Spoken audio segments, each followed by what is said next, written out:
In the world of radio shock jocks, the biggest are Opie and Anthony. These people say shocking things that border on offensive in order to entertain their audience. I refuse to sit here and think that radio has to be nice. Why? Why does radio, out of any other medium, have to be nice? We are being now held to a standard where we have to be nice and make people feel good. Go screw!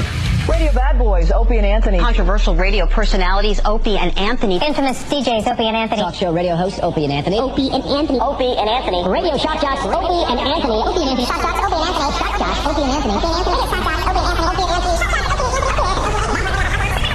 Girl gives you strip club advice, and then you go and see Little Mermaid the next day. It's not like I went with a gay guy.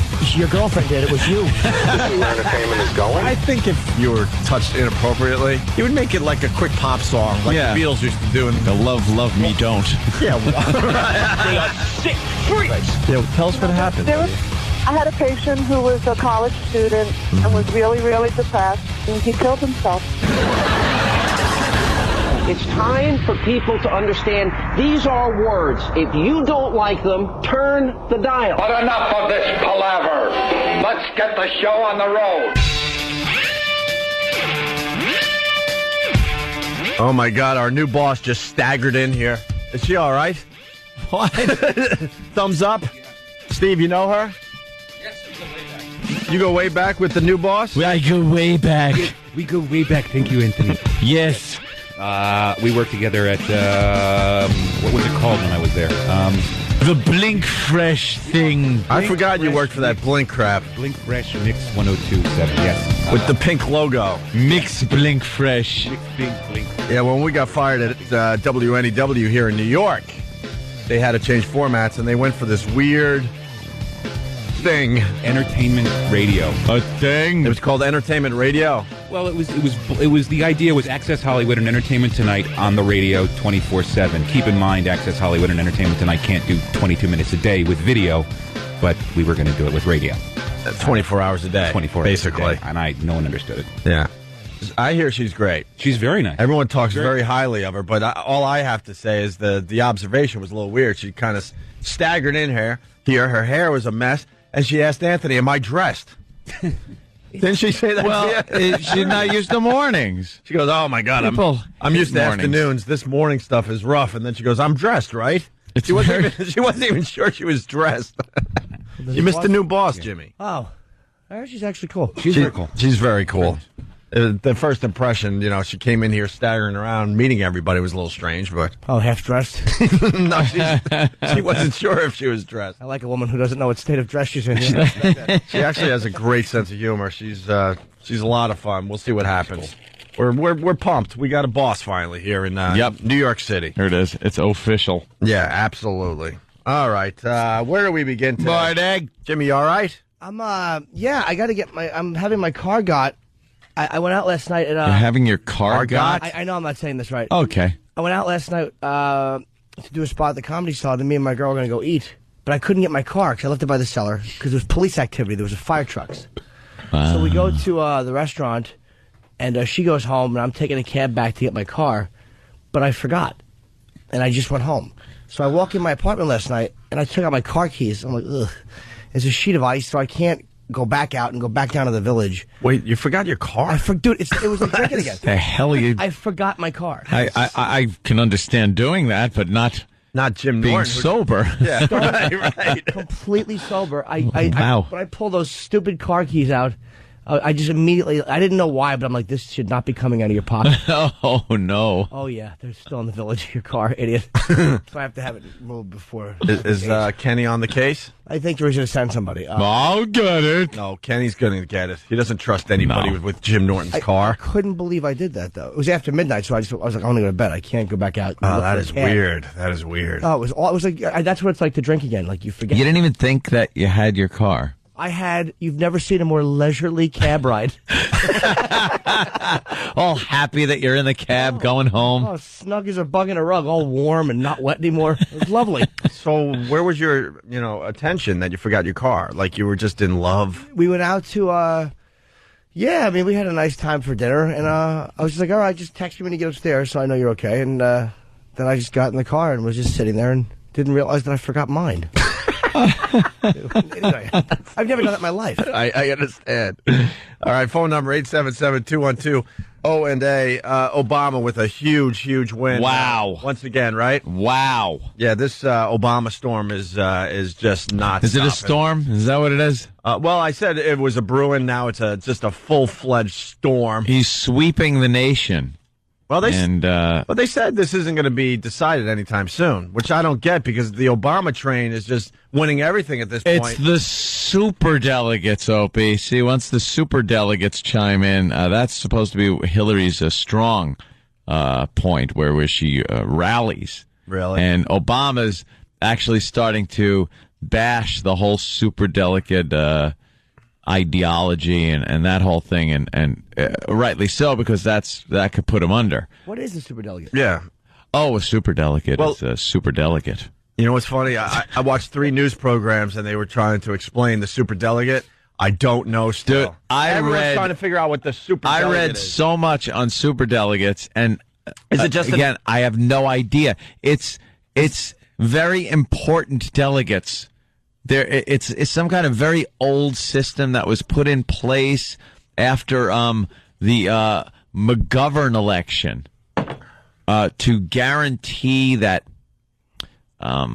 the party's best interests are seen.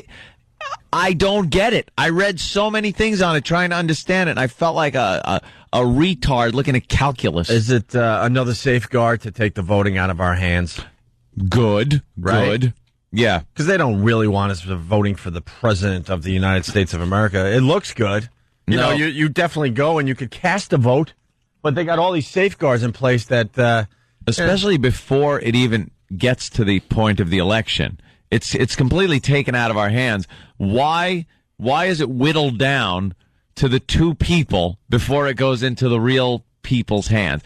And I know you could talk about the independent candidates and everything, but the fact of the matter is it's a 2-party system. You have your 2 candidates that are your big stars that everyone votes for, and it's been completely taken out of the people's hands up until that point, and it's still not in our hands even after that point, but it gives more of an illusion that we're in charge and we're casting our vote. Nah. It's almost like the bullfight, where the bull gets just decimated before it actually goes to the toreador. Yeah. You know, it's like it just spears in him and swords in his neck. And now that's pretty much what it is. Now, all right, people, go ahead. Now it's time to fight the bull. Like, what happened? Yeah, I mean, they don't want us voting for the president. I mean, if you're a Republican in New York State, let's say. Yeah. Then stay home when it's time to vote. Yeah, because New York State is going to go to the Democratic candidate. No matter what. So your vote really doesn't matter. I was watching, I forgot who last night, and they basically what the election comes down to in the end. Forgot who. Yeah, well, show. Because they're all the same. Yeah. Hannity, stands out a bit, but for the most part, they're all the same. But it comes down to just a few states that are swing states, and that's how the election's going to be either won or lost. Uh-huh. But if you're a Republican and you live in New York, your vote is a waste of time. It really is. I mean, you feel like an American, I'm voting. But the Democrats have already won New York State. Yep. In the upcoming presidential race. Yeah, they always take it, and you'll hear, and New York State has gone to the Democrats. Of course. It's like, okay, so what happened? I voted, and it was nothing? Right. It was for naught? Yeah, and most of the states are like that, except for a few swing states that could go either way every election. Yeah. And those are the ones they focus on, and that's it. So the rest of us are kind of screwed. It just doesn't matter. I'm seeing a lot of articles coming out about Obama, and it has nothing to do with his platforms, how he's going to accomplish these promises he's making. It's all about this, and I've said it before, the cult of personality of Obama. Sure. Their article after article is coming out about how women are flocking to his speeches, crying, screaming, snapping pictures, trying to get close to him, going home and describing their encounter with him as something almost religious. And no one knows what the hell this guy stands for or how he's going to accomplish some of what he says. He wants the troops pulled out of Iraq pretty much immediately. Mm-hmm. His health care system, he wants implemented immediately. And all these things, there's no real plan behind it. But the question I have, he's no different than any other candidate. That's just it. I understand Most that. people voted for Bush. They had no idea what he was about. Most people they knew voted he for was Clinton. a tough-on-crime guy. I think they're focusing more on what is Obama about because he's black. But no one knows what these politicians are about. The majority of people don't know what these candidates stand for as they're voting for them. That's just the fact. They're voting on racial lines. Not really. No, they are. They are. A lot of he won. The black people are voting on racial lines. Oh, sure. They are not really looking into his background, and he really doesn't have much of a background in politics. It's the fact that he's a black guy, and they want to vote for him. But Ann, I got to defend him. No one looks into their candidate before they vote, and when I mean no one, I'm talking about the majority. I mean, certainly there's a bunch of people listening right now that they do look at their candidates. That's and see a what problem. they're all about. But at least if you have a guy, and this I'm not saying this is a good thing. This could be a very bad thing. It could be great that Obama's this new guy, and maybe he'll change things around. Who the hell knows? But the majority of the candidates up until now, you know where they stand based on their record because they have this long record. That's a good point. Of voting in policy, and you kind of know what they stand for. If they're a conservative Republican, you know what they're going to stand for on certain issues. If they're a liberal Democrat, you know where they're standing. I don't know. Obama, I don't think there's enough. And they always bring up the experience thing, so I don't want to sound like I've just been reading the paper. Hey, they call him inexperienced, so I will. Mm-hmm. The fact of the matter is, he is. Again, I don't know if that's a bad thing. I think it might be kind of good to shake things up. I think it's a good thing in this case because it's the same old for so many freaking terms in Washington. This guy's exciting. He's exciting, Anthony. You know what? The same old has kept this country at the forefront for a couple of 100 years. Well, we're kind of and more. We're kind of paying for it right now. Yeah. Are we? We got a lot of people with mortguages. They don't know how they're going to pay for them. The economy's not looking too good. Radio stocks suck. What? That's very cyclical. It always has been. You could look back in history and see presidents that have suffered because of the economy, and it had nothing to do with what they're doing. This war is what I like to call a boondoggle. It's just costing a lot of money, which could, I guess, better be used elsewhere because I really could give a crap if the Iraqi people are free or not. It's not what we got into that one for, and we were bamboozled by it. They don't care either, actually. No, they don't either. Let them do their thing, and all we have to worry about is if they're going to get a nuke or not. That's all. That's America's whole job. Look at these countries, let them do their thing, and make sure they don't get a nuke. That's all we care about. I've heard about from Obama, Hillary even, talking about how they're going to pull the troops out of Iraq. But sit down and tell me your exit strategy. Besides just loading up logistically. It's not time for that. It's insane to think you could take that amount of soldiers and equipment that have been entrenched there for years, for longer than we were involved in World War II. Sure. And just move them out like you're helping a friend move out of his apartment. I understand that, but the candidates, it's not their job to get into specifics. They talk. What? They talk in broad strokes right now. Well, they all do it. You know something? That's what I don't like at all. I'm not necessarily defending Obama. I do like the guy. You sound like Regis. But I'm lumping them. Yeah, but I'm lumping them all together. They're doing. All of them do exactly what you're saying. Yeah. You know, when we finally get two candidates and then they start debating, then they can't talk in broad strokes anymore. Now they're going to have to get into some of the specifics of what they have planned when they get into the office. Isn't that a little late, though? I mean, I'd like to know what some of these guys' details are before we're down to the two people that are... I completely agree with you. Up for grabs. But the problem is, this is how it's always been. Yeah. For some reason, you want specifics now, but you didn't have specifics when Bush was running and all the rest of them. Go all the way back to Reagan. I think Reagan gave some specifics as far as what he was going to do. He talked about a lot of maybe after he got programs that were going to be cut, and maybe after he got the nomination. But I kind of remember even back then, people were like, wow, this actor's running for the presidency. It's an actor. That's all I know. Well, it's broad stroke crap. Yeah. I mean, I actually agree with you. I mean, I think it's kind of scary that most of us, once again, will vote and we don't know much about the guy. We just have a feeling. We're like, wow, this Obama, he's very energetic, so I got to vote for him. Or this Obama, I can't vote for him because he's black. It's just basic. I mean, we go on the streets and that's what we're hearing from the people that we interview. People just don't know. They don't know. And people don't know, and that's kind of an odd thing to me that he's got. And it's that he's got so much, so many people behind him and treating him like a rock star. That's the frightening part, because it's not based on what he can do as president of the United States. It's based on the fact that they like him like you like a rock star, a movie star, things like that. The young women are just all over him. Mm-hmm. They love him. Let me ask, and it's just. Let me ask you this, Ant. Do you think that Bush was a good president? At the beginning, I had my hopes. Mm-hmm. That's for sure. I think he just mishandled a lot of things. It was. I think he was surrounded by a lot of really, really smart people. Yeah. And the country didn't fall apart with Bush in office. And the same thing's going to happen no matter who's in there. It really is. You think? Absolutely. Obama, because of the lack of experience, I'm thinking will probably surround himself with some heavy hitters. Let me tell you something that wasn't business as usual that really cost us. Yeah. Jimmy Carter.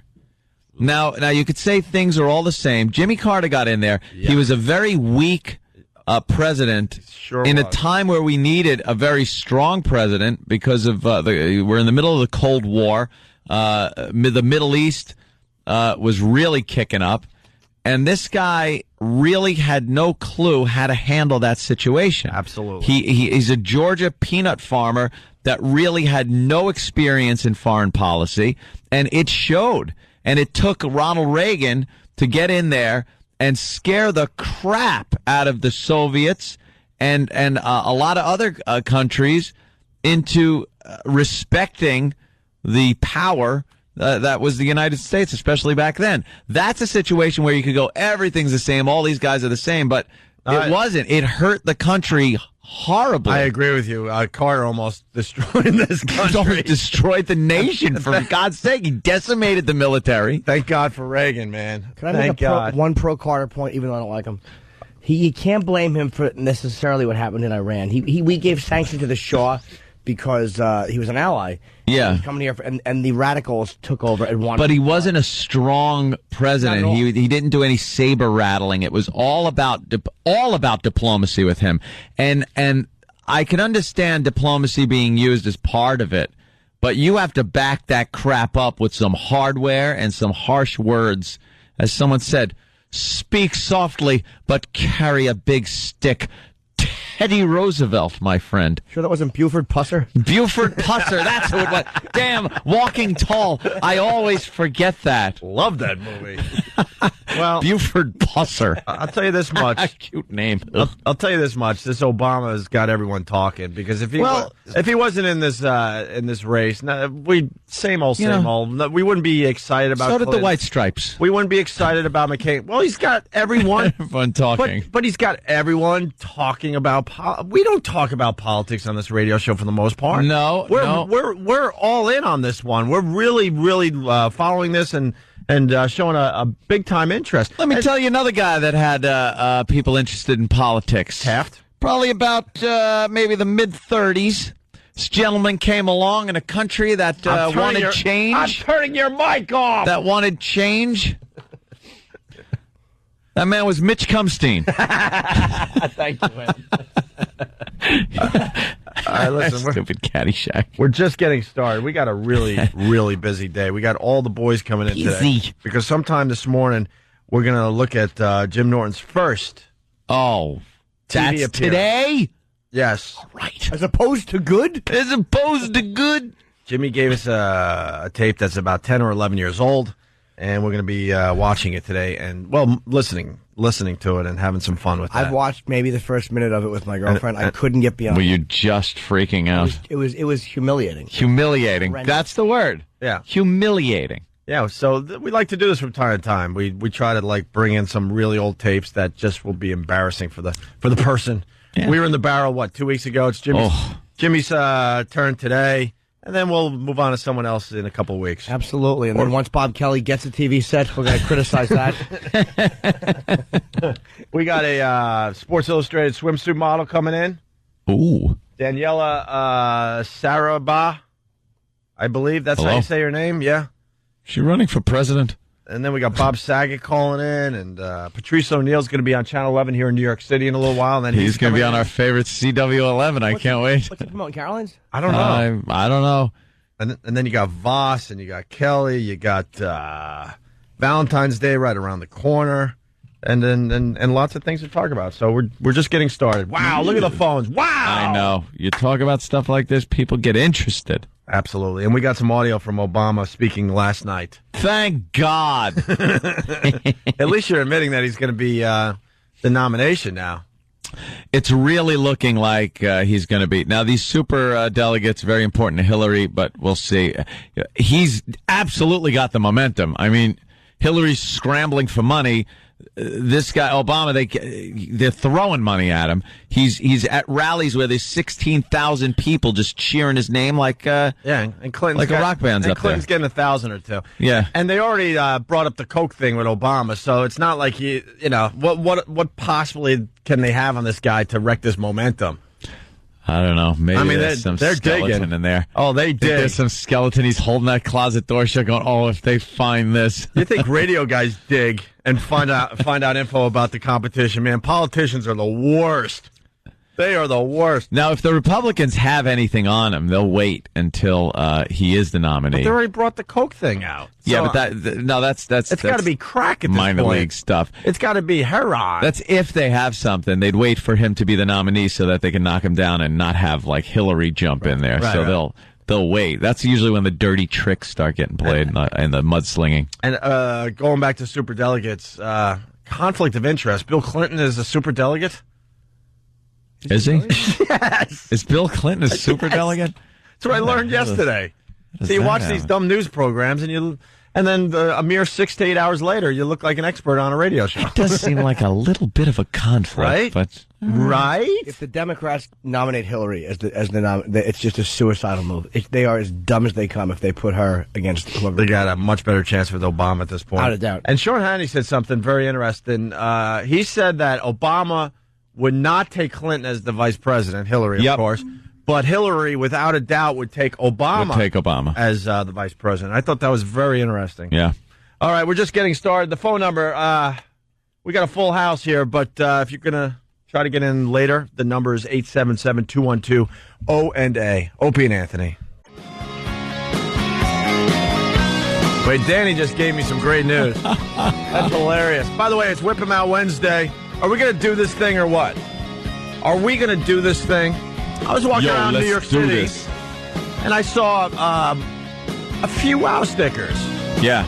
And I was thinking to myself, are we going to do this thing? Are we going to bring this thing back? It's just been kind of bubbling under the surface. Oh, it's a nice, warm, balmy day here in New York. I understand that, but we got to start hyping it now, Anthony. Yeah, I've seen more stickers lately, though, than I have in quite some time. But it's bubbling.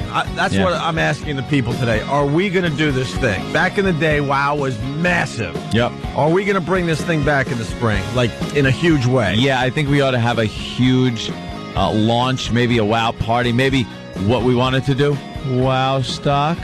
WOW stock, yeah. Yes, it fits. Yeah, absolutely. Full name and everything. Well, it is. All right, power boot this, Than, please. Thank you. What happened? My computer just took the proverbial crapola. That's funny because I just did the same thing over there. Oh, really? By the way, Whip 'Em Out Wednesday for the newbies. We have newbies every day, which is really strange to me because we've been at this a long time.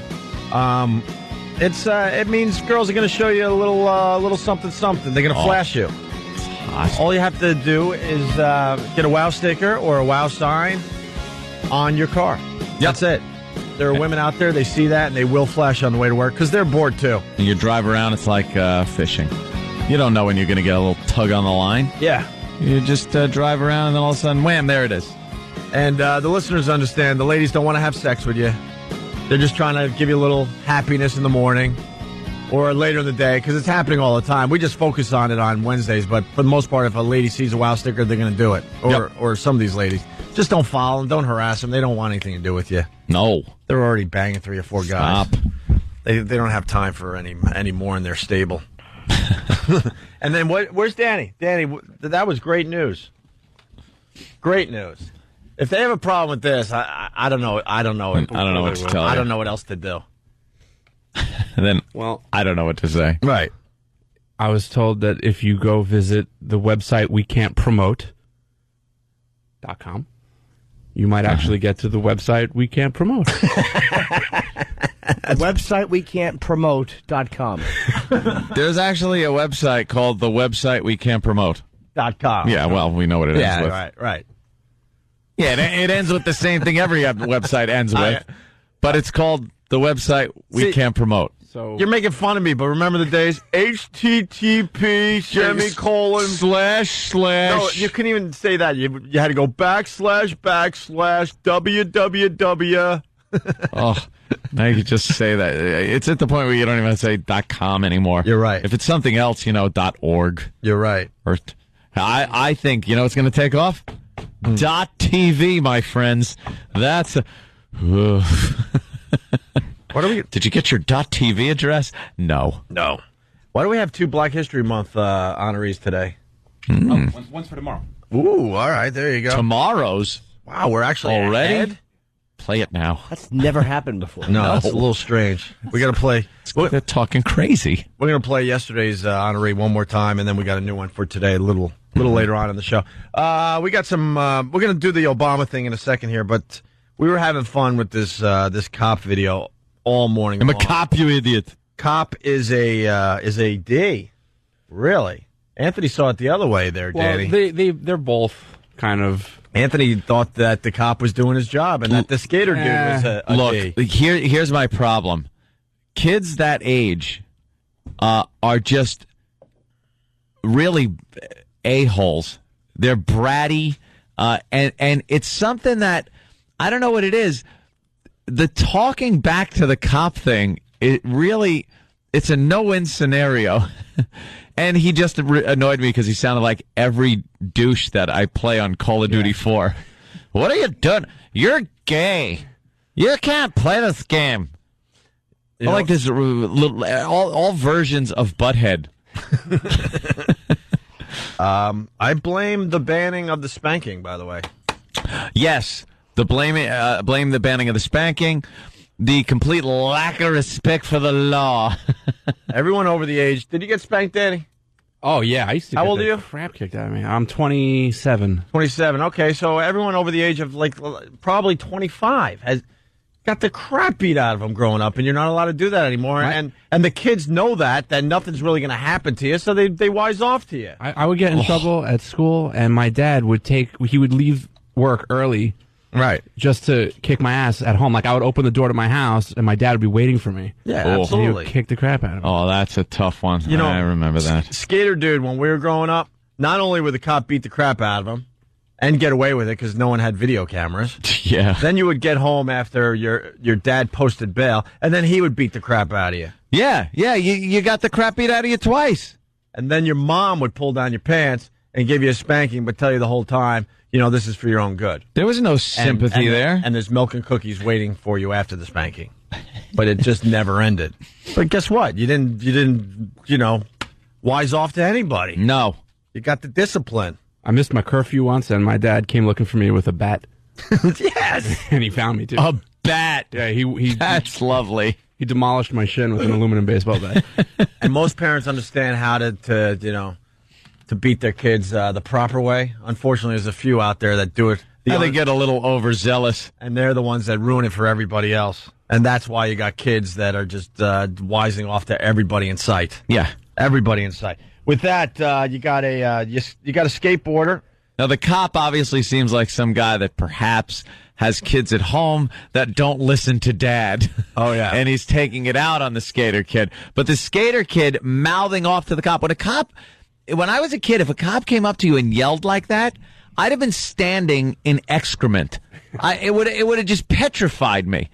And this kid is just mouthing off. He's got little smart ass answers to everything the cop says, and the cop just gets more and more pissed till he's got to grab him and throw him around. I'm definitely on the cop side, but it's kind of funny. It's hysterically funny to watch. I love it. He's such a douche. They're just that's the thing. They're both. That's why it's hard to take a side because they're both being equally douchey. Like the kid is being a giant douche, and the guy is taking being a giant. He's taking it way too seriously. Yeah. Oh, wait a minute. Is this where the kid gets thrown down? Yeah. Oh, the video I've seen. This is great. The video will be linked to onaradio.com later today. I think I was actually on the kid's side, which is very rare for me to not be on the cop side. I think this one, I thought the cop was just being a prick. I was sort of on the kid's side to begin with, and then I kind of liked the cop by the end. He turned me around.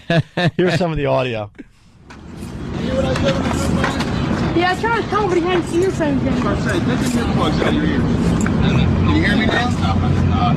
Hey, talking to you. Probably needs a little of a setup here, Danny. The audio does get louder. That's why I couldn't boost everything, or else. Yeah, basically what's going on, the cop is noticing that they're skateboarding in a place that they shouldn't be skateboarding, and now he's trying to get their attention. Yeah, and apparently he had told them to stop skateboarding on whatever property that they were on, but like they had headphones in, so they couldn't hear him. So is that what it was? Yeah, and he wasn't buying it. So now he's out of the car and he's walking towards them. Yeah, right.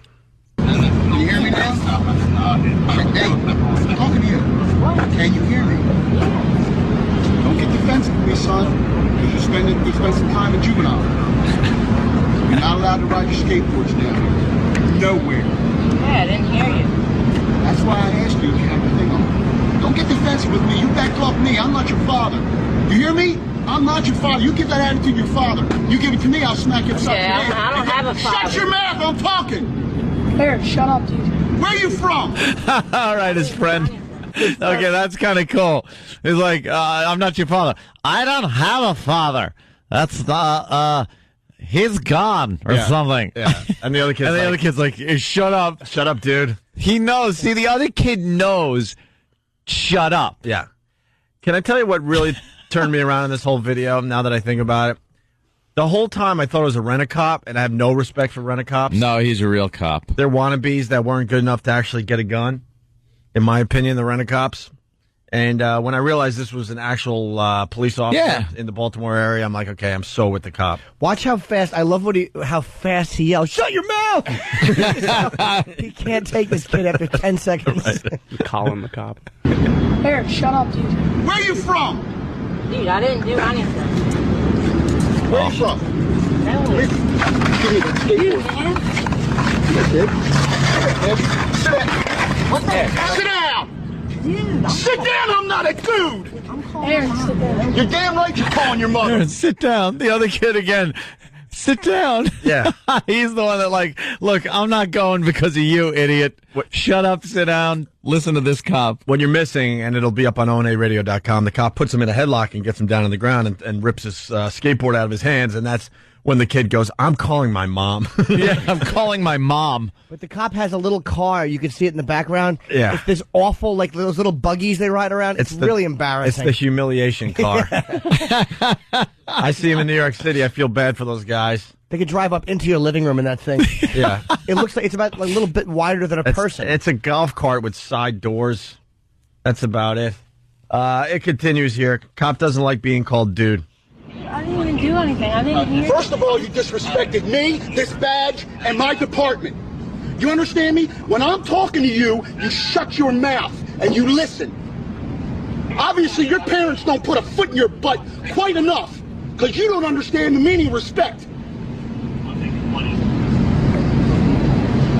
First of all, you better learn how to speak. I'm not man, I'm not dude. I am Officer Rivieri.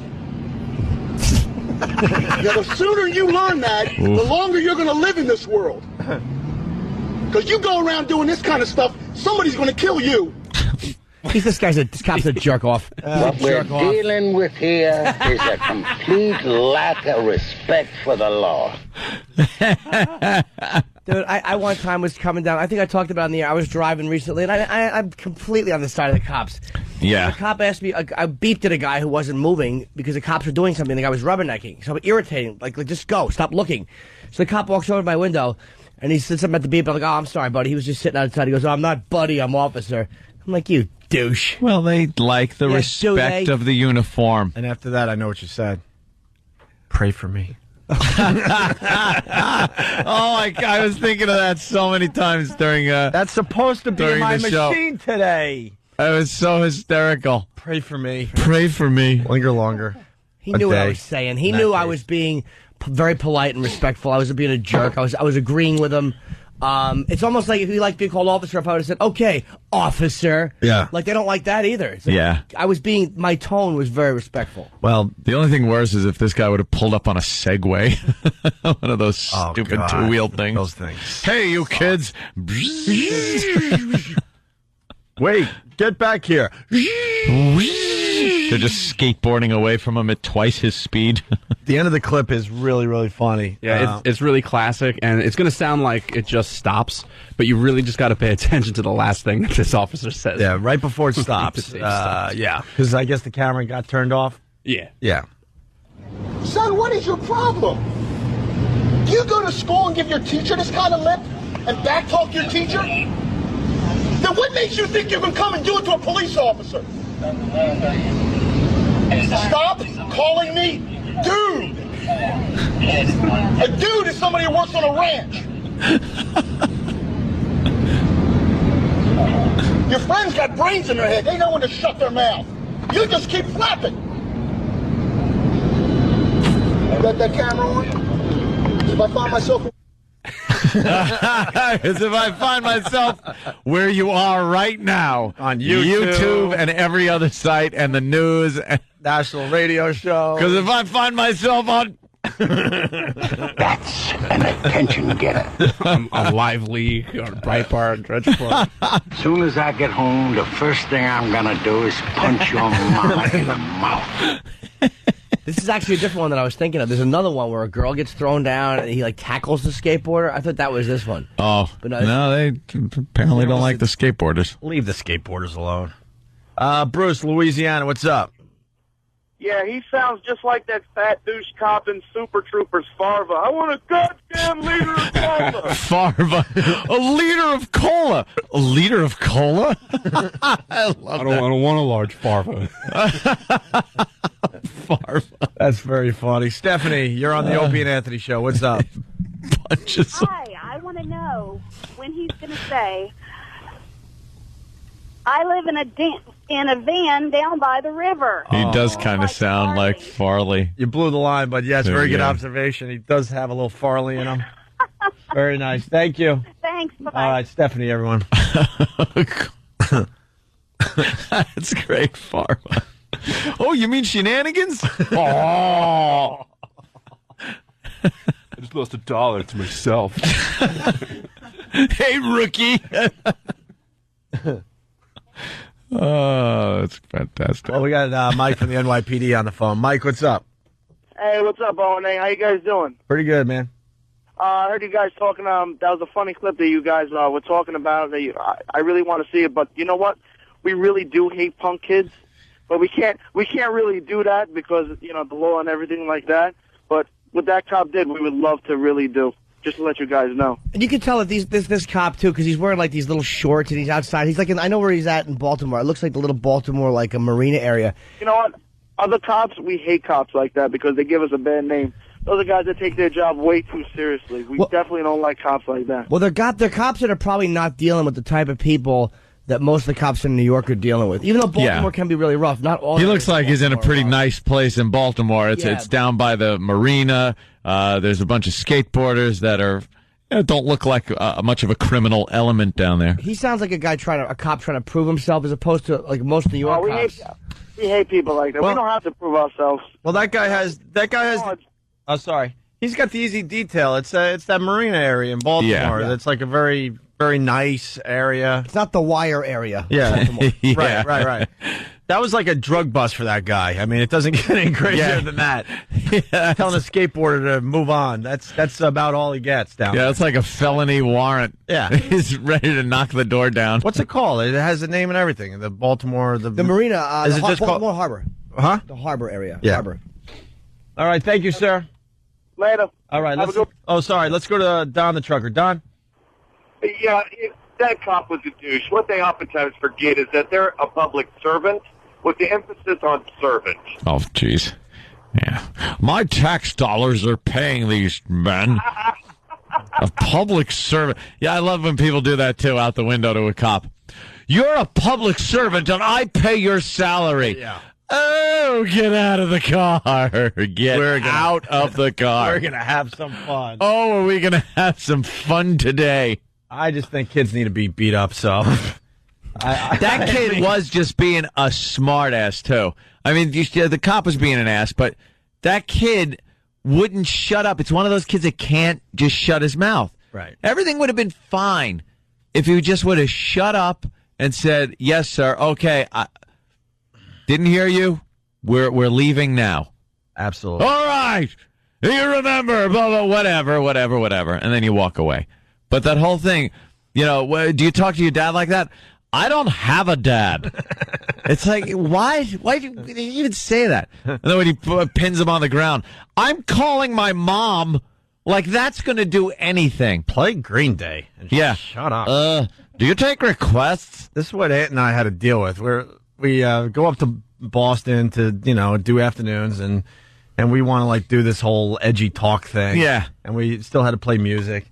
And we had, like, phone call after phone call after phone call, just like that skater dude. Play Green Day and shut up. Yeah. We'd do some bit, and, occasionally we would do something that was a little better than the blimp thing. Sure. And, we'd hope to get maybe a reaction on the phone. Yeah. And we'd go to the phones, and you just hear, like... It was Worcester kids, sounding like Beavis and Butthead. It's like, so, what'd you think of that last bit or call or something? What? Just put on some Green Day. Oh, were you listening to the bit? No. Play some Radiohead. All right, you little bastard. When are you going to play Limp Bizkit? Play some Butthole Surfers. Oh, why are we here doing this? Right. Why? I don't know what you just did, but can I request the butt trumpets? Butt trumpets. You're ugly by the butt trumpets, please. Actual band, by the way. Let's say hi to Todd on Long Island as we head toward a break. Todd, hey there, what's up? Ted. How you doing? Hey. Good. I just wanted to make a quick comment. I teach high school on Long Island, and half these kids, you say anything to them, their words out of their mouth is, "I'll sue you. I'll call my mom. I'll call my dad. I'll sue you. You can't do this. You can't do that." Give him something to sue for. Hey, I'll tell you right now. Fat lip. If I see McCain... where the cops coming from. Look, a lot of people know I want Obama. But if McCain gets on TV and says that he's going to allow parents to beat the crap out of their kids again, I vote for McCain. I don't think he's for beatings. I don't think McCain's for any form of beatings whatsoever. Oops, good point. I'm for the breaking of children's arms and the bayoneting of their groin. If I had to go through it, you all do. Jeez. That'll be like something he says that totally puts him under. You just get like silence in the crowd, and that's it. Barack wins. Oh, Patrice is on. Yeah, we're getting that on tape. Huggy Bear. Huggy Bear's on Channel 11 right now. Yeah, Patrice O'Neal. We'll get the audio. We'll play it Huggy here. the size of a bear. He'll say something ridiculous that'll get him in trouble. Of course he will. People think we're bridge burners. Patrice, oh my God. He was born with a flamethrower. Oh, he's the worst. Not a likable guy. You notice Hannity didn't even acknowledge him yesterday when he called our show? No. Patrice, dude. Patrice was great on that show. Absolutely. And he should. Sean! Sean! Yeah, he should continue. Sean, what? Is that a red velvet it's a blazer he's wearing? What is it? And that fedora? A black pimp hat. He actually looks good, though. I hate to say it. It works. He can wear it. He pulls it off because he's a big black guy. I like his new look. He's looking like a pimp. Yes. Cedric the mediocre entertainer. It makes me sick. He sees every other black comic going, they're all dressed very well. No one dresses sloppy like he does in his dumb football jerseys. That's what he was wearing. You don't see him wearing that anymore. His big, colorful football jerseys and stuff. And his baseball caps with the tags still on it. Oh, and the flat rim. Sure. That stupid hat. And There he his is. velvet coat. There he is in his stymie hat. He's got. That's from HBO. He's got his hat that Stymie wore on Little Rascals. What is he promoting right now? Is he hosting Masterpiece Theater in that jacket? I want to spit pea soup on his jacket. He'll be here right after this appearance. So. Yeah. Boy. He'll be in studio in 15 minutes. That'll take the heat off of me. It sure will. I don't know. Patrice is good for piling on. Oh, he's the worst. But that awful jacket will help. We moved on, but I just got to take you inside the bit. I was going with that McCain thing, and I got really uncomfortable, and my whole body heated up. What happened? I realized what I said. What did you say? Well, if McCain said, parents are allowed to beat your kids anymore, and I'm like, wow, I just picked the wrong guy to do this. Yeah, the torture. And now I'm uncomfortable, and I need deodorant. I'm sweating so bad. Oh, you sweat a little on that one? The beating of kids. Oh, he wouldn't be the one. No. I should have said Huckabee. Or is it Huckabee? Huckabee. I heart Huckabees. I just think of a cartoon when I hear his name, Huckabee. All right, Black History Month. Yesterday's honoree. We got a new one on the way, but in case you missed yesterday's, here it is. In honor of Black History Month, the Opie and Anthony Show is honoring black heroes, African-American individuals throughout history, without whom this country would not be the melting pot it is today. Today we honor the late Scatman Crothers, songwriter, composer, actor, comedian, guitarist, star of stage, screen, television, and of course, The Shining.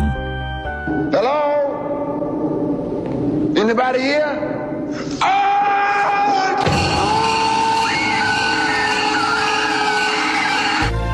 Stay tuned for more icons of black history. You like ice cream, Doc? On the Opie and Anthony Show.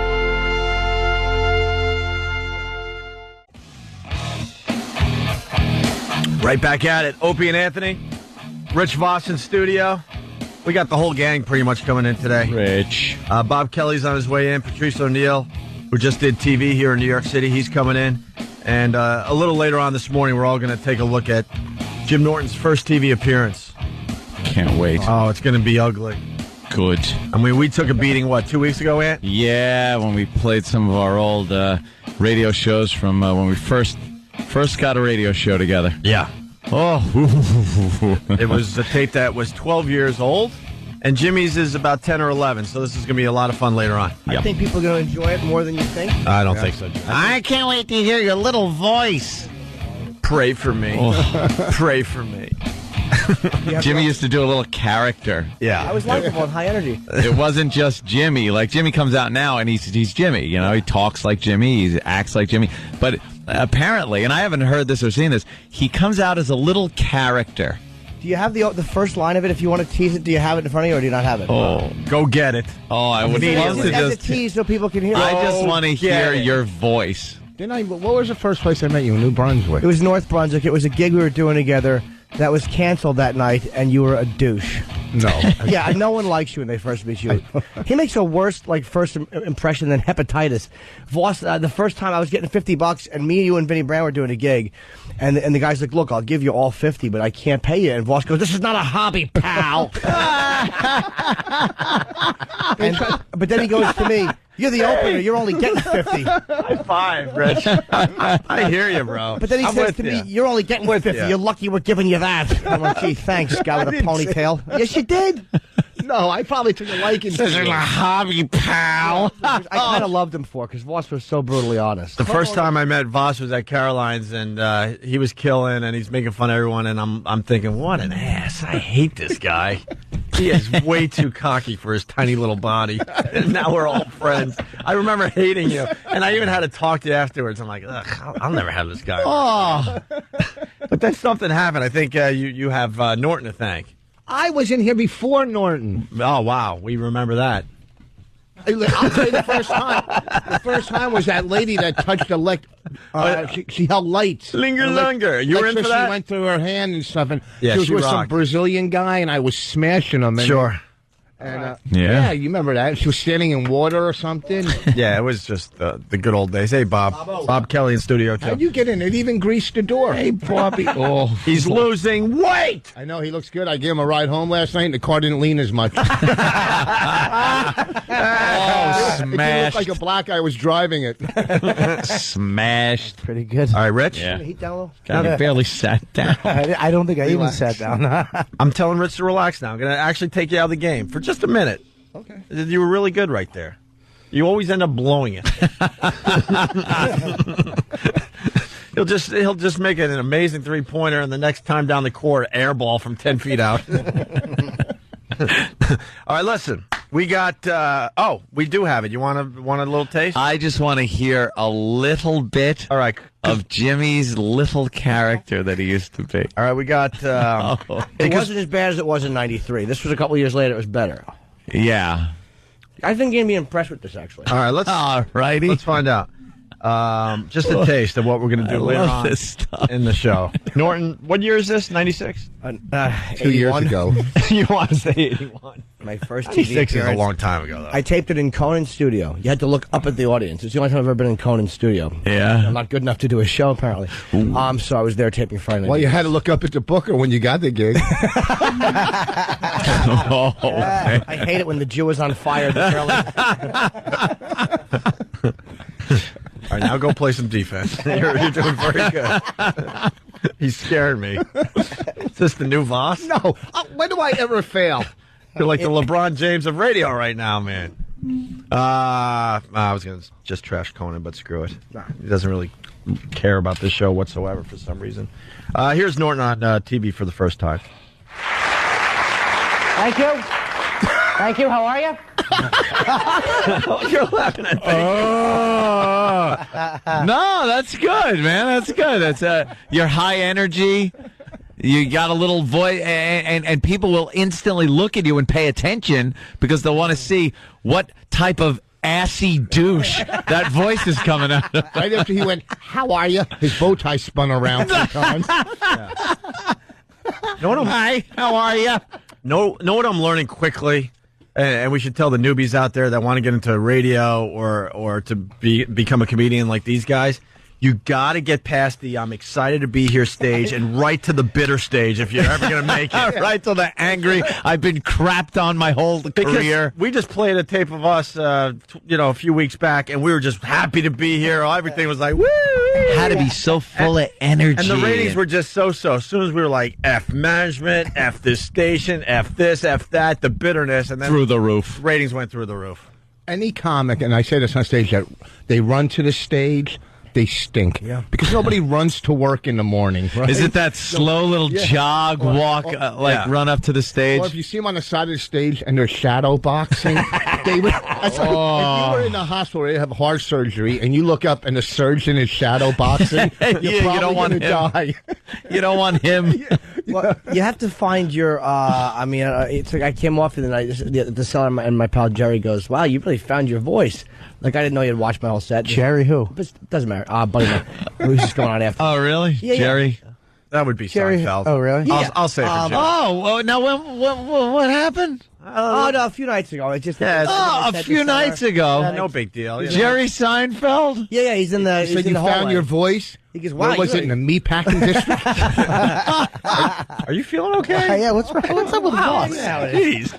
You found your. He said you really found your Yeah, voice. it was all the political stuff I did. I didn't, know he was there, and he's like, "Wow, Wow. you really found your voice." Then he goes like Hillary, because I was making fun of her voice, and I started talking about her voice, and he goes, "No, I'm not talking about her. I'm talking about you." Like I was so funny. He saw me try to get out of the compliment. I'm so low self-esteem. Yeah. And I'm like, man, I don't know how to take a compliment. So we just get out. We just chatted a couple of minutes about his Larry King interview. You know how it is. Wow, how about that, Bobby? Similar ilk culture. How about that, Bobby? I remember my conversation with him, and it ended with "not you." Not you. If I would have thought next time I see Jer, I'm going to mention that. Oh, Jer. Yeah, it's Jer now. Yeah. Well, I forgot. All his Jim good and Jer. friends. All his good friends calling that. Nothing would make me happier than you to get a nice fat "not you." Hey, Jerry. One second, "not you." Maybe I will. I'll say, hey, are you going to ignore someone today? And Jerry will look at me and go, "Not you." Not you. See that, Bob, how that works? Yeah. Wow. So he was. Would you read The Secret? Watched your set. complimented he was you ready to on go it? on. Yeah, he went on after me. But you know how it is. Guys like us go back to back. Sure. And we just talk about stuff. Yeah, you guys have so much in common. Absolutely. That's something. Did you ever notice when a girl poops on your chest? How was Jerry's sets I these didn't watch days? it. I went up to eat, but he said he's working on it. Because of course, they're like, Why hey, wouldn't what you do watch Jerry's? Yeah, how do you not watch Jerry's set? He didn't want to go to sleep. No, I had to. Oh, look at the bitter Bobby. Someone got their feelings hurt. He, well, no, he was. I said to him, like, what have you been up to? And he said how horrible it was making the B movie. Like, it was a lot of work and it was a pain in the ass. Yeah. And he just put a new set together. No, I didn't watch. I had to actually leave and pick up my chick. So I had to go. How horrible it is to take the boatloads of money he made off of that B movie. Yeah, I'm sure. Jimmy's getting away from this thing. Yes. He certainly is. All right, let's That get back to voice this. is When he great. said that to you, did you go, thank you, Jerry? Thank you. Thank you. Here's Jimmy from about 10 or 11 years ago on TV for the first time. Thank you. Thank you. How are you? Good. I feel good, man. I'm in a great mood. I feel sexy. I feel sexy. Wasn't a joke, but thank you for laughing. You just laughed. Oh, you fake laughed at your own joke. Jimmy's cringing. There's a lot of. I forgot about this. My name should be Jim from Munaki. There's a lot of fake laughing, and Do you write that down? Laugh. Right after the punchline, laugh, and then dot. What was that? Oh, is that cringe-inducing? Not a joke, but thanks. Almost like we're all in this together, folks. I see your point. Just one of the guys like you. Oh, Jesus. Did anybody let the air out of you and suck it in their mouth so they could talk high, too? Too wordy. I know, it was too wordy. Knew it was coming. You really do He's sound all right. like a pet for a wizard. When he's hanging over a wizard's shoulders with your little flapping wings. Hey, what's going on? What's going over here? What do you want to do, boss? Oh, I hate you. I hate you. Bob, my girlfriend told me that when she was Christmas shopping for me, she went into the cellar, and she made the error of him and stupid Keith Robinson, who we should have had today, asking him what should I get him for Christmas, and apparently that was an open door to a lot of unpleasant suggestions. I bet. I laughed. She said the funniest thing was when Bob said, "How about a turtle suit?"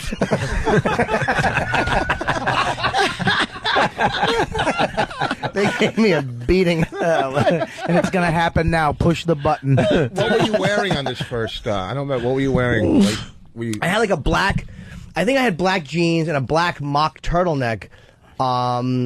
I think that was it, a black mock turtleneck and a pair of just blue his jeans. manager there was with Barry him. I remember Barry was with you. Yeah. It was your big... Were you with me? Yeah, it was your first TV show. Are you sure? I used to support you a lot until we were in L.A. and we were all doing TV tapings, myself, him, and Florentine. We were taping for Louis Anderson's show. Yep. So they taped, and I went to their show, right?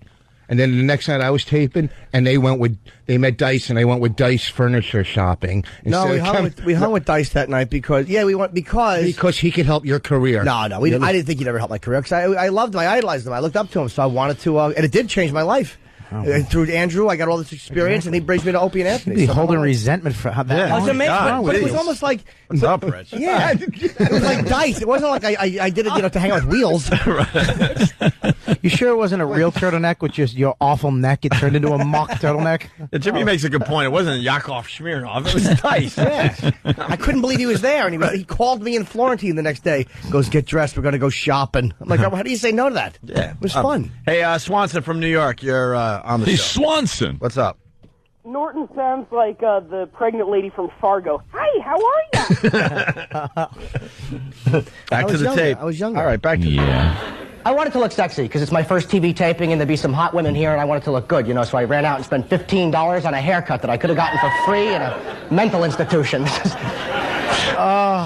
Horrifying, isn't it? This is awful. Yes. I grew up with a military father, which is why I got this. And I hated that because my father was a drunk, and he was a very embarrassing man to be around because he would take me and my mother out and introduce us to people. It was like, this is my wife, and this is my son, this is for fighting, this is for fun.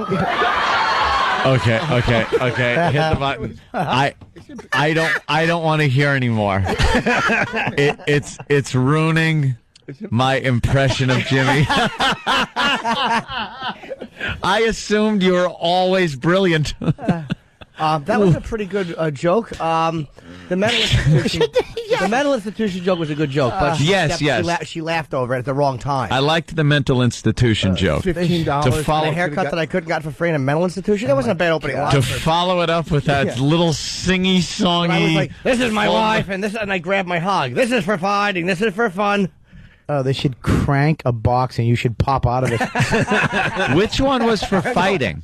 I didn't analyze it like that. I was just doing the Full Metal Jacket scene. Yeah, but if this is my wife and this is my son, this is for fighting. The wife. The And wife's for fighting. Yeah, I just grabbed the hog. But then what's the son for? It became irrelevant. He rhymes. The son rhymes, so the son was there. I thought that meant there was a little. I thought it was a little father-son incest. No, it was nothing fun. nasty. I didn't know. They just pat you on the top of the head, and this is for fun. Did you want to go in the direction of song parodies after that? After that big, the applause and stuff, did you think maybe, I don't like the fact that you're asking this but in not a very sincere way. I think that you're asking this with sarcasm. No, because I remember when you used to do that bit, and sometimes you used to march on the stage and do it. Right? What? Well, oh yeah, he used to march. He used to get into character, and he would march across the stage like he was in the army, right? Yeah, he did. And then I didn't march. Let's go back to the tape. I'd tell you if I marched. I don't like you. Let them finish laughing. Yeah, they were laughing. And he was scary. My father was very scary because he would have Vietnam flashbacks, which was horrifying because he was never there. Right. Remember one time he threw me up against the wall. He said, "Do you know what I went through in 1967?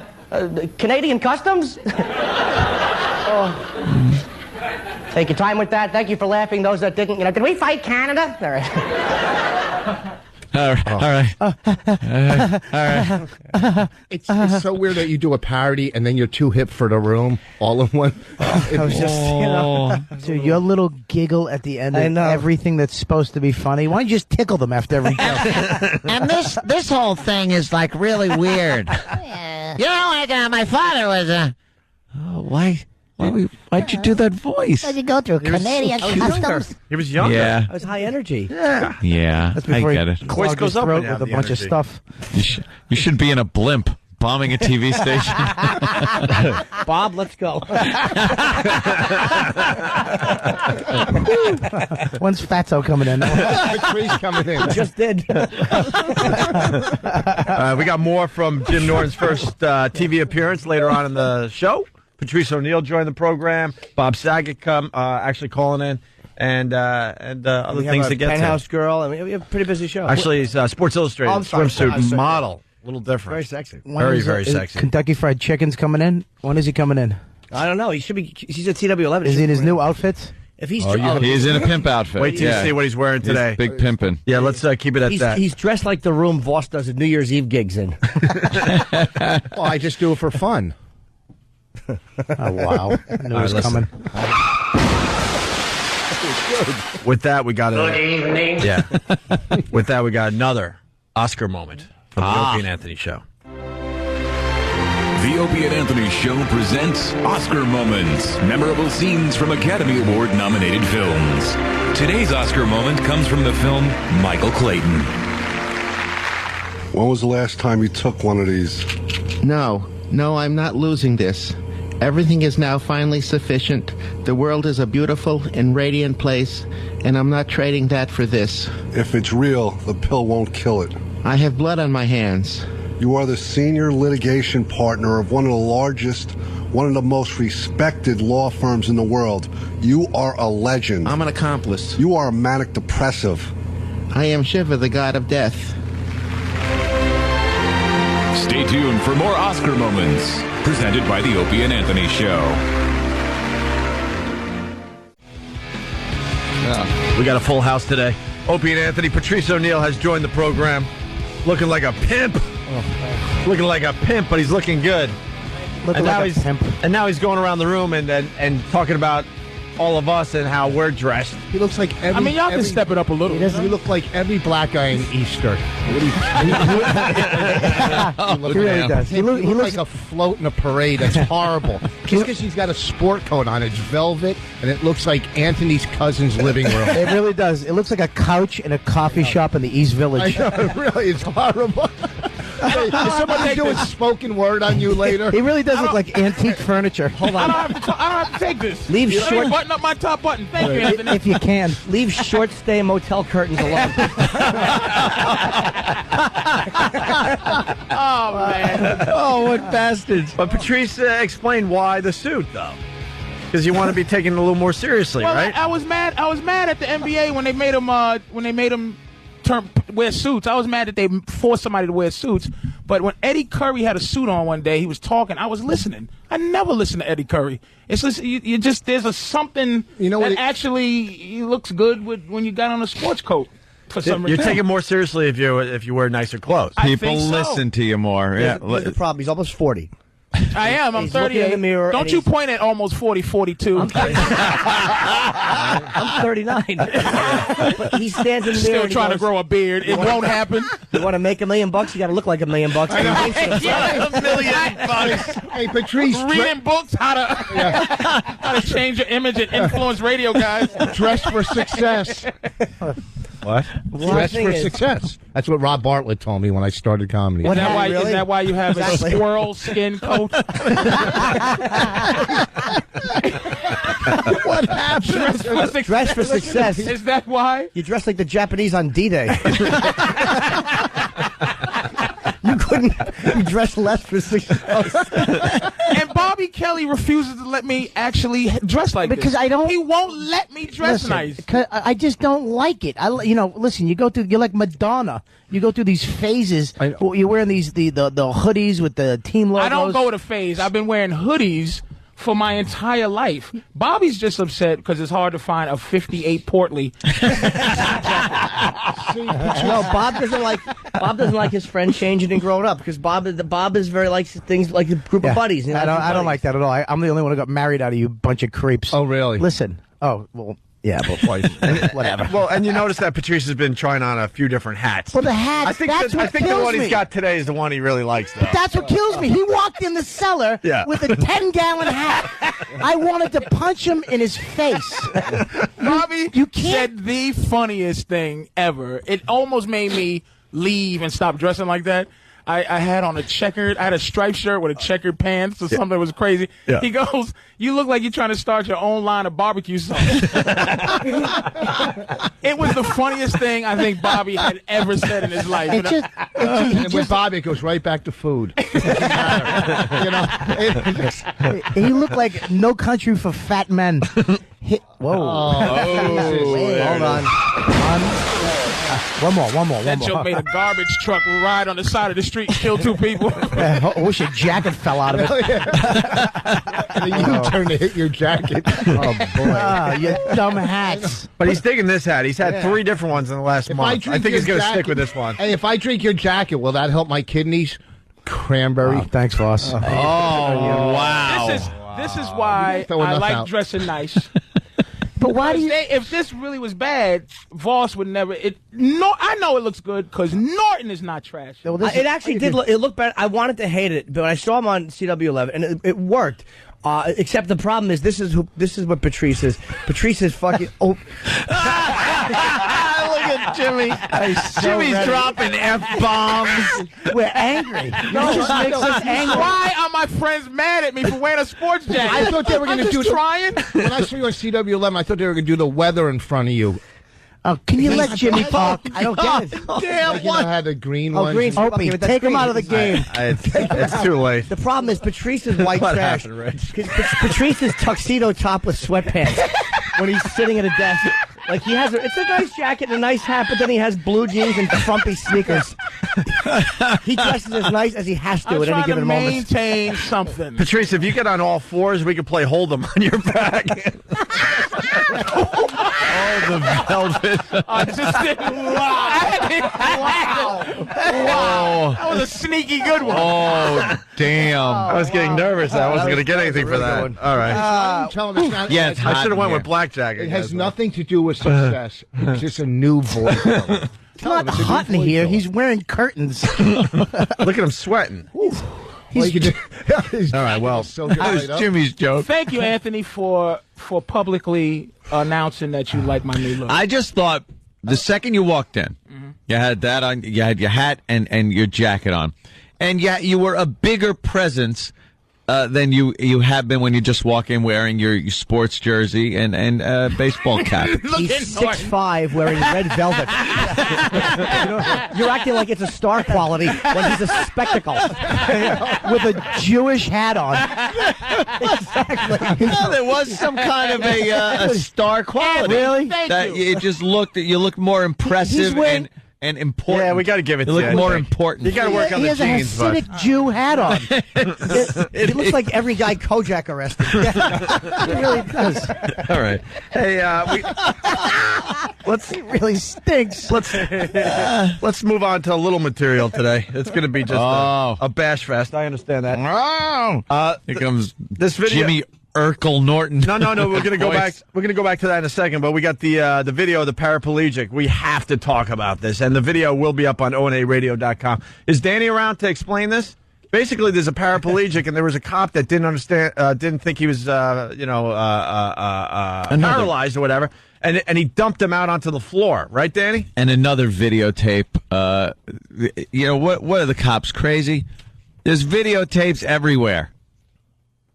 And this guy, it looks real bad. Yeah, it's tough to explain this one to a jury that you didn't mean. Yeah. What happened, Dan? I don't know, man. I watched a few different versions of the story, and they don't really get into why he was dumped out of the wheelchair. It just looks like the cop was angry at him for whatever reason. I've heard they thought he was drunk, and they didn't believe that he was paralyzed. Well, he's in a wheelchair. How do you get drunk and then get a wheelchair? And was he white?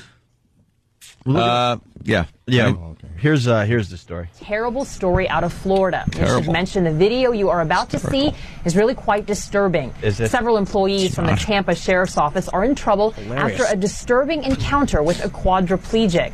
Officials say Brian Sterner was brought to jail on outstanding charges for eluding police. During the booking process, a sheriff's deputy dumped Sterner from his wheelchair. Sterner's attorney wants felony charges brought against the deputy, as well as 3 other employees, because they didn't stop the attack. Sterner is a former high school wrestler who suffered a spine injury 14 years ago. Well, it's not like he felt it. Here's the thing, too. that cop did to a guy in a wheelchair what every one of us wants to do in a guy in a wheelchair. Is just tip him out on the floor and have a laugh.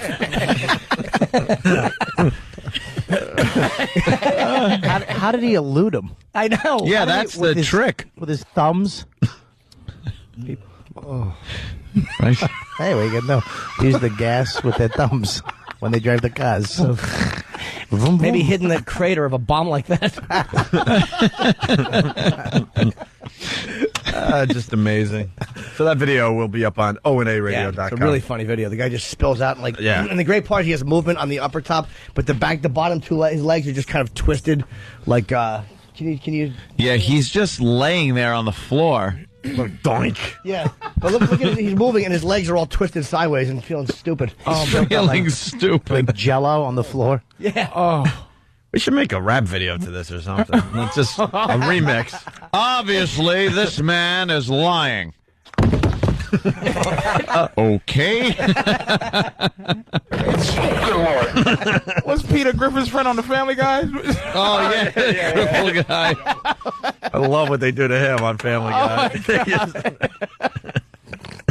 Oh, man. You want another taste of Norton's first TV appearance? Oh, please. Oh, y'all already started? Yeah. Well, we just got a little taste of it. Why don't you catch Patrice up? Why don't you catch? There's only 2 lines. Nah, I wouldn't. Why even? But you got to catch him up. No, we can't. Come on, this is for fun.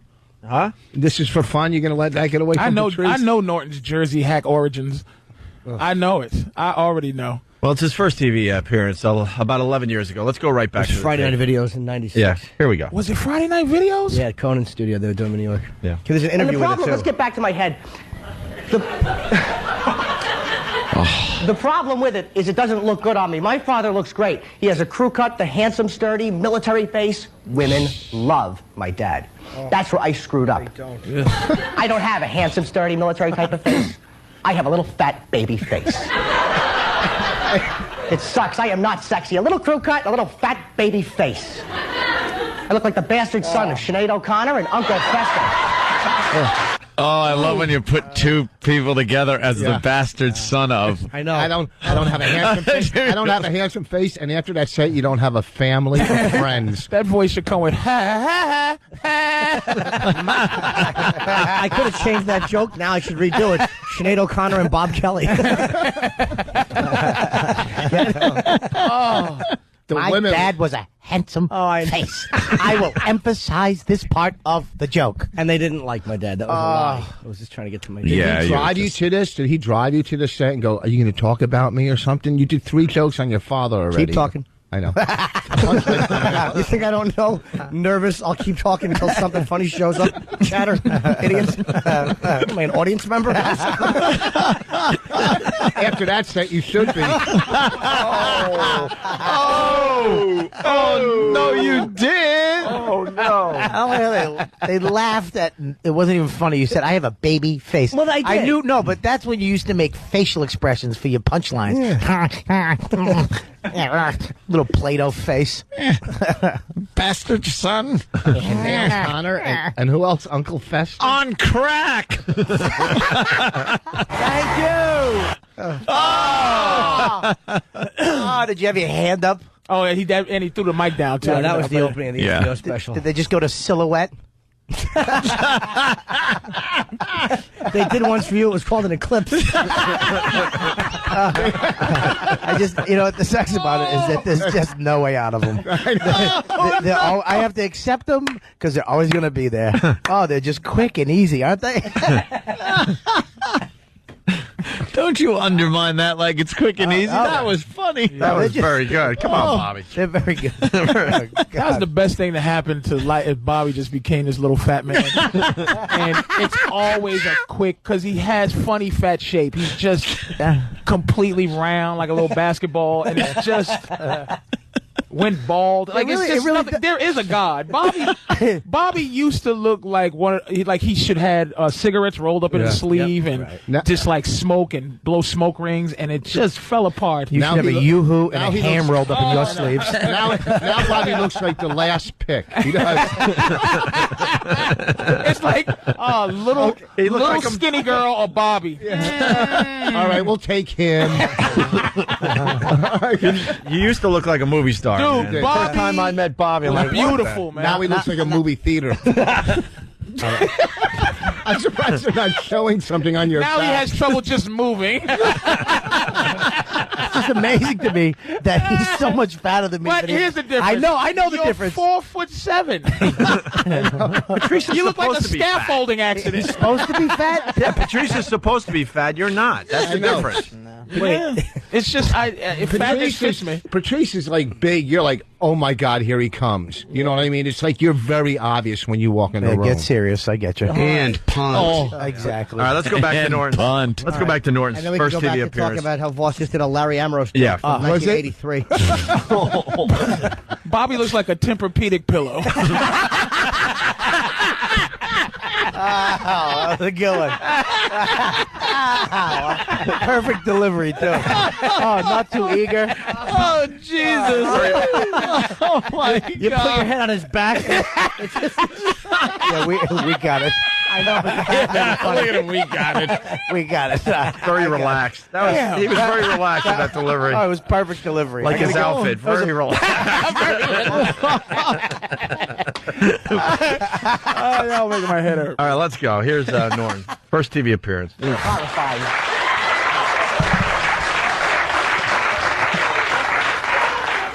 I look young, too, don't I? I hate that. I'm 27 years old. I look like a little boy. It's just the last woman that took me to bed tucked me in. Tuck me in. I know.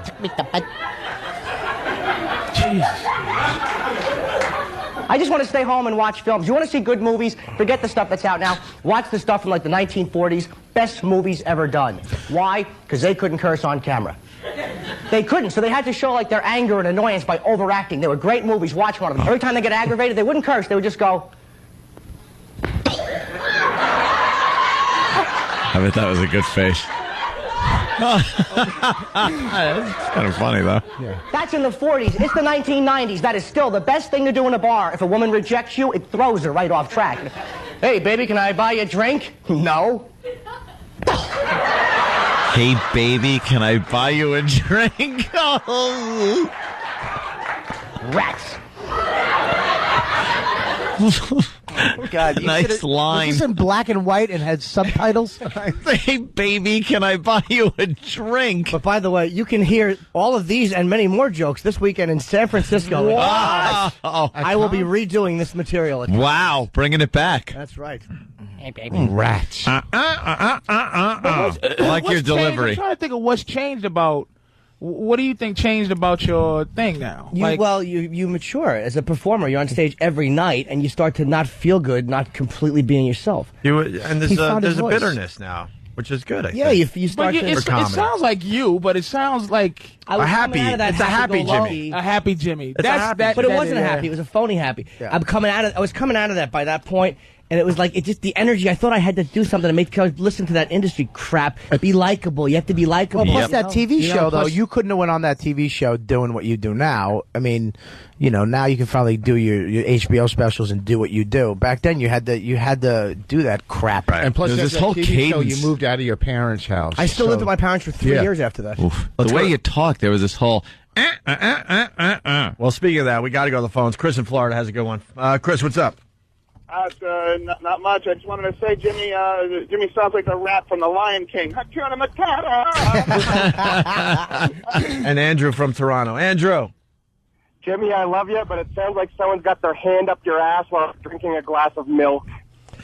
It was not a bad line. He was basically, we're going to get dumped out of that, but it's too bad. Well, he was implying that I sound like a ventriloquist. Yeah, like a dummy. No, you look like the dummy, and then you sound like the guy. With that, let's go back. We can squeeze a little more in before the break It's here. great watching you just spin Believe it out or of not, control. I have had a lot of practice dealing with rejection. No, I have. You know why? And don't pretend you didn't notice. You're a nice, polite crowd. I have a tiny little chin, don't I? Look at this. I hate it. I have the profile of a frog. Absolutely. I had a commercial audition today. One line. Bud. I just At least you're doing topical humor. Genius. They're unoffensive. No. Norton would trash a comic sounding like that right now. Like, What do you think we're doing? Praising it? You know what? But Norton has a fake. He's really proud. Norton is very nostalgic about himself. He's really proud of this material. He knows we're going to trash him, so he has his hand but he really is.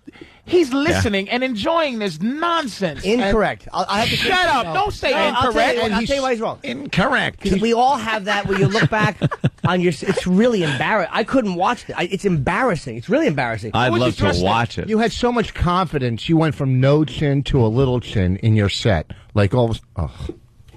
You don't have to leave. Just relax. I love how Voss takes the headphones off like I'm taking myself out. I'll tell you why this is not as embarrassing as it could be. Because years ago we did my 93 tape, and that was humiliating. The 93 one. Where you rubbed your head. At least this one I see where like, all right, man, you're changing. I know what this is. It's developing. Big a deal to me. It's becoming what he is And today. we can't see him.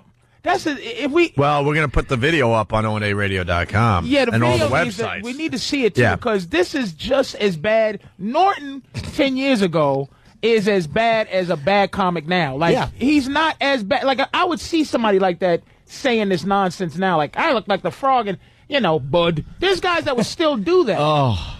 Yeah. You know what I mean? Like, So he stinks visual, too. We have to see how awful he is. You and your dumb... I was awful.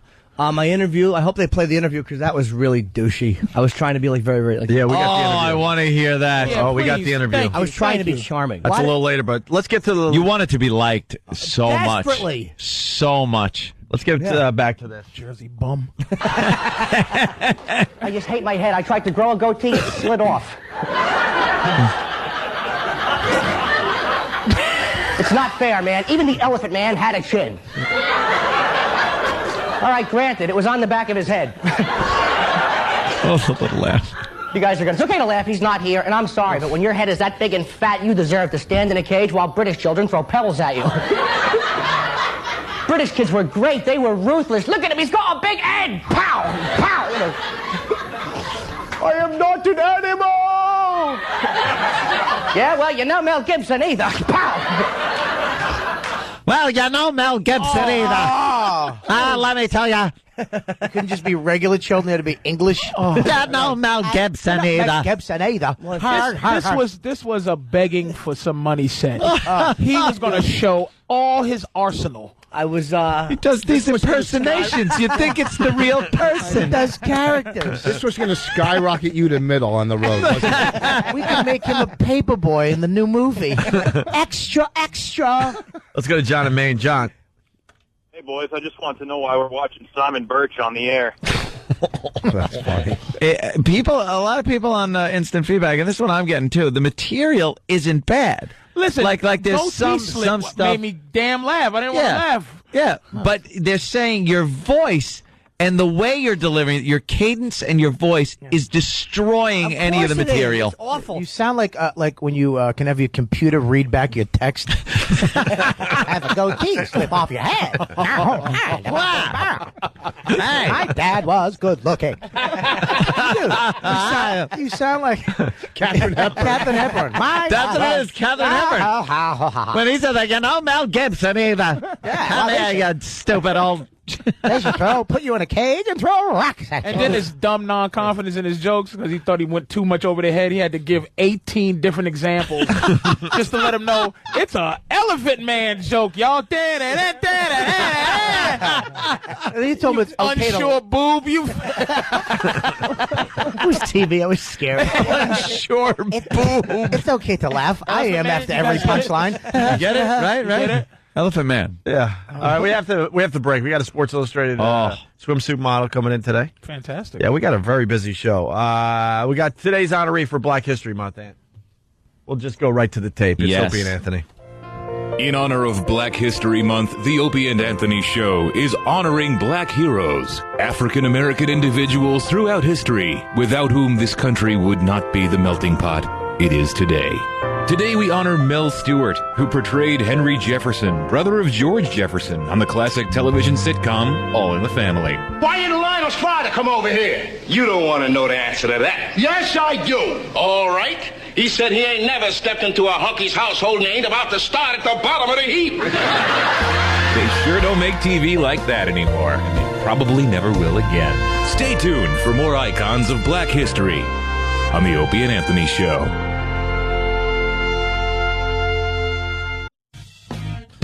Very busy morning, Opie and Anthony. All our friends are in here today, or just about all of them. There's a few missing. Yep. Phone number 877-212-0NA. Very busy day. You got Obama winning like crazy last night. You got Roger Clemens and Brian McNamee down there in Washington going at it today, right? Are we going to be able to see that on TV? Who knows? C-SPAN should have it, right? I'm hoping. Oh, yeah. I'm hoping. Mecca of excitement. Yeah, C-SPAN is a bore fest, but, you know, you just throw it on in the background until they get to the juicy stuff. And we have something we're doing today. Rich, we didn't tell you this. But, oh, yeah, we got a little surprise for you. Just a little one. It's not a big deal. But we talking about the acting, and we didn't know you guys were actually going to be here. We're going to have me and Voss do it. But we're going to do a scene together. Oh, really? An acting scene, yeah. And what do I do? You pull up and I go, are you going out tonight? But no, it's we're going to have you do a scene. Rich Vos. We're always goofing on Rich's acting and stuff, and Jimmy. Yes. You know, it would be fun to see you guys do a scene, a legitimate scene, and try to, you know. I mean, I don't mind. It sounds like a lot of fun, but we don't have. It's not like I had time to prepare. Well, that's just I didn't it. Look at it either. And it's pretty much the fact that you guys are always talking about when you get an audition and you get a script, it's very hard to just do a cold read kind of a thing. I've never done I can't even. I want to see that. Yeah, we want to just see you guys try it off the cuff. I know what we're doing. I think it would be fun. I have an idea of what we're doing. Why not? But I have not. I honestly have not looked at the script. I haven't. I would tell you if I did. Rich, your game, right? I would do one. No, like do you hear his voice, Opie? He's a little nervous. Yeah, I know. That's his Achilles heel, dude. He can't act. He just can't. Did you hear him go? His Achilles torso. Poor guy, he just can't act. Yeah, well, we're gonna. I'm sorry. And I love. I'm just saying it from a loving place. He just cannot act. Oh, really? Turn on American Dreams and watch me play Lenny Bruce. Dude, they walked you through that. You played There was a guy in a green. Rich was. Let me tell you something. Rich was CGI'd on there. He did that in a studio, and then they just plastered it on there when they finally said, "Look, how many more takes do we need? 27." It's the same technology they do to make a dog talk on TV. Rich, you gonna take that? It's pretty good stuff. They did the dancing Ally McBeal baby with Voss. They didn't spend money on the computer animation. They just put some peanut butter on the roof of his mouth, and as he moved his mouth, they dubbed in the words. Do Lenny Bruce. Wilbur. Hold on, Rich. We need 2 microphones, 2 standing mics. Yeah. In the middle of that, in the room. I want 2 mics in stands. If we have them, 2 of them. Can I print it out so I could see it? 'Cause I don't have Oh my God, glasses. listen to him. That's not a bad idea. Do we have the do- scene yet? You do get, when you go into a room, you do get at least a couple Do you seconds. get a couple of minutes Yeah, you to get a couple look it seconds. over? All What are we right. gonna do? Like some kind of what? What kind of? We need like a man's man movie. We got. It was one of a couple things. It was either going to be A Bronx Tale or Goodfellas or possibly Raging Bull. They took a scene from one of those films. Oh, we can Bronx play Tale. Raging Bull, and But they already have it printed out. oh, they How do? about children of a lesser guard, so he doesn't have to talk? My left foot. I'm my leg. How about the Stephen Hawking story? If Dummy did my left foot, he'd move the right one. Oh, God. You guys all act like you're Oscar actors. We have a sense of acting skill. Let's say you played a gay doorman once. Yeah. That's pretty good. I mean, he's a And you got to black keep guy. the coat. Patrice that you is wore here convincing. tonight. Patrice is a good actor. But When Patrice I saw him in the doesn't office care about there in the warehouse scenes, you know. Angry black guy. Put that disgusting face on when he's looking at the white guys. Angry black guy. Bobby doesn't even have to audition. Bobby just gets on a scale and they go, "You're right." Voss can't cold read him. Can we stop for a second? First of all, Voss. Why? You're playing the big guy. I'm a way Shut up. better actor than you. Yeah, Bobby can act. Way better. I've been off okay. Broadway in Boston, stupid. You are Broadway in Boston. Okay. There you go. I threw that up and you swung and hit it. We didn't say you're not funny. You just can't act. I'm a comic. Okay, You know what? That's even debatable. Okay, Give this is Voss for his fun. scene so he can prepare. We're going to do that in about 15, 20 minutes, all right? What scene? Which is one it you want to do? Rich, we have 3 copies of the same one. Okay. Okay. Let me see one. Voss will play. Of course, he's going to play. I would do Cologio this. Wait. from Cologio, and this. Wait, that's going to be mine. And these, we're going to do a scene between. Apparently, in I Bronx want to Tale. follow along. And apparently, we're going to have other scripts out too for the guys. We got one for Anthony. Opie, you want one? Oh, I would love one. And we got to Jimmy. get. Oh, we got it for Bobby and Patrice too. Okay. They're coming. But there's 2 right here. So what? It's a scene from Bronx Tale. Oh, okay. Where I'm Caligula. Caligula. No, this is why you would not get the audition. I saw this movie. I'm Coolio. No, but I think that. Wait a minute. I think that Johnny is. I'm guessing that's Sonny. I think that he probably just changed the name. Is that true? Right? Yeah. This is the original script. Oh, okay. All right. So, But wait, who am Voss I? is playing who? Which one is highlighted on yours? You're Coligio. Yeah, it's highlighted. Oh. The scene is highlighted. Who am I? Which one am I? You're number 46, the page number in the corner. Exactly. 46. Oh, I don't read that. No, you wouldn't even get that right. All right, very cool. 40 plus 6. Well, why don't you go sit and practice there, Voss? I don't like how cocky you are. Yeah, we're going to do this Like, scene I in have to about practice 15 and minutes. you don't. Listen, we got another great story we got to get to today. A high school teacher. A lot of teachers listen to this show as they go to school there and teach the brats out there. Well, there's a high school teacher making the news who couldn't read, write, or spell. Now, how the hell did they get away with that? I don't know. We're going to find out here.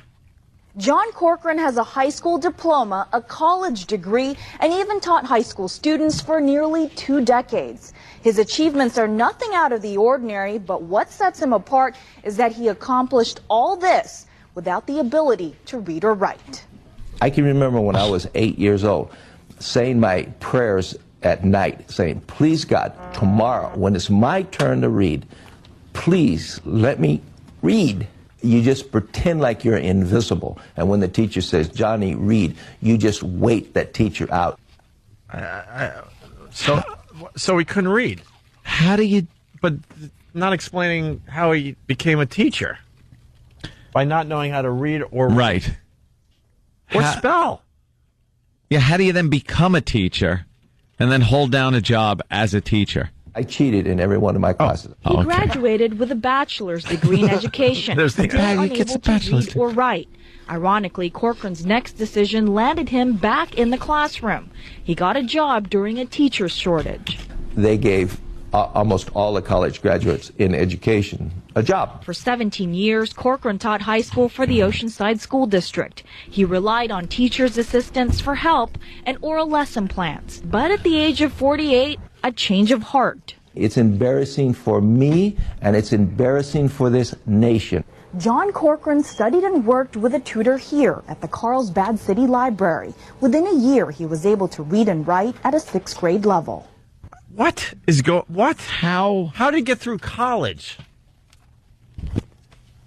Yeah. Did he have this other doesn't people? make any sense. We need more info. Did he have people writing the papers for him? Like, how did he read the questions on the test? He said he cheated.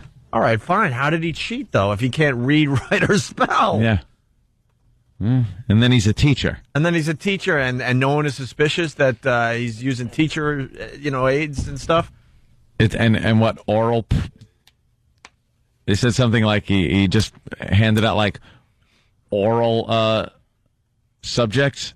Yeah, like people had to answer, get up in front of the class and just say their report.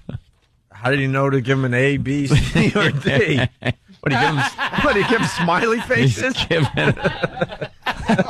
What does this mean? I got a Q. You got a cue. Right. How did I do? I gave you an upside down boomerang with a line through it. Right. Oh my God! Everyone's getting their test back, and they're going around the room. I got a unicorn sticker. What does that mean? What is a mushroom? Right.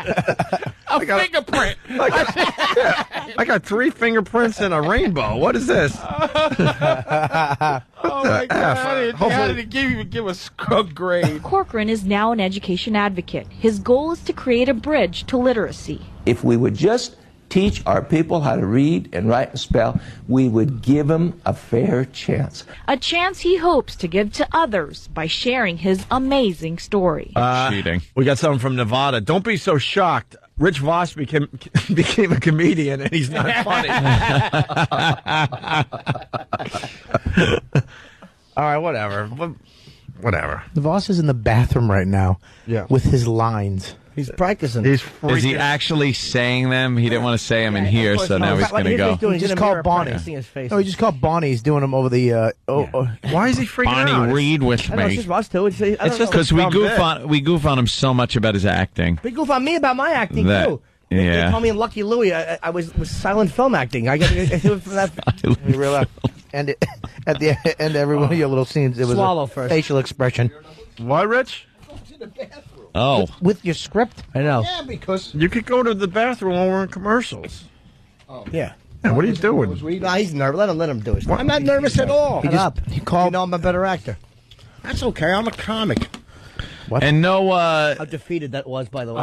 Thank you. yeah, I'm a For calling. comic. I didn't have the right I'll word. tell you but- what. You show up at Cash and Rising Star in Rhode Island this weekend. I can't. Swallow. I'll be at Cobb's in San Francisco. Oh. Stop by. Hey, you know what? You're at Cobb's this week. What time do you get off work? Because Friday night our specials there, our new ones on Good Comedy one. Central. You know what? That was a dueling plug. Yeah. Wow. Stupid did well. See, he can improv. Plugs. I wish you could improve.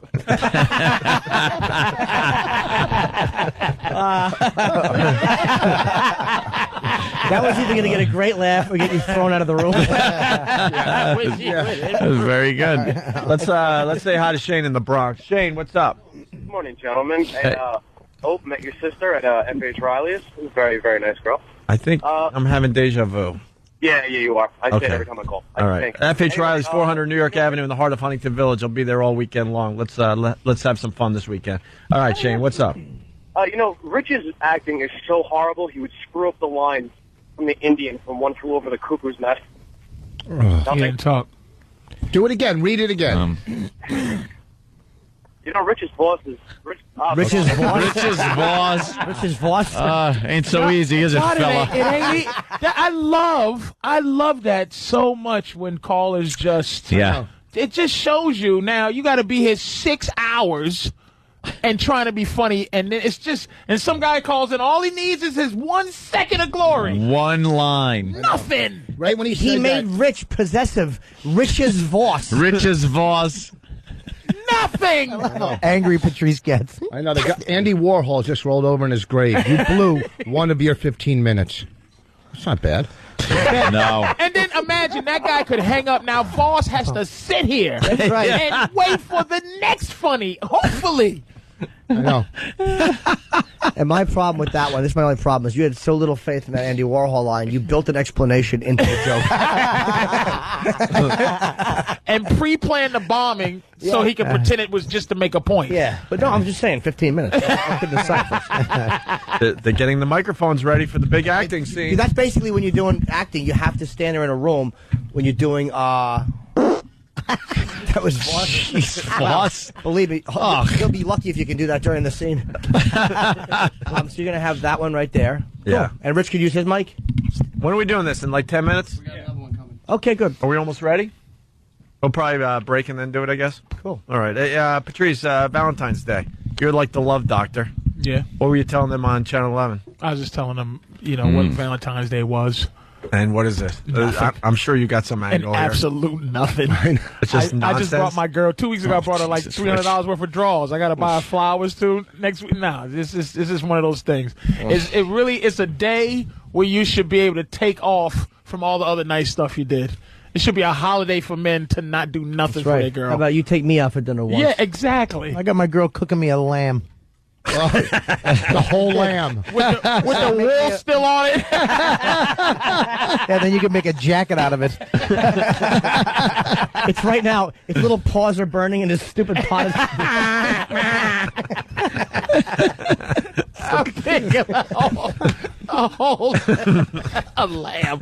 Not even one of the pieces. It's just the whole lamb. A lamb.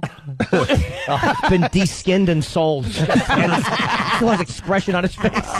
Bobby's just watching No Country for Old Men and sucking on a hoof. Yeah, the hoof got it. You know that. You didn't say hoof, it wouldn't have landed. You know what, dude? I put some weight on, but you know what, dude? I'm married, I'm happy, I'm still me. That is his. That's Bob alone. Just trying to convince himself. Dude, you know what? Natural. I've been acting my whole life. That's me in therapy. Comfortable with me. Dude, you know what, dude? As a kid, I was acting. As his hair is hitting the floor, he's just like, I'm okay. Punch you and a big tough fist fell off. Bobby's bang is just on the floor. Oh, man, dude, it's not right with me. You know what, dude? I'm in a different phase. I've lived, I've partied. You know what? I've done my life. Dude, I've had my fun. This is stupid. Oh, shit. He's crying in the mirror. Whoa with the curse. Whoa with the curse. Oh, sorry. Oh. That's all Did you good. curse? I'm sorry. I just was laughing. I was laughing too hard. I'm sorry. I'm sorry. Oh, boy. That was a good Bob looks like a cloud as you're trying to figure out what shape it is. Looks like Lincoln. No.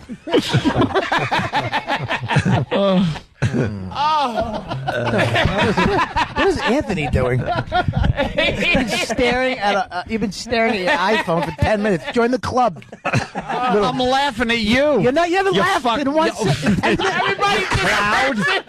I laughed at the cloud joke very hard. All right, you geek. Trying to Just look figure up out from your what iPhone. Trying to figure out what shape you are. Mike from Rockaway asked, what is Bobby's girlfriend making for herself? Reservations. Voss. What's wrong with you? I love Voss. Wow. That's, all right. You don't have to stop on every line. Well, Well, you just messed up the. It's like one of those old trains that they throw a coal in and you just, one of the shovels just misses. And it's just the train just stops. What? You just stop the train. What train? What are you talking about? It was momentum. First of all, update your analogies, Fatso. Oh, Jesus. Oh, wow. What is a coal with a train Bobby and calling a Patrice black. Oh, God. Oh. Wow. It's a pileup. It's a pileup. The tracks are icy. See, another train. I was with you on the train when I got it. Wow. All right. We got the Sports Illustrated swimsuit model. Okay, cool. Oh, man. She's going to be scared when she comes in here today. And we'll do some acting. We got like 10 guys. Acting. And that's just on the couch. And then Pretty funny. okay. It's just Voss. It's just Bobby and Patrice on the couch. Yeah. And he was basically saying that the mass of those two. Yeah. What, make 10 men. 10 men. Yeah. Exaggerated humor. I'm a big fan of that. But. Oh, really? Yeah, I am, actually. What is she going to... Wow. That's going to get interesting after the break. Opie's funny. Opie really like feeling like we're being really too mean to Voss, and he's giving Voss encouragement. I always do, though. I am a fan of what Voss. I like that. Oh, no, that was sarcastic. That was. It's okay, buckaroo. I just want him to do well. It's kind of gently over it. Voss runs very hot and cold. Like when he's cold, he's cold, but when he's hot, he's very, very Voss deadly. it's either a train wreck or a classic. Yeah, he has no middle ground. Well, Voss is like the little leaguer that closes his eyes and hopes for the best, and every Swings away. Every once in a while he connects, and it's, Yay! it's a good one. A 57-year-old bad news bear. I kind of like that. You're doing baseball anyway with the bad news Yeah, it bear. works. Yeah. Why not? I mean, it was... Pray for me. All right, quick break. One of my My favorites. father was a good-looking man. Quick break, and we'll continue. Opie and Anthony and the whole gang today. Getting real busy in here. I got to remind people, though, you got a chance to win $2,000. We're looking for original animated bits from our show.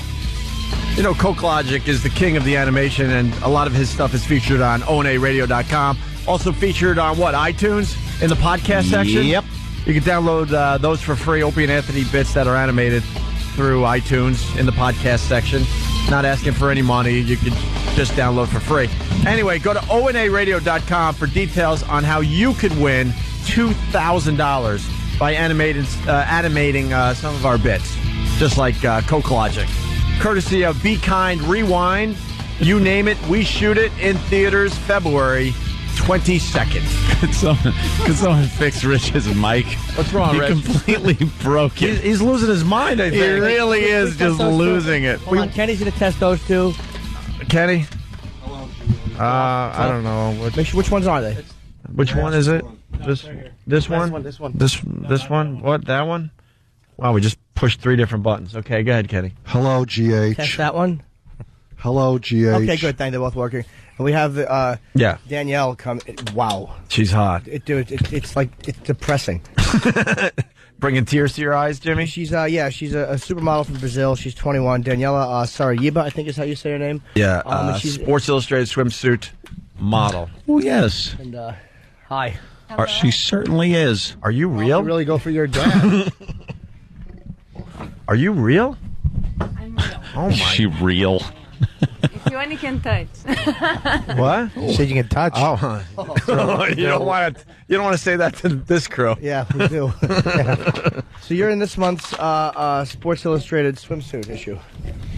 Yeah, for my 4th time, I'm in Sports Illustrated swimsuit. It's amazing being there. 4 times?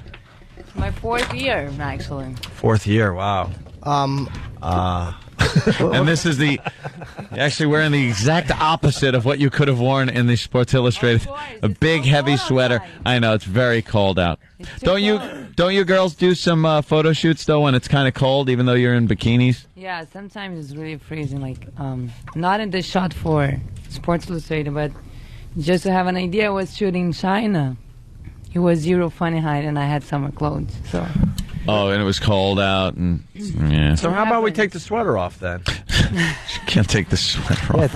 Why? Still on? Don't be Patrice, crude. you're with me, right? Be crude. Say Patrice is with me. It's just a bra. Where in be Brazil are you screwed. from?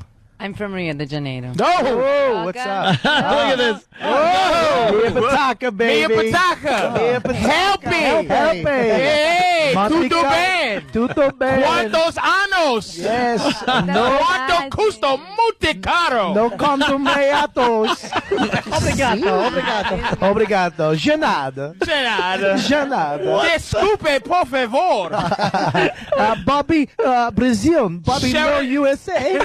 Sheraton LeBlanc, please. Sheraton LeBlanc? LeBlanc. Oh, have you been there? I've been there. What do you think? Do you know the music, Girl from Ipanema? Nah, I don't pay no attention to music. On, you know, I don't listen to Sammy Davis song. I know, you don't listen to music. What's the place? What? The Monte Carlo? Monte Carlo. Rocinha or Vidigal? Rocinha. That's where you're from, Rocinha? No. Or Vidigal? What do you say? Close to my house, but it's Favela? What favela? Really Yeah, what favela are you from? What favela are you from? I don't live in the favela, but it's I know, not now, but I know you grew up there, right? Wait, where's your little shack house, baby? Come on, now talk to me. Slums. The slums? Yeah, You're asking what slum she's from? This guy's, and they say, I'm bad? Does I want her sweater off? Desculpe, por favor. It wouldn't be bad to go in the favela, actually. Some people are very nice. Some people are not very nice. It's like, you gotta be careful there. These guys have been to Brazil a few times. They enjoy going to Brazil. And they don't enjoy the beaches. No, I don't even know what the beach looks like. They usually stay at what, the hotel? Yes, we would stay in the hotel and we would go out and have Coca-Colas at Helpe, and we would go to what's Helpe? Helpe's a nightclub. Okay. And at the Monte Carlo, they had a little water cooler that was nice that we'd use. And, so you went to Rio de Janeiro to go to Help, is yes, it? Yes. Yes. This club. What else is there to do? What? Girls. Right? Prostitutes. What? Oh, prostitutes. No. Is that what you're saying? Come on now. These girls liked us. Come on now. They liked us. I know. Come now. I tell you, I've been there once. I got really shocked. And you're doing Letterman tonight too, right? Entertainment? You're doing Letterman. Are you on Letterman? No, not Letterman. David, what was no. it? Okay. I'm doing Conan O'Brien. Oh, right. Oh, wow. Yeah. I'll be back in a second. I'm getting nervous. You guys are trying to relax me a little bit here. Oh, don't get nervous. Don't be nervous. Don't get nervous at all. You're going to be great on Conan. Oh, my God. Yeah, well, these guys like to go down there for some recreation. Yeah, the sun. Right. I like the sun. I like going down there. Yeah, I like going to the beach in July. I don't like this weather. What's going on, guys? It's winter. I came from Brazil, super summer. Oh, so nice and warm. We crossed the street, we are there in the beach, and now I come here and it's windy. It's like snowing and raining. It's God punishing you for your beauty. Guys, let's move to Brazil. So now, how did you get into modeling? You're in Brazil, and you look DNA got it. You look very pretty and everything. So what, did somebody approach you? I tell you, my mom, she was a model. Too. Oh, your mom was a model. Unfortunately, she's not here because she's gorgeous. Yeah. And how old is she? Now she's 50, but she looks like 35. No, she's hot. Oh, you love your mother. I'll be the judge of that. You got a picture of her? And so my mom, when she got pregnant, I was born in 3 days. I was covered from a very important magazine in Brazil. 3 days old, you already had the cover shot. I already had the cover shot. Yeah. A nude? Nude, of course. Yes, of course. 3 days old. Are you Cute married? Baby nude. Yeah, baby nude. I wasn't that cute, actually, when I was born. No? Did you go through a funny stage in, like, school? Because a lot of models, they say, I was like the ugly duckling in junior high or high school back there and stuff. Or were you just always? Like, after 2 years, I started to get, like, cute. Yeah. Better, you can see, though, where, you know? like, her head's kind of funny shaped. Like, what? Patrice. No, what he's saying, I know what he's saying. He's saying there was a time where she was a little awkward and she grew into her beauty. Right? Now she's She didn't beautiful. say that, you dumbass. Oh, all right. I was just trying to protect my. She's 3 days old on a cover, and then after a couple of years, she goes cute. No, and after that, I stopped it completely, and I started working again when I was 11 to 12. Oh, really? And she's married, I think. Look at her. I just got married, sorry, guys. Is he from Brazil? Yeah. Brazilian guy? 5 months ago. He does the capoeira and all. I mean, he does the karate thing and all. Caipirinha, of course. We're the best in caipirinha. I mean, if you want, I can do one for you. What is the vodka? We need the vodka, the cachaça. You know how to do that?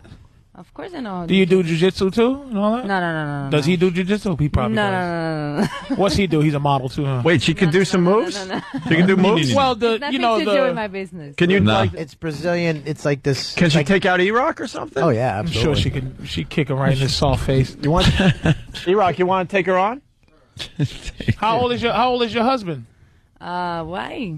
Yeah, what the hell is that? Okay. I'm curious because she's 21. I want to know. No, I'm 23, guys. So you're 23, and I want. If I you was want to just say I'm wondering. 21, I'd be happy. So you're 23, but I was wondering because it's you just try to understand where you coming from. Is it an older man or is it your age? No, he's 34. Delicious. Oh, okay. It's perfect. I Yeah. don't like young guys. No. No. Me neither. No, they're probably just, No, it's too. you're a too model. Babies. Yeah. Yeah, they come too Has to be fast. like 11 years different. 8 to 11. 8 to 11 years old? Difference. Yeah, that's different. And what attracted you to him? Huh? What attracted you to him? Electricity. He got out there for Vela. Come on. All right, listen. We got it. Yeah, we're gonna. Can you hang out? Because these guys got to do a Quick scene really acting fast. We're gonna just hang out though. We'll promote. Yeah, whichever you but want. Sports Illustrated swimsuit issue, right? Yeah. We can't. Conan tonight. It's her name is Daniela Sariba. Saraiba. Yeah. Saraiba. And how tall are you? 5'10". 5'10", brunette, Wow. beautiful, just beautiful, gorgeous. Okay, Rich, you want to come up? Let's go to the thing. We're gonna do Yeah. Voss's scene. They're going to do a little scene. We're gonna do a scene from A Bronx Tale. Watch and enjoy. Turn the mic towards that one. Turn the mics together. Yeah, I think so. That's the way we would do it in an audition. Let me just prep this a little bit. All right, so wait, why don't we explain what's going on? Because she's a little confused. She's just wandering around. Just stay there. That's fine. Oh, yeah, you can just watch for a little while. Basically, Rich Vos talks about how he sucks at auditions, right, Rich? Yes, hold on. Okay, here we go. And a lot of times you guys got to do cold reads, right? Yes. Way to go, Steve. That was the So big... Voss is going to do a cold read. He's going to do... Look at this dumb face. Oh my God! Look at Voss's retarded, stupid face. We just set He up wants Voss. to call his mother. We just set up Voss so bad. Steve, the worst timing in radio, by the way. Not at all. He told me to. No, we needed the big setup, but Jimmy was going to do the scene with Rich Vos, a cold scene.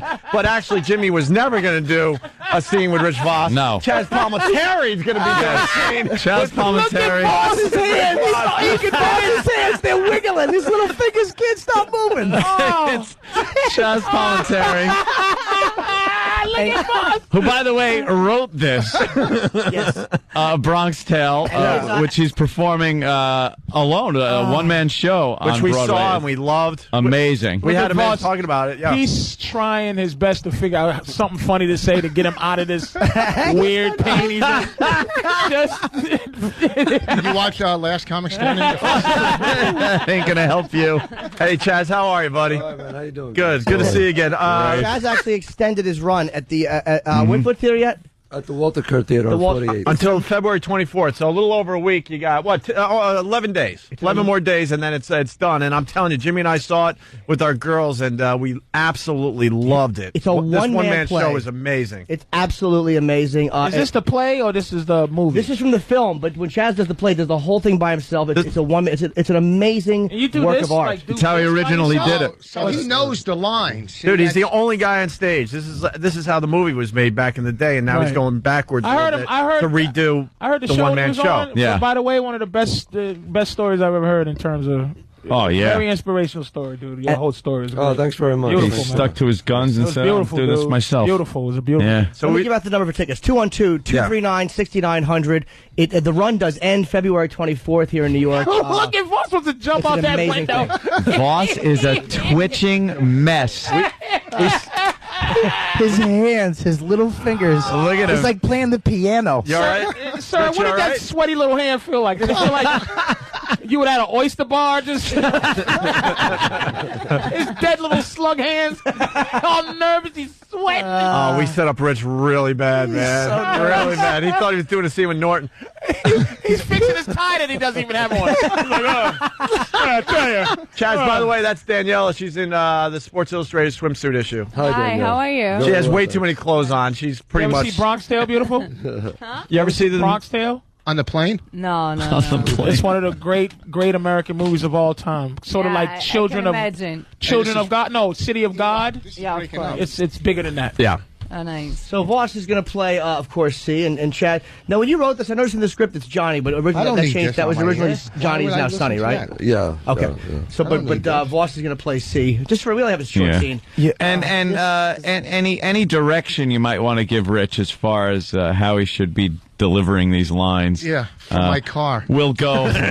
This is so epic. In one ear and out the other. This is so epic. By the way, these guys didn't know either. The This only is ones so. that knew. You understand No how one knew. epic? He was going to have a hard time with no neck Jim. Never mind. Chaz. This Chaz is Palminteri. This is the guy I didn't even know that wrote was it. him for a second. Like he looks like a rocker from back in the day. I thought it was some rocker Lou Reed or something. I'm somebody. like, what? Right.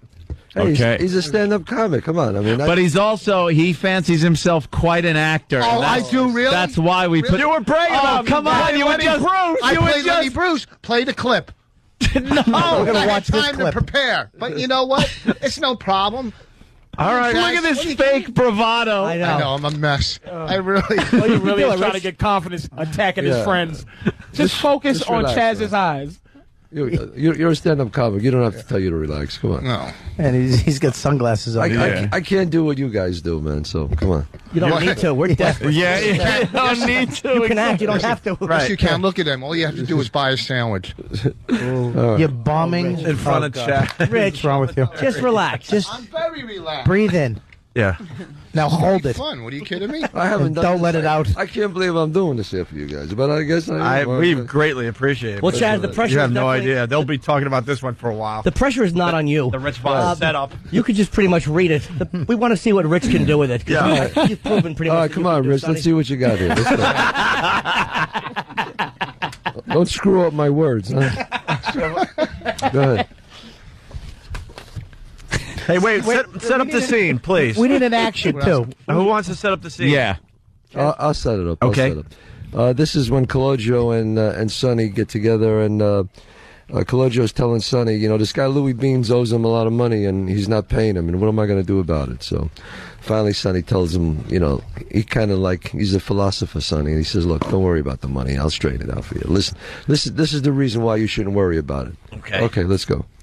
Louis, Beans, I want my money. Beans, you can't dodge me forever. See, come on, what are you doing? What are you yelling about, huh? John, I got a problem with this guy over here. Louis Beans, this guy owes me 20, and it's been 2 weeks now, and every time I see him, he dodges me. Wait, what? I know. Hold on. It's better than I thought it would be. What are you Because you're not breathing. No, just take a breath. You're saying a whole paragraph on one breath. Chaz is laughing right at you. Chaz is doubled over and he's laughing at you. Oh, this is better than I am. Like, wow, this reminds me of Kaiser Sosa. No, I'm laughing because of what he says. You're not breathing. You're not breathing. He went and then started his lines and wasn't going to stop until he was done with the scene. You have to take a breath. All right, You can pause. Hey, Well, this is a cold read. I didn't see it. It's really cold. It's freezing. Start over, Rich.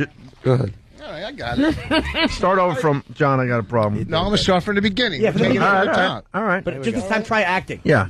What's that? Nothing. and try All right. try looking up at him a little. Well, you know, he's not Hold on. He's not connecting with me. Are you connecting crazy? with you. Oh my God! Are you I don't want to say Oh, that Mr. Chaz, he stinks. He just said, get your act together, Palminteri. What's wrong with you? Chaz, you need the proper motivation. Listen, Mr. One-Man Play. This is Rich Vos here. Chaz, your motivation can be this. Let's throw up while he's acting. Chaz can do this in his sleep, Rich. Listen, just try to look up from the page and connect with him a little. Should I? Come on, you want to connect? Come on, Rich. Let's go. I hope he locks the door and says, now you can't leave. All right, let's show. Go ahead. Let's do it. All right. Come on. Louis, Beans, I want my money. Beans, you can't dodge me forever. Come on. What are you doing about? What are you yelling about, huh? John, I got a problem with this guy over here. Louis Beans, this guy owes me 20, and it's been 2 weeks now, and every time he sees me, he keeps dodging me. Should I crack him one or what? Come on, listen. He wants his Girl Scout cookies. Sometimes violence is not the answer, kid. Is he a good friend of yours? No, John, I don't even like this guy. Well, there's your answer right there. Hey, look at it this way. It costs you $20 to get rid of him, right? He's never going to ask you for money again.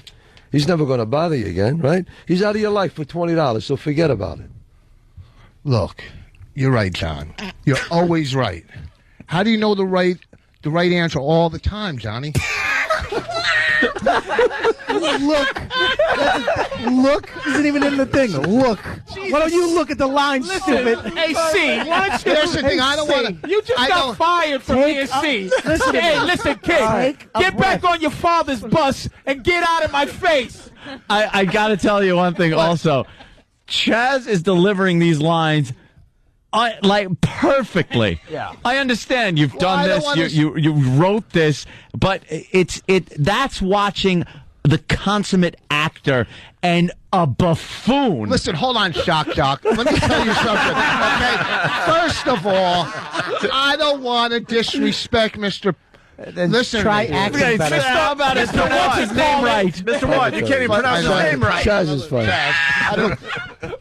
But the thing is, Spiraling out of control. he didn't. Why are you reading the paper to explain how bad you are? Because the last line you got off cheap, he didn't deliver, so I didn't have my But you know what it's called? Oh, you're blaming him. Yeah, because No, I know, because he knows what he wrote it. So he's alive in the moment. He's in the moment. And don't you wink at Chaz Palminteri like Did you? What'd he do? He winked at him to say, I'm just joking. He just winked at him. I saw you. Why are you winking at Are him? you winking at Chaz? First of all, the first two lines I knocked out. Can I ask you a question? First two, you should be knocked out. Boss, on the last He line. knocked him out, all right. On the Did I write this stuff? Or what? He knocked him out, all right. Well, you don't think the first two lines No. I grabbed out? I'm having a little problem with this Hands are paragraph. going. He's like, Here's the thing. Which paragraph? This one right here, I got a problem with this guy over here because I don't know if Just by the heart. If I silly knew by line that's heart, very this would be famous in a natural famous for me movie. because this is my type All right. of character. Where It's should we not a pick big this deal. up? Is it? Where should we pick this up? I say no. I can. You know what? Do your line again, Rich. You're doing it again, Rich, because you're putting the inflection in the wrong place. What's that? You're putting the Louis Beans. I want my money. You're putting the inflection in the wrong place. Rich. I want my Have you money. seen the movie? I've seen it many a time. He's yelling at some kid across the street. He wants his money. Yeah, that's why I yelled. You're Louis hyped Beans. up. You want your money. I don't. You and can't. he's calming you down. You listen to me. You can't deliver every paragraph as it's the same emotion. Yes. At the end, you're going, you're right, John. You're always right. How do you know? Right answer all the time, Johnny. You talk like Hal from 2001: A Space Odyssey. Yeah, listen to what Chaz is saying and react to that. He just said a very profound thing to you in life. Right. You got this guy out of your life for $20. Who cares? Good for you. You made So it what out. we're saying is And then listen- you like listen to what Take he's saying. a moment to think. Like Now it's you're right. revelation. You've actually you Yes. realize this. It's a big moment. Yeah. Chaz is Oh, agreeing this- with everybody. You're gonna go like this. Except Rich. You're Except for right. Rich. Chaz isn't shouting at you. He's just chatting. He's not yelling, kids. You don't have to yell. It's like you're not. You're right, John. You're always right, sucker. Listen to me. When Bonnie gives you a pep talk after you bomb, right? You never see. Right there, you go. I don't You're know, right. audition, You're maybe. right. You're right. You're right. That's All right. what the All right, emotion let's you start want. again. Let's try it again because All right, Voss has come a on. hunk here, and I think that he'll be better this We're time. running out of show, unfortunately. Go ahead, let's go. All right. Here we go. Go ahead. Louis Beans, I want my money. Beans, you can't dodge me forever. See, what are you doing? Come on, what are you yelling about? John, I got a problem with this guy over here. Louis Beans, this guy owes me 20, and it's been 2 weeks now, and every time he sees me, he keeps dodging me, John. Should I crack him one or what? Listen, see, come on. Sometimes violence is not the answer. Is he a good friend of yours or not? Nah, John, I don't even like him. Well, there's your answer right there. Look at it this way. It costs you $20 to get rid of him. He's never going to ask you for money again. He's never going to bother you again. He's out of your life for $20. Come on, you got off cheap. You're right, John. You're always right. How do you know the right answer all the time, Johnny? Well, I try to keep my eyes and ears open all the time, and I read. You read? Yeah, I read. Come on, let's go to Mario's next door and get something to eat. What do you read? You know, I read things, I read philosophy. Philosophy? You read philosophy? Come on, John. Sure, you ever hear Machiavelli? Who? Come on, Nick Machiavelli. I only wish Voss had to say that word. Wait, Who's Mark Velli? Wait, you're saying that would be more like a real life thing with him. Like, hey man, don't argue with the guy for $20. Who? What? That's all Voss should ever say is words with W in it. No, What? He's doing a good job. You don't think that was better? No, that was better. Oh, It was better. It was better. Okay, I guarantee we do it one more time. I knock it. No, no. No. It's over. It's Yes. over. Next. Chaz threw in the towel on his own work. That's wonderful, And Rich. you were better, except when you didn't know the guy. I got a problem with this guy over here. Louis Beans? I didn't say that. Shut up. Yes, you did. You scared Chaz on who? He actually jumped. Louis Beans? There's no animals in this picture. There's an owl. And if you want to see a Bronx Tale, we got a plug. If you want to see a Bronx Tale done properly, God, yeah. It's a one person. It really is a work of art, man. It's at the Walter Kerr Theater here in New York on West 48th Street. The run has been extended, and it ends February the 24th. For tickets, 212-239-6900. It's telecharge.com, and you get to watch Chaz alone on stage for 90 minutes. People have been raving about this, too. I know so many people that have gone to see it, and nothing but raves. Amazing work. I've never seen a faster standing ovation in my life. Yeah. People got up immediately, and you were hilarious. Oh, I'm sorry. I mean, hilarious on that stage. 212-239-6200. I have it wrong on the sheet here. 6200. Yeah, it was amazing, and it was an hour and a half. You never once feel like you want to get up and go to the bathroom. Maybe you should go see it, Rich. One act, yeah. Maybe you should go see it. Come on, see. Come and Go see see it 17 times. You're the worst actor I've ever seen. Yeah, but I'm a stand-up comic. So am I, but I can act. Yeah, but you know what? I'm a brilliant stand-up comic. No, let's not get carried away. Yeah, exactly. All right, I'm okay. Exactly. Hey, Homonyms, Rich. a gay nim. How nervous were you, Rich, when you saw Chaz come through that door? A little nervous. Opie, I was nervous. A little nervous. Yeah, we didn't tell you guys either. I saw. We wanted this to standing be there. a I big was like, surprise. Okay, here's the thing. And we appreciate Chaz playing along, by the way. We weren't even sure he was going to do this for Chaz us. didn't know. I just went and asked him in the green room if he would do it. He's like, yeah. And, That's pretty cool, we wanted man. the committee was going to plug a Bronx Tale. I'm like, what better way than to see it done half right and half horrendously? So if you want to see it done all right, you're going to go check it out. I'm not even just raving because you're here, man. It really was a moving, unbelievably a great piece of work. I appreciate that, guys. Thanks a lot. Now, Rich, go audition for a revival of Newsies. Extra. All right, we're running out of show, unfortunately. I have a pilot coming. Thanks a lot, fellas. Chaz, amazing. You're not leaving, are you? Thank you so much. Yeah, we're all. Well, we're leaving here. Time is ticking. Daniela. Thank Daniela too. She is in Yes. this month's Sports Illustrated swimsuit model. Oh, God, Fantastic. And we got Jimmy. We got directdaniela.com, right? Yeah, this is a website with Taco Bell where you can be my photographer. Really? Oh, wow. DirectDaniela.com. Taco Bell and you? That sounds good to me. I think something together with Taco we should Bell be able to take pictures of you. Yeah. You lose the sweater, and we'll do a little photo shoot. Was that funny, Danielle? I love it. Was that funny with Rich Vos and Chaz? Amazing. That was good, right? All right, everyone's just talking to Chaz now. We should get out of here. All right. Yeah. Now we're all just getting up and gushing. Thank you to the great Chaz Palminteri for going along with this Bronx Tale at the Walter Kerr Theater. The run ends February 24th. See it as it was originally designed to be seen as a one-man play, man. It really is beautiful. Absolutely. And directdaniela.com. She's just stunning, beautiful. Sports Illustrated swimsuit issue that comes out today. Yeah. I like when you stretch, by the way. That's very... It's cute, right? Any other plugs, Rich? What do you got, man? This weekend, Catch a Rising Star in Rhode Island. Thursday, Friday, and Saturday. And also Friday night, my new half-an-hour Comedy Central special. Hey, that's really cool. And then we got Jimmy in San Francisco this Cobb's weekend. Comedy Club, And yes. Patrice, what are you promoting? I'm at Stand Up New York all weekend. Special Valentine's Day Shows. Oh, look at you. Yes, sir. And Bobby? Cleveland, February Improv. 20th. The Cleveland Improv, February 20th to the 24th. Next weekend, basically. Yeah. Starting next on... weekend. Wait, the I think 20th? it's Wednesday. Yeah, Wednesday. I'm doing Oh, you are Wednesday, doing to, Wednesday to Sunday. So Wow, get that's your tickets cool. now. All right, we're heading over to XM. Thanks, guys. Thanks for listening to us. We appreciate it. Have a great day.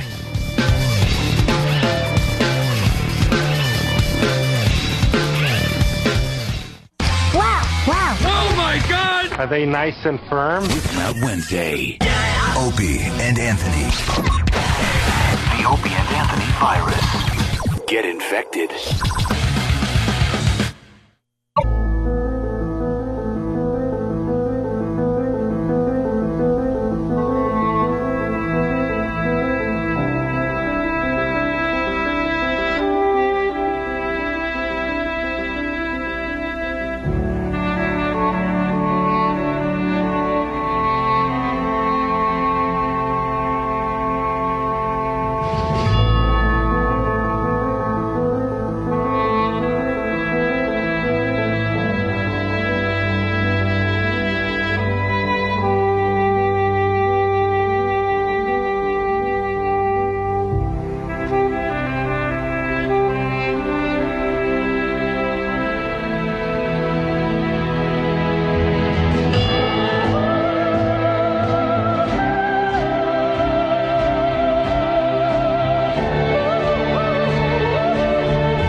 No, you're not. All right, here we are. XM Satellite Radio, trying to get all the money. Which, say something, Bobby. Testing 1, 2, Voss. All right, I got you. We're all on. Hey, a couple things really fast.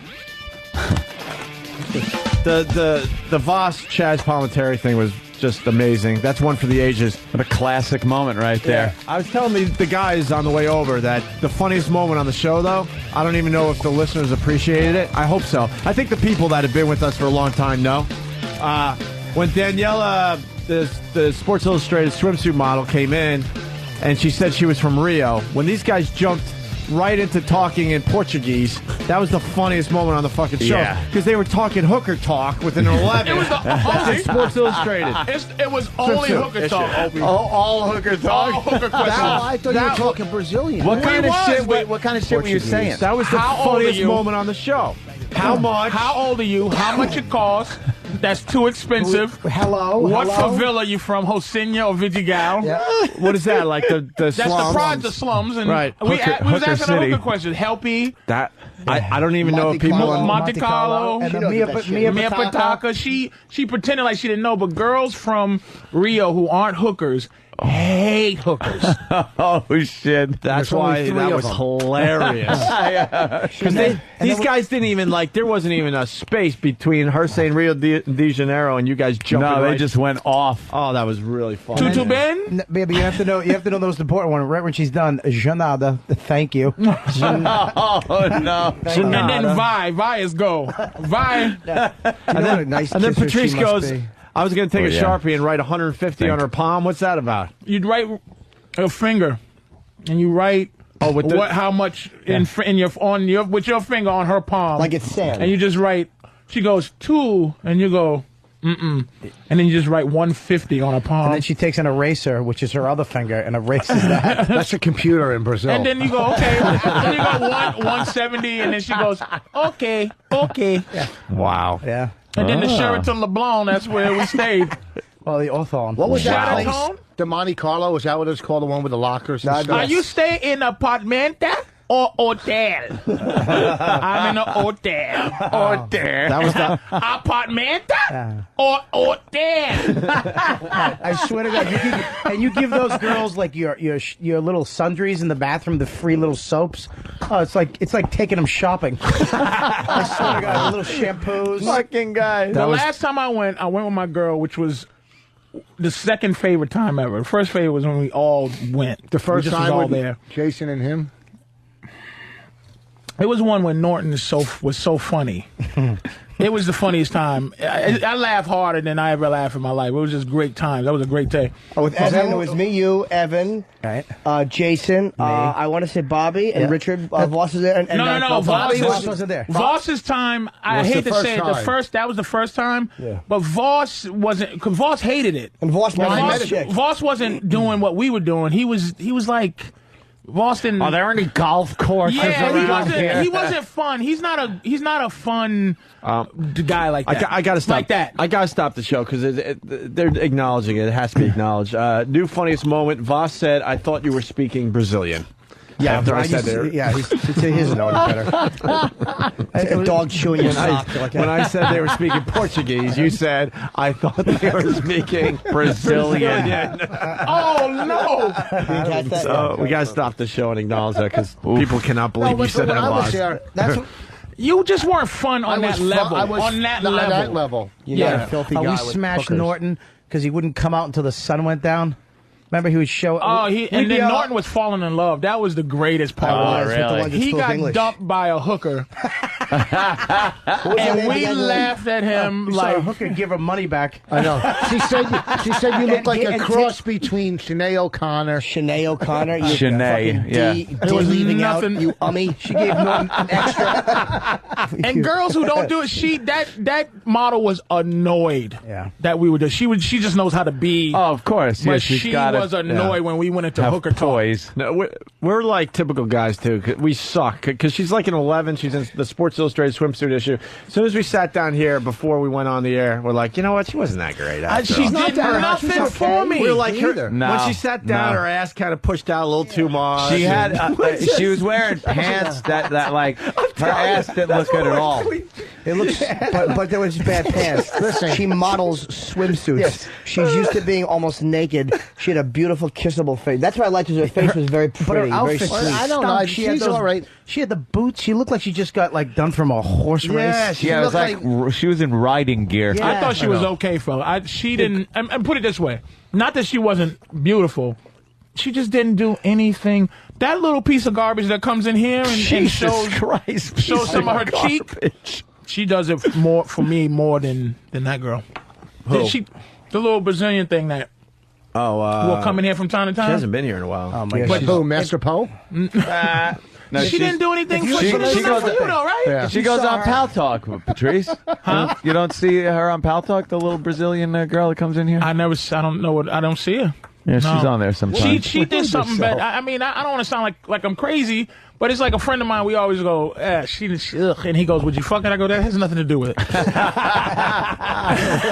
had nothing to do with it. But she was. If you saw her, wait, so what was wrong with that girl then? She didn't have a good ass. She didn't have a good ass. She was a bore. She was all right. She can barely speak English. Of course she's going to be a bore. But she was a bore. No. She was a be bore. on Portuguese she was a bore radio. attitude. I thought she had a great little ass, but the pants, because there was a couple of places where she was standing with the pants were bad, but if she wore something that was highlighting her little tight ass, she has a small little butt, man, because she's hilarious. A model. Combined, we don't make a 10, and we're just trashing this lady. A big actor that's like what me, guys do. You got to pick them apart. It's the girls at the cellar last night. There were two girls there that were. She's from Brazil. That blonde last night. You saw her in a big loose sweater. Can you imagine her in a fucking sexy little F? She was trying to show You don't have to off? imagine. Where's the fucking magazine? Oh, I don't know what you that could language. look and see. Where's my I've seen swimsuit better issue? girls in a Rocco Siffredi. Where's the magazine? Oh, yeah. Do we have one? Yeah, nasty. That's it, nasty. She doesn't have good Please placement. find one. Open up the page and see what she looks like in a bikini. Oh, she's amazing in the magazine, but she didn't get good placement. She's in between like a car ad and like cologne. She's not the cover girl. Huh? She's not in the main section where it's like one model after another. She's kind of tucked in the middle. I wonder Let me if some see of it. her photographed better than they look. I wonder if the fucking car ads have a say on who they want to be next to, because the hot chick people will look at her longer, so we want our ad right there. This How long whole you gonna page wonder is for? her. That's Everything. 5 seconds. Is that her? That whole thing is her. Daniela, let me see. Oh wow, we didn't see those earlier. All right. First thing, they don't have an ass shot. No. They don't have an ass shot, which leads me to believe that's not her strong suit. It's very small. She was small. Hey, no. Let me see. No, she's very. I don't know. I'm not digging it. This picture's nice. She's not showing anything, and her face is kind of cute, but. The one on the cover is 10 times better. The one on the cover That's is... her. Well, that's why she's on the cover. She's on the cover, you moron. I said the one on the cover is... It's not her. We're not going to get the one from the cover. Look at us. I think she's the a cover very girl. beautiful girl. We have a chance with the inside ones. Look at how nice. They gave us the ugly one. Are you guys out of your mind? Look at how nice that fucking fat teardrop titty is. Can I see that? That fucking beautiful thigh. She's just a beautiful girl. I mean, she's not filthy. So No to me, one's saying she's not sexy. beautiful. We're just talking about on the level of a beautiful woman. Yeah, if you saw her in I think she's a Brazil at club- low-level beautiful woman. Yeah, they gave us Low the level beautiful. They gave us the ugly one out of the crop. But if you saw her, Well, Patrice, one if of you them saw has to her be at- officially in ugly Brazil, in that category. if you saw her in Brazil, walk into club help, it'd be like we'd be all. No, he wouldn't. No, he wouldn't. No, he wouldn't. Bobby wouldn't even put Hey. a sandwich down. Hey, Oh shit! the guys pulled the clip. Listen, I want to replay because it's worth it. So this swimsuit model comes in, and she says she's from Rio, and these guys just start in with their hooker talk. Listen again. Where in He's Brazil are you screwed. from? I'm from Rio de Janeiro. Oh, what's up? Look at this. Mia Pataka, baby. Mia Pataka. Mia Pataka. Help me. Help me. Hey, Mami tutto Ga- bene. Tutto bene. ¿Cuántos años? Yes. ¿Cuánto custo? Muito caro. No consumeatos. Obrigado. Janada. Nada. Janada. Desculpe, por favor. Bobby, Brazil. Bobby, no USA. Sheraton LeBlanc, please. That's the cab driver. Cab driver. You guys miss a beat. And she knew it was hooker talk, because that's all you can say with hooker talk. I was wondering because she Helpe. barely said anything. She was just kind of sitting there uncomfortably listening to you guys. As soon as she heard Helpe, she, you know, Monte Carlo. That's the big club, It's a right? fucking whorehouse. Everybody You knows. go all the way to Brazil for helping? What else? The seashells, bitch? What do you think? The educational opportunities? The chick learn how to get my throat cut for $3? Who the fuck gets on an 11-hour flight? What the hell was that? That's Voss's dead Voss inside. is acting again. That's his kidney that just died. What's wrong with her ass? There's nothing wrong with No, it. but I'm saying, like, look, there's her ass right there. It's like, so That's what? her? Yeah, it's a She's little the one juicy rump. that was here. Yeah. All right, let me see. I didn't see. Oh yeah, They didn't give me one page. Yeah, pass it around. Show that juicy rump. Voss's cyst is what? Your size of a baseball we're up to? Yeah. Jesus. You're getting it removed soon or what? Yeah, hopefully. I'm waiting to Attached to the Clemens kidney? to sign it. I liked it. Thanks, Hope. I really did. And Patrice was asking earlier, off mic, if Roger Clemens did the roids. Of course he did at this point. You got to think he was on the juice.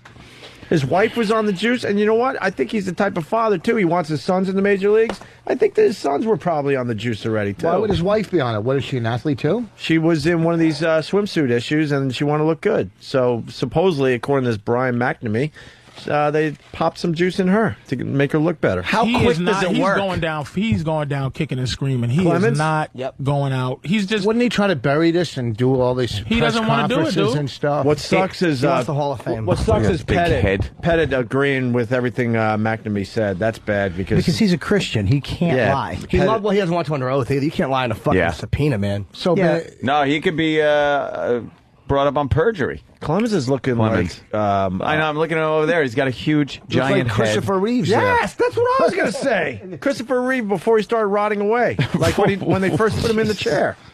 But the sportscasters, this is the one thing that makes me go, okay, the convincing argument. Because I'm sitting there going, if somebody accuses me of something, I say I didn't do it. You know, I'm going to fight if I didn't.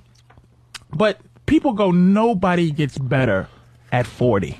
Right. Like, that is an argument that you go, wow, no one statistically gets better at 40. No one continues physically to compete with 20-year-olds at the age you can of 40. survive, and you can have a spark of your greatness. And like you said, having gotten better, it just doesn't happen. No, like Nolan Cy Ryan. Young's at 39. Yeah. The best pitchers, you got that Johan Santana motherfucker. You got all these Puerto Ricans who just throw 150 miles an hour, and Clemens is better than all of them. Yeah, how does that work?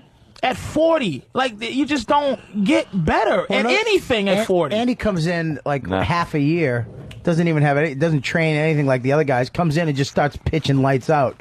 Just right out, boom, a month, and then he's in, and then he's pitching 100 miles an hour. But what's the proof? How are they going to have proof? He said, but that's just it. We're arguing this the point. motherfucker saved blood in the garbage can. Yeah, he's the worst. We're arguing the point, but he is a piece of shit. All they got to do is deny it. To the face. All they got to do is deny They're it. going to test his blood. Doesn't matter. They can't even prove that as long as they deny it. It's not evidence that was scooped up by the police department, and it's not tainted. There's no way anything like that could hold up. The guy could say, I got it, check it, it's got his DNA on it, it's got steroids on it, but what the fuck does that mean? And taking his blood and put stuff in it. Of course, the defense attorney could say, why would you save a piece of a needle that you injected a player with? Why would you save that unless you planned on commercially profiting from this? Yeah. You planned on doing something with this. Right. Clemens is, he's going to be all right through this whole thing. I think he's going to be exonerated, but most people are going to be like, he did it. He did it. He is not but going whatever, he even is, if he did, who gives a shit? Who cares? Do you care about steroids? Absolutely not. Oh, I think I say it's an exhibition. I don't know They're these great. people. I love the fact they hit 800-foot homers now. Thank you. Yeah, but a lot of them throw do- 135 miles an hour. A lot of them do it to heal, though. I mean, they get hurt and they need to heal quick, so they'll pop roids. Like UFC guys have to take some roids to heal because they get hurt all the time. So of course you should let them take roids. I'm gonna pop roids. What did you take? my knee, man. What did you take? Hemorrhoids before you played? I broke my knee, man. Broke my knee, man. Where's that I broke clip? my knee, man. I broke my knee, man. I broke my knee, man. I broke my knee, dude. That song was great, wasn't it? That was the funniest thing. The greatest sound is your moan. You didn't take any medicine? They gave me. That's great. They gave me what? Taco Bell and... They gave me. That's when Bobby did blow up too, man. That fucking. After the knee thing, that right? fucking knee thing. Yeah, exactly. I only started working out in the last month. My brand new ACL from a 40-year-old white guy. But yeah, they just drained my knee and they gave me what's that? Cortisone. Cortisone. That's it. Damn. Fuck. That's it. Fuck that. Bobby If brought they like gave me- fucking Nell Carter from Give Me a Break. I know. Poor Bobby, man. I actually was you fat. gave Dane Cook your blood and your knee. I know, and I That looked up at one point. motherfucker, you should be his Robin. You should be on every, and I mean Batman Robin. You should just be everywhere with that fucker. You gave your soul for that goddamn show. Yep. And what do you get out of it? Classic. Just bad cholesterol is what you get out of it. He's put me in every movie he's done. Has he? Well, he Yeah, hasn't I'm in put the me new in. one. I don't know. How about this? I'm in the new one coming out, and he tried to put you in the movie. I The Bachelor understand. number 2. I was horrendous, and I knew I was horrendous. He did try. Yeah. What do you mean at the audition? What you just did with Chaz, I really thought it was De Niro. What did you compared audition to what I thought. When you put me in the movie, like Kevin Smith just put me in his movie. you could do the you could do the scene. You I could got do the it. job done. You know what? You're right about that because the first Good Luck Chuck, they just put me in, and it was easy. It was fine. The next one where you had to audition, it actually does make it a little harder. It wasn't a good audition because this woman was just putting me on tape. She wasn't giving me a read. Okay, well, there you go. And it's like, you know what? You fucking But it doesn't suck, fucking bitch. matter. Who the fuck actually books a show? Who wins a role? Yeah, you like have who the fuck really? I think I did today. Outacts everybody. You just it's Whoever like goes against you in a Chris Rock show. I don't get it. Everybody loves Chris. Hates Chris. Oh yeah, but that's the point. You heard that motherfucker get on the radio and say, "I got the part." You were the best. But it's like, you don't like his attitude. It's hard to. You're hard to work with. I'm not hard to work with. Oh, really? Fuckface. No one's ever said that. I just did. And I just we all have. And I'm easy to work with. You work with me. You work with me for fucking 4. See you how hard you asshole. are? See, you're Okay, don't angry. get mad. That's why you're hard to work with. You can't take White people. That's your problem. Just We can't be angry. The word you're You looking can be for angry. is What? uppity. Uppity niggas. Why can't I be uppity? I've I heard don't him think you're called hard to that. work with. I think you're fun to work Shut with. your mouth. Stop backtracking. You fucking Weasley's your friend. You disagree with him. No, I don't. He's not a producer. It's like I'm If yelling he had down. a show, he wouldn't put you in it. Let me calm Patrice down. He's the scary black guy. What's He's the matter with becoming. you? You know me I'm just 12 kidding. You're years. fun. Shut up. Not fun. He's very funny, and we tolerate him because he's hilariously funny. But he's not fun. None of us are fun. He's not a fun guy. He's brilliantly funny, wrapped in shit. Who's actually fun in this room? We're the worst friends ever. I don't know. It's just, you know. I don't know about that. We're very honest with each other. We don't fucking soft soap things. I know exactly how you feel about most things I'm doing at any given moment, and the same with Bobby. I get honest opinions from these guys. I think we're actually really good friends in that we don't fucking soft soap each other. Stereotypically, we're the shittiest friends on the planet. It's just that we're not as a allowed real to have friendship, square friends. Yes. No, we call each other out on bullshit. We save each yes. other the trouble and embarrassment of humiliating ourselves. We're in front of the good. We're audience. great friends like that. But stereotypically, I mean, like, you know, for birthdays. We're not good Christmas. square friends. Yeah, fuck For them my all. wedding. Yeah, well, you don't want to bring that Did I up. not give you a gift? Nobody, you even call me and say congratulations. Don't bring up weddings. But that's why. yeah. But You know that's what? why Bobby Here did comes what he Rich did. Vos. Is because of how we are as friends. Oh, No one would absolutely. have an internet wedding. Yeah. Who had good friends. Yeah, exactly. True, they'd all be there. Actually, I said to my Yeah. girl, I go, look, this is what we're going to do. Your family, so we're going away. No, I'm not inviting anybody because I don't want to get disappointed. We'd all come. We all would have come to your dumb wedding. Who's going to fly to Hawaii? No, Hawaii's Really? different, but if he did it in New York, Oh, yeah, we all New would've York. gone. I'm not going to do it. He didn't again. want to. If he did it where we all could just ride through the Holland Tunnel to get there, of course we fucking be there. Hey, Bob, have your wedding on 42nd Street. Yeah, and have we'll be there. have I got your a spot wedding at here. Caroline's Have that your night. wed- If you can have it at Caroline's, Have that'd your be wedding perfect. in this time zone, and maybe we'll. Oh, look who's talking, fucking Saskatchewan, motherfucker. Yeah, Canada. And then this Mr. bitch ass Canada. nigga didn't invite nobody. I do, 'cause- and then he came back and he wanted I know, he had- traditional No, I wedding do it- shit. He no, wanted gifts no, and bullshit. shit. But My he didn't wedding invite party- me like no, a friend, but he wanted no. all the other Oh, no, friend listen, shit. You're wrong. Don't make me get into this again. Because the wedding party we threw, I was conveniencing you guys and not making Fuck you fly you all the way and there. your giant No. cupcakes. Listen to me. He had 4 It was wedding aces. receptions, hoping that we'd go to one. It was First of all, awful. It was fucking Didn't he have one in awful. L.A., one in New York? Well, Where yes, else? because He had benefit receptions. He lost me at I was conveniencing you Voss's guys. reception was a tax write-off. Yeah, there wasn't even a cake. There was cupcakes. No, Giant cupcakes. I didn't listen. He I has didn't. it at a comedy club and then gets mad that we didn't go. I didn't. I thought it was just another fucking set. Okay, we paid a lot. My mistake was doing it there. My mistake. We sent out. Caroline's charged you? I paid $7-8 grand there. $8 grand. Yeah. What's wrong with I'm you? not fucking lying. But here's the thing: the problem. We sent out real invitations And had a middle at the same time. He had to keep running in from his own wedding. You guys ready for your next act? You invited Norton. He was your best man, and you didn't invite anybody else. Because I didn't want you guys to have to fly. It was in Edmonton. It was I not a good on the friend? Yes, you were a great friend. You really are. Ooh. You are. And you know what? And I didn't even expect him. I said, if you can't do it, that's okay. I fucking flew. It was a 9-hour flight total because of the 3-hour layover in Minneapolis airport. I hated your guts. And I flew up to this fucking this shitty part of Canada. It was in a fucking hunting lodge. There's people with fucking bloody Was it a rest area or something like that? That's where the wedding photos were taken. Someone's blowing a Canadian trucker, and he's smiling for photos. And then someone is telling a story right now. I think Bobby did it the best way for how awful we are. Who sent you a wedding all the gift? embarrassment of having to make excuses. Bobby, who sent you a wedding gift and said good luck on your wedding? Yeah, you actually sent me a gift. I'll get you a gift. I'm sorry. But the thing the way you sent me a gift was a little it was a little shitty too. No, I had a second. Let me just say it. I'll tell you. I'll tell you, and then I'll tell the story. All right, let me tell you. All right. He got me a card and put $100 in it. 200. Was it 2? 200. Okay. All right. I just wanted to see if you remember. Maybe you just stopped to get something to eat on the way home. Sonny Black on his wedding? A friend of ours. So he gave me a card. But we were supposed to do this gig together over at the Hudson.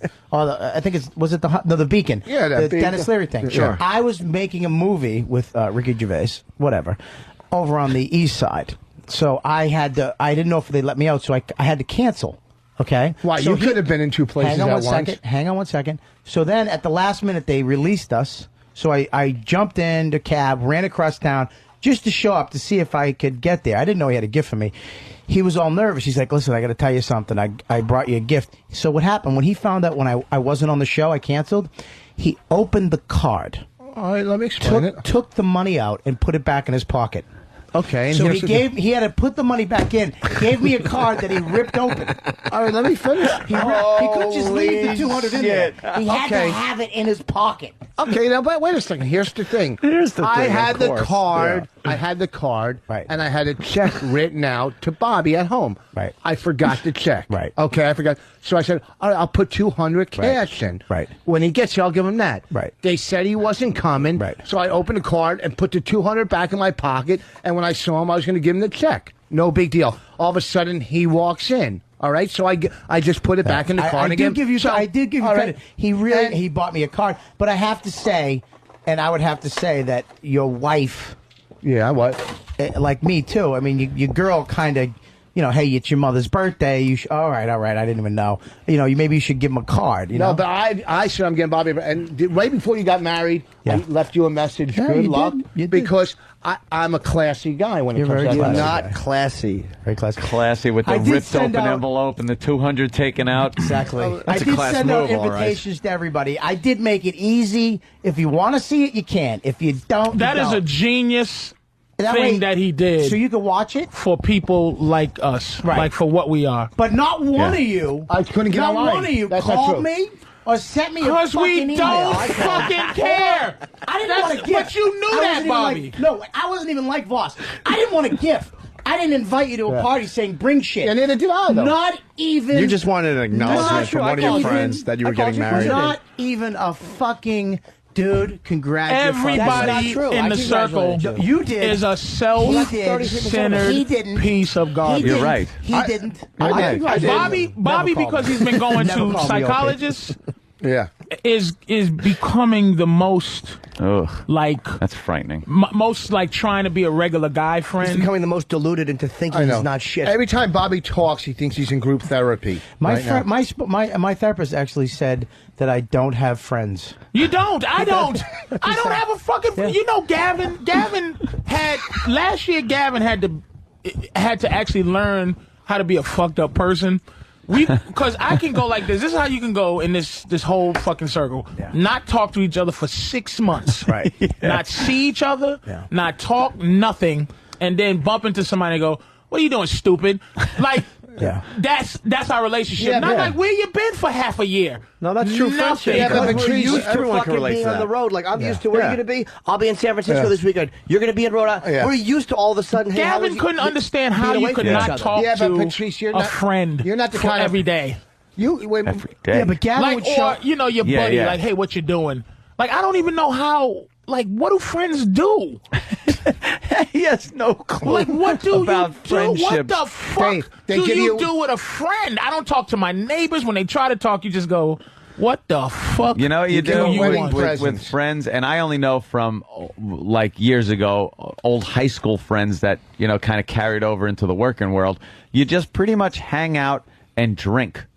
That's like the only thing you can really do with your friends. No, you could give them a ride somewhere and do something. What? with- That's help 'em- inconvenient. Good example. That's inconvenient. Help them move. I'm No saying. fucking Let me tell way you would something. I lift Are you a insane? finger. I moved. Yep. Bobby moved. Yep. Norton moved. I moved. Not once did I think about calling any of them to help me do shit. And you know who does that? Unfunny comics. Yeah. Help each Unfunny other. comics will help each other. And hey, we'll all come over. They'll have a party. Yeah, give One massages. girl comic will... Go fuck Did you even yourself. think of I'm not asking lifting anybody a help you move finger. a fucking couch? Hell no. No. Hell no. I can explain, by the way, why we are this way with each other. One of the reasons is because a lot of times friends use each other to divert from the awfulness of their life. We like our lives. I love what I do. I'm here for 5 hours a day. We're all on the road doing gigs, having fun. We all know the other guys are pretty much doing fucking acting, having fun. It's like we don't need to divert from our lives, and all of our friends are involved in our work lives. So I'm Yeah, but constantly hearing about that shit. is that's elaborate what he said. No, I got 3 kids. You really can't compare that to, dude, can you help me move this couch? No. I have nobody to help me move a couch. See, I have an excuse. I have 3 kids. Hey, Norton, what you doing, buddy? Listen, why? And then don't start with what you're doing first, because then it's like you're not going to get an answer. Like, hey, Bob, what you doing? What? What's what do you mean? Yeah, what why? what's going on? What are you doing? Well, I need you to help me move this couch. Nah, I'm on the moon, dude. Hey, I am the moon. I got to stop right here. We got Bob Saget on the line. Bobby! Hey, how you doing? Pretty good. You What's going got Patrice O'Neal, of course, Jim Norton, Bob Kelly, and Rich Vos in studio today. Oh, man, I miss you guys. I wish I was there because it's snowing, right? Yeah. Yes. Now it's just a messy rain. That's what I want. Yeah. You have real friends, Bob? What? You have real, true, like, you have any friends left from, like, real life, or is it all comedy friends? No, real life, but not as many as I used to have. When I moved to Hollywood from a single apartment in Palms to Hollywood, my moving guy, because I worked at the Comedy Store in L.A., was Yakov Smirnov. Do you have anybody that'll help you move a couch? The unfunny comic thing. He helped me.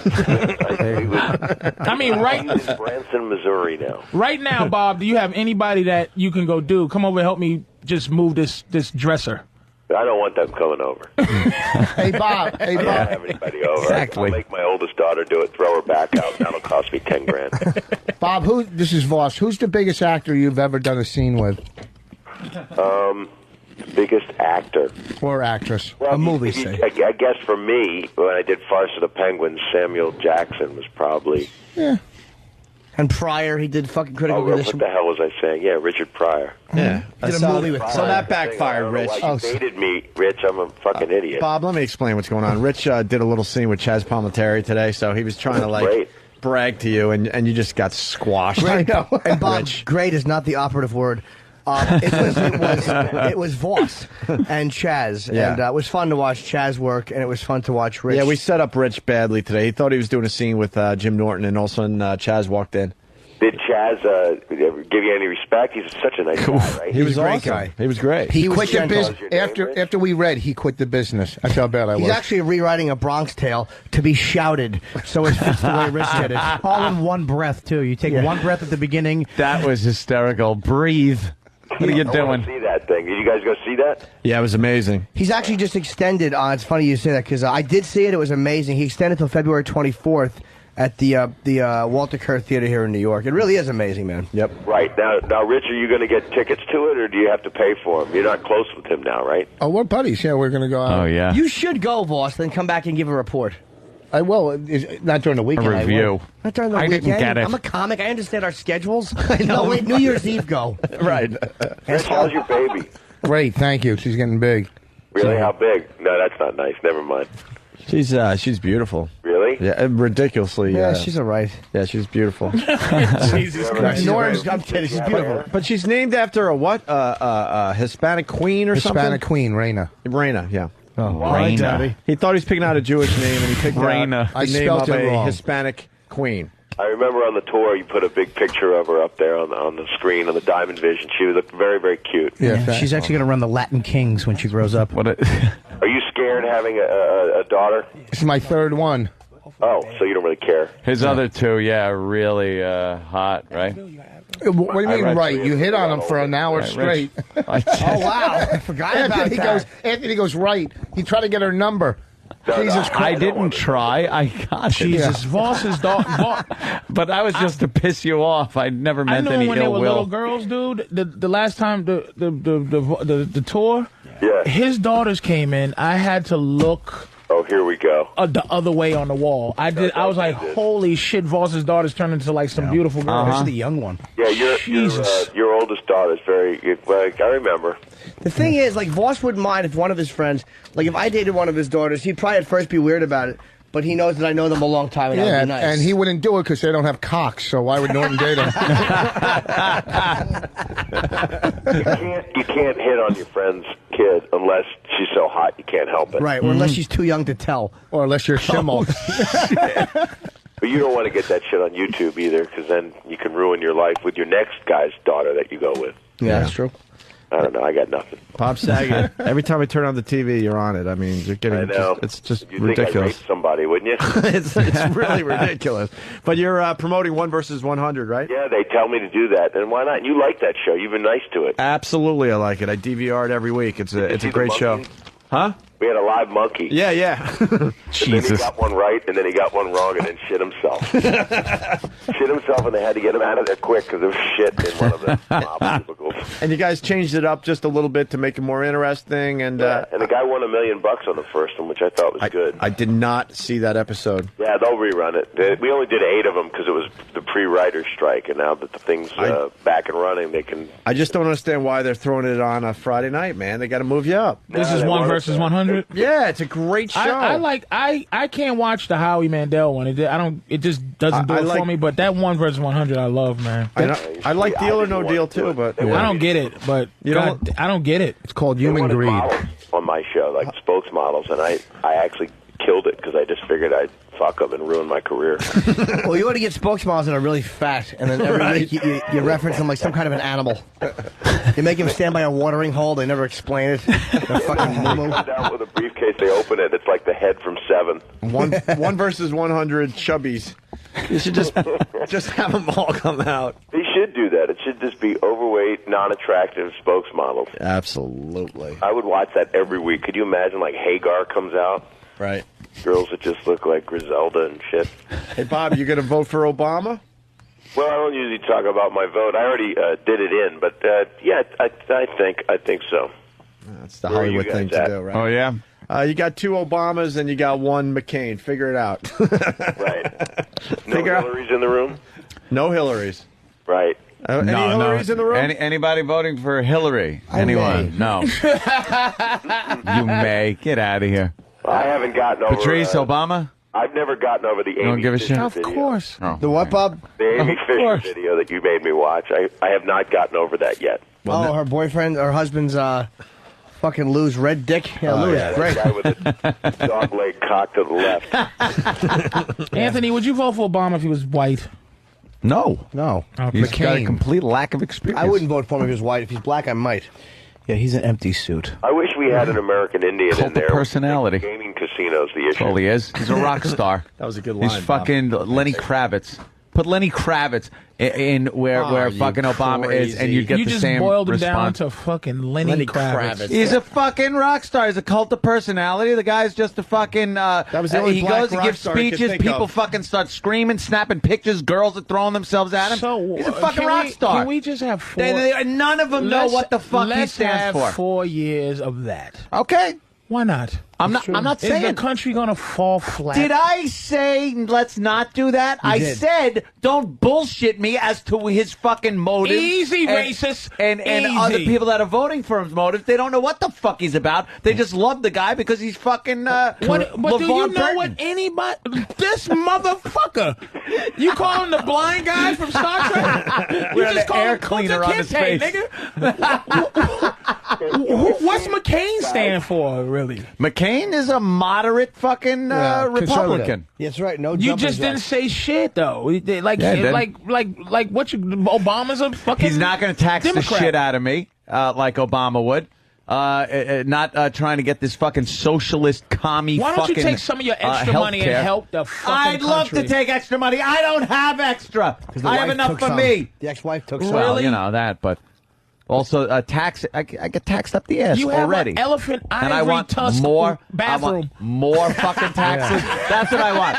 Oh, Obama, look, I'm not taxed enough. Could you take more out so you could do these fucking socialist commie programs? Go fuck you yourself. You don't want goddamn health care for everybody, Anthony? Fuck no, why would I? What privilege? Well, just because you're an American, where does it say you have the privilege to fucking have live? health care? To privilege to live. This country is so great because some people make it to the top and some people get fucking shit on. That's the way this fucking But do place you works. think this is You want to go to the Wait, Soviet Union? Is it No! Stalinist to help fucking... Oh, wait, what? wait. What? What, Bob? I gotta go. Shit. See, Bob doesn't want to ruin his You don't career. want to ruin your career. You're a Wait, communist, let me tell you Bob a story Saget. about this fucker. Do the virus again. Let me tell you about Bob Saget real quick. Go ahead, Patrice. We're Please. out in front of fucking the Laugh Factory. This is how phony Bob is. He don't want nothing political. ditch stickers too, you know. We had an argument, right? Just regular nobody comics. Maybe I'll know one day if I make it famous. But we going, hey, we arguing about the best burger. Who has the best burger? Everybody's like, fuck that, nigga. Jack in the Box. Nigga, Wendy's, dude. What the fuck you mean? Bob goes, I think they're all delicious and juicy. Just in case he could get a fucking deal with one of them. Fucking asshole. He wouldn't even decide what hamburger he likes. It was a joke. I love Bob. Coming in soon. All right, Bob, come on in. All son. right, there, I Bob. love you. I'll see you soon. One Bob. versus Take it easy, 100. Bob. Friday nights, what, NBC? I don't even know. All right, he's gone. Anthony's Yeah, so 100% don't give me any. right. Thank you. 100% Thank you. 100%. There are You know, people yeah. in this When country. it comes No, to- no. no, There are hold people on. in this country Hold that on. think that because you're American, it entitles you that everybody should be on the same level. People bitch that they're Yeah. impoverished. Other people bitch that they're taxed too much. And You know that's what, the though? way You this country forget where works. you forget where you came from. Your anger's No. I displaced. did not. No. I fucking know where I came from, and that's why I say I Your talk like knuckles this. used to bleed. Would you back in the day? So do yours back when in you the walk. day. Back in the day. Oh, wow. Come He on. had to fucking throw it in. Come on. Oh, We're Rich. having a, That was pretty good. we're having a serious conversation. That was- here. that- Bob Kelly's like you judging. can't- That was pretty good. It's like Simon Cowell sitting back there. That without a doubt I is liked the it. It was 75th accurate. gorilla Easy reference. there. In the No, last. I just think because you have big arms. But you, Shut up, you stupid. can't lob Like up a Anthony's knuckle snapping on me now. softball. I'm with you. That was a, I that was a liked great it. You know, one. here's what I Anthony. want Listen, lines this in is there. Wait. Would Yes, you not yes, have Patrice. when you were fixing? Air conditioners, Air yeah. Ductwork, yeah. Would you have back then? Would you have liked to have a little relief somewhere? You are a hardworking guy, Yeah. who happened to be blessed to be able to be funny and get yourself out of that situation. You wouldn't have wanted just a little bit of help somewhere, just to help a fucking little bit. Let me explain to you. I dropped out of fucking high school. Fair enough. No diploma. I didn't get a GED. I didn't do shit. Is this a I got- bootstring story? Yes, it is. I'm talking No, about. no. I'm not talking about now. I'm talking about when I worked. Then I got a job in air conditioning and heating, and I fucking worked hard enough, just hard enough, to fucking get paid what I needed and to get health care. I had fucking health care. Okay, fuck healthcare. Okay, no, that's a big but issue. Was there a little something where, say if somebody said, you know, Anthony, we're going to save you a couple of dollars on something that you need every month. We're going to, you know what? we're going to give you a little relief on your electric bill. And we're going to charge it to whoever the Anthony guy is that has enough money. Then, let me think. Then, like you go, we're going to give you a little relief for your bills, just a little on the shoulders of a motherfucker that might have a little extra. You'll never believe me. I would say fuck no, because it's not the ideology that this country's fucking based on. People think they're privileged. Yeah, they think they have the privilege thing, dude. They believe the country is obligated, the government and the people are obligated how can we feel to that fucking take care of everyone. How can we feel that if that's never been the existence of this country? I mean, there is welfare programs, but a lot of people on welfare because they fucking might need it. I don't need welfare, but there's some people, dude, who aren't trying to buck the system, but they just didn't. You know, this country is based on the ignorance of a lot of people. This country is based on, like, you happened to be able to have some talent to get the fuck out of your situation. But there is a schlep that is going to be a schlep for his whole life. No shit. But he could use a fucking hand to help out a little bit. I wasn't fucking living out in the streets. I had a roof over my head. I ate. I had fun. I fucking had health care. I worked my ass off. But I had a good time. I wasn't fucking, like, I didn't like my job, but it supported me, and I had what I needed. Motherfucker, I've heard you say, man, I wanted out. Of course I did. But you wanted out. Right now, you're living. Because I hated my job. You're living your out. You hated your fucking job, and then you weren't looking for a handout, but you were trying to do better. So if you're, what was your other option if you didn't? I'd have been working right now. I would have been in someone's fucking attic, installing ductwork. But that's this fucking country. Yeah, but Patrice, all right, Jimmy, let me hear from Jimmy a minute. There's one thing here that I disagree with that on, only because the healthcare. Healthcare is a big thing, man. And again, I'm not talking about people who buck the system, but the fact that we're not taking care of people who don't have enough money, and I'm not talking about fucking social leeches. I'm talking about people who really do just work and make shit money and don't have coverage, and yet the way we spend. Like, the way the Pentagon wastes money and that kind of shit, we are being overtaxed. They are fucking us in the mouth for our money. But they're putting it, and I'm not some fucking flaming liberal, the war, they're wasting. But they waste even in times of not war. They are fucking greedy. They don't spend right. They don't account for the money right. So it's like, why can't that fucking wasteful shit be put into legitimately so that it doesn't cost $11,000 for a fucking emergency room the stay. Fucking government should look into insurance companies, things like that, restructuring of the premiums. Maybe Obama shit would like do that though. Not take my fucking more tax. You know, Obama would do that if it wasn't a tax and spend. First of all, he wouldn't bullshit. do that. It's not. This is the thing. Presidents don't do. He's promising. Listen to his fucking speeches. He's promising universal health care in this country before the end of his first fucking term. He's promising that. It was in his fucking speeches. Why is that hurting anybody? If you know where the fuck your money's going, if he could pull that shit shit anyway. I'd rather have my money go to a tail fin of a cruise fucking missile than go to some motherfucking Are you leech. serious? No shit, motherfucker. I'm not talking about leeches. A fucking sick, dirty, sick leech. This motherfucker got a goddamn basketball in his kidney, and he can't, he can't get relief. He can't get relief. Why can't he? First of all, the Don't have hospitals healthcare? can't. Yeah, I do. The hospitals can't turn anybody down. They can't turn anybody. You're saying, so where do you draw the line? Healthcare is $300 a fucking month for decent healthcare, man. $300? Try $760. I pay $5. No shit. $500 a month. For motherfuck Dick Oxford. Who the fuck has $760 a month to fucking pay healthcare? That is completely ridiculous. Who the fuck has that, dude? So go to those fucking insurance companies and say, I want an accounting of where the fuck this money's going, you assholes. I'll be honest with you. If Obama got on and said that was his plan, see, he's got a plan. I'm going to give fucking healthcare to everybody. Well, fucking spell it out, asshole. Tell me that you're going to go to these insurance companies and say, we're restructuring your whole fucking plan. Not that I'm being taxed. You're upset because you got money, dude. But no shit. What poor person's upset about health care fucking for everybody? What poor person? No, because poor white it ain't person? coming What out of poor their black person? fucking pocket. It And comes out of also- somebody's the haves and the haves not. The trickle down theory. Trickle down, some of that motherfucker. shit down to somebody. I trickle the fucking shit out of my money when They're I gonna pay take taxes. it anyway, Anthony. So what if he applies it to healthcare? I as don't want opposed more taken to a out. rocket. I don't want more taken I out. agree with that. I don't want to I'm be 15% spent. partners. I'm full. Wait, you really I'm think a it's- partner with the United States government, and I'm paying them much too much. You think it's really only the insurance companies, the pharmaceutical companies? You get a prescription. Bonnie had to get Right, look into that shit. She had to get a prescription for morning sickness with insurance. It was 12 They pills. said, It was "Don't look at Rich." Without insurance, it was $700. But Heroin would have who do been you cheaper. think, Richard? Who do you think is friendlier to those fucking? I guarantee you that Obama, I think, would be less friendly to the pharmaceutical companies and the insurance companies pulling that shit. He's going to be more friendly to the impoverished and the people that can't afford shit. Which Who are you voting for? Who am I voting for? I probably McCain. Leaning. Okay, what is McCain. he doing that makes you feel better than Obama with his health care? What is he doing that you like, I can live with that? Or is he doing something spectacular?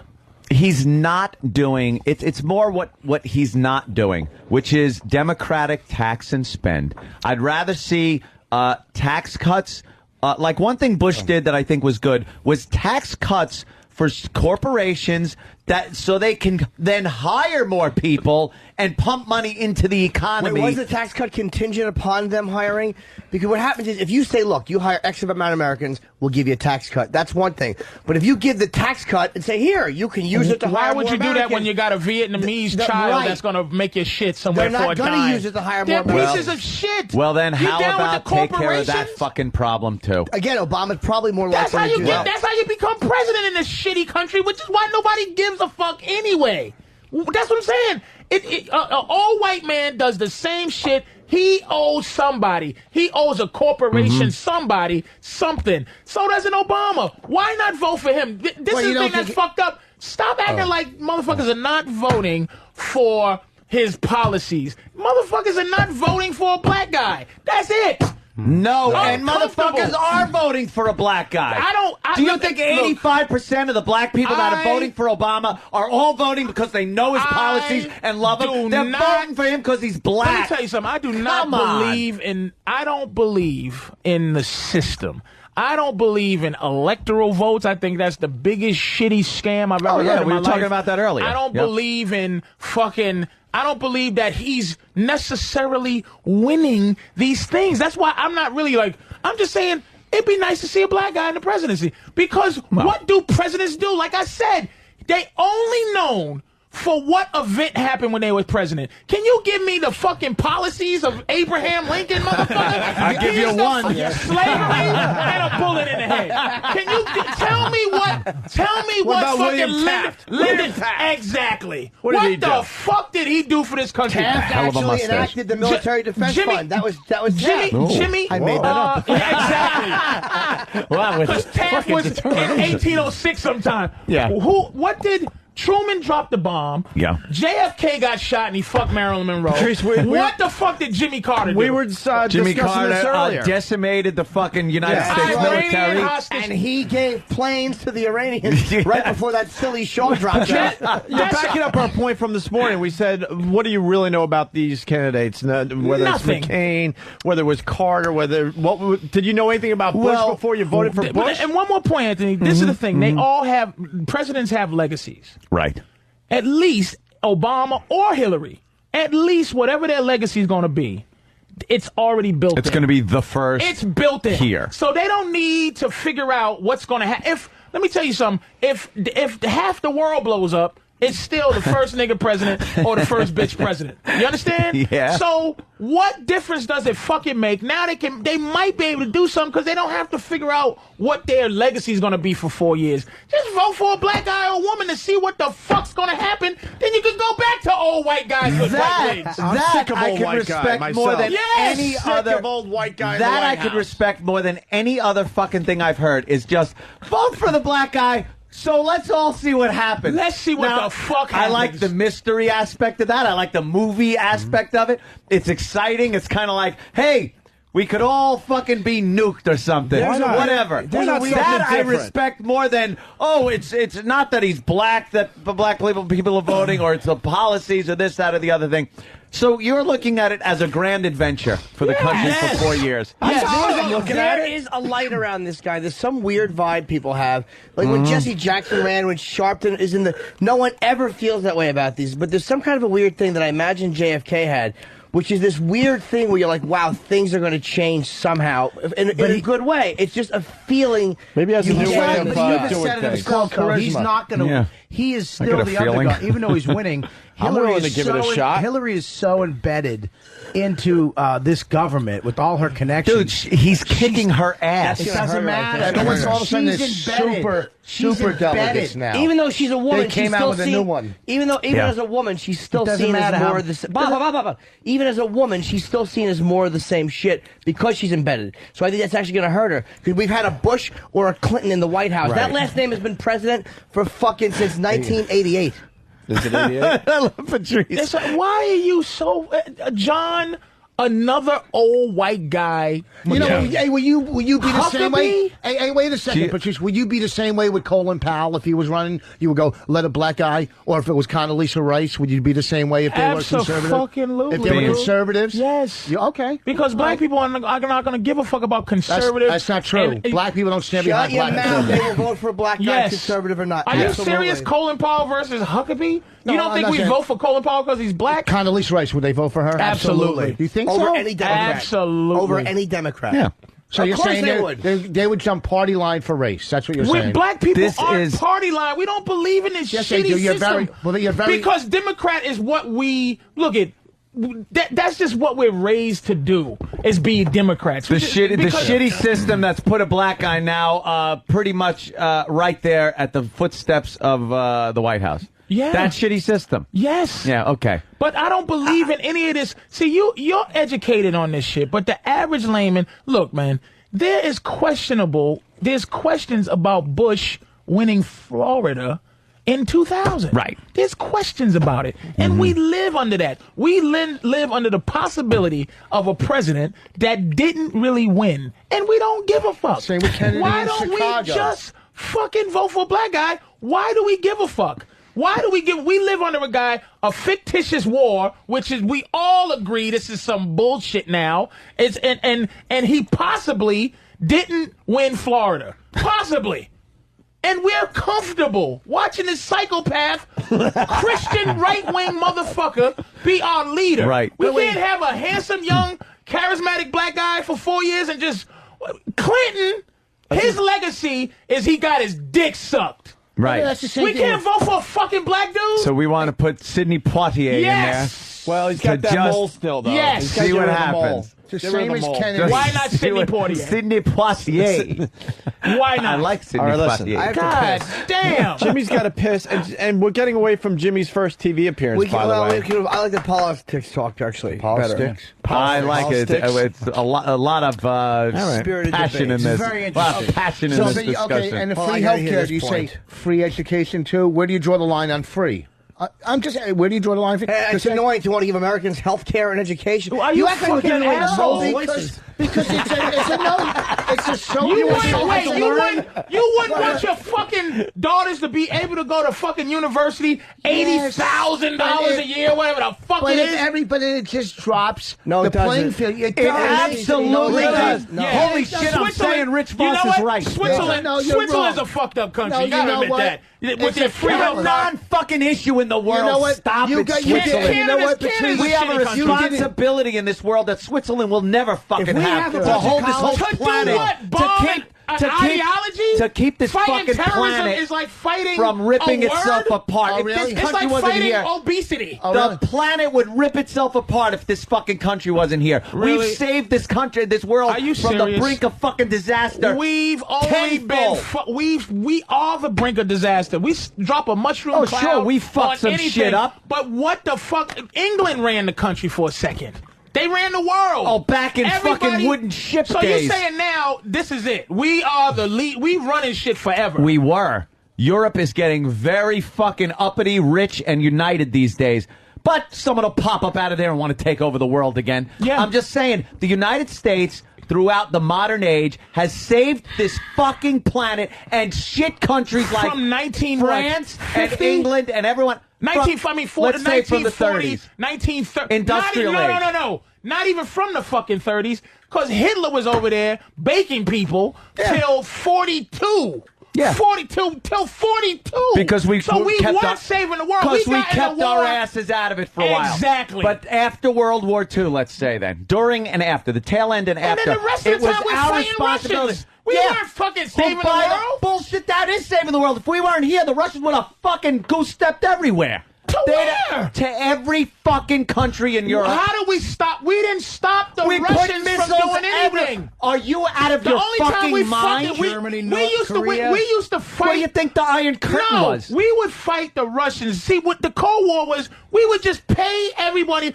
Okay, if Russia went somewhere, we would pay some other little third. This is why we have enemies now. You don't think we would pay somebody to fight Russia, and then now the people we pay to fight Russia hate our fucking guts. Those were the small wars going on, but you don't think that the Soviet Union would have just swept across fucking Europe and taken everything that Germany had? Germany had. The only concern we ever had with Russia was Bay of Pigs. What other fucking fight did we have? Right after World War II, Russia wanted everything Nazi Germany had. The only reason they didn't get it is because we said, fuck you, we're splitting this shit up. If our soldiers, that's one, he's right about that. If our soldiers weren't there, they really were a deterrent for the Soviets. Holy shit, they wanted when the Soviet Union everything. fell, all these places wanted their independence. Germany would have been really did want to take Germany over a would lot have been more Europe. communist the whole. We saved that entire fucking Europe, and now we get shit on by them. They could go fuck themselves. I agree. And this country is has been at the forefront of saving the goddamn world over and over again. Sure, we fuck up a lot, but you know, what are you going to do? We're wasting a lot of time, Anthony. Really? The country itself.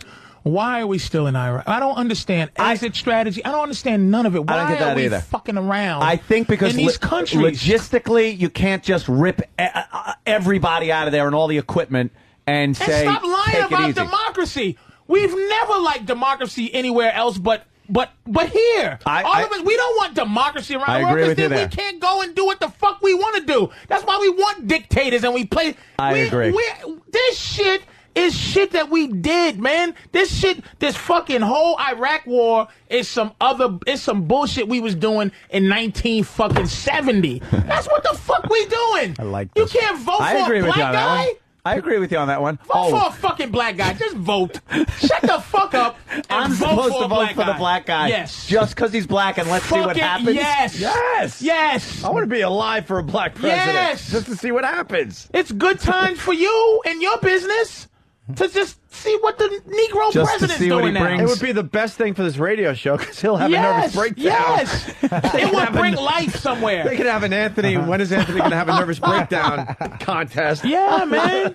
When's For that the election? alone, I November want what? Obama. Vote for the fucking guy, man. You think I should vote for him? Just vote for fucking the black president. As simple as that. I don't man. think you can get past the black thing. I don't know. Can you get past the black He's thing with light-skinned Obama? enough, and he doesn't really get it. He gets his chicken at I'm Boston part Market, Sicilian. not He's Popeyes. not going to be running the country. I mean, everybody Old white around guy him still is runs the Really? country. Yeah. Really? Yeah, dude. It's, Do you see a trend in his supporters? A lot of white people support Obama. Again, They they have to can't for him tell to me be the why. president. But now he's the president. Now it's not an old white guy that all these white guilty people can then say, fuck you, old guy. We're not going to go along with what you say. Now it's a black guy in there, and they'll go, oh, you know something? Let's go along with him. Why not? Because we're so guilty as white people. Let's see what the change he comes up and more shit will pass under his presidency than any other president. Mark my fucking But words. see, Maybe Anthony, good you stuff, have though. a fucking. It might be good stuff. Maybe good stuff. Maybe though. good You stuff. have That's good. That's a political nice understanding, gamble. man. You have some political. I try. Savvy.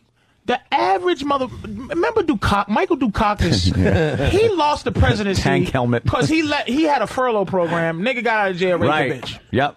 And it fucked him up. Certainly did. And that's how easy it His is name with Willie? this country. This is an MTV country. I I like him. I don't like him. Yeah. Just vote for this motherfucker If he wins, and see what he do. He's he the wins, top if he American Idol guy right now. That's what he is. That's Obama this is. fucking country. American Idol. Anthony's the last piece of the puzzle. You endorse Obama. It's a done deal. If he wins, do black people have to stop complaining? Anthony looked back. He looked like a slave. I just made bug eyes. Not voting for no black man. Anthony's the last piece of this puzzle that's been happening. If he wins, black people can't say anymore. Fuck you. See, that's the rule too.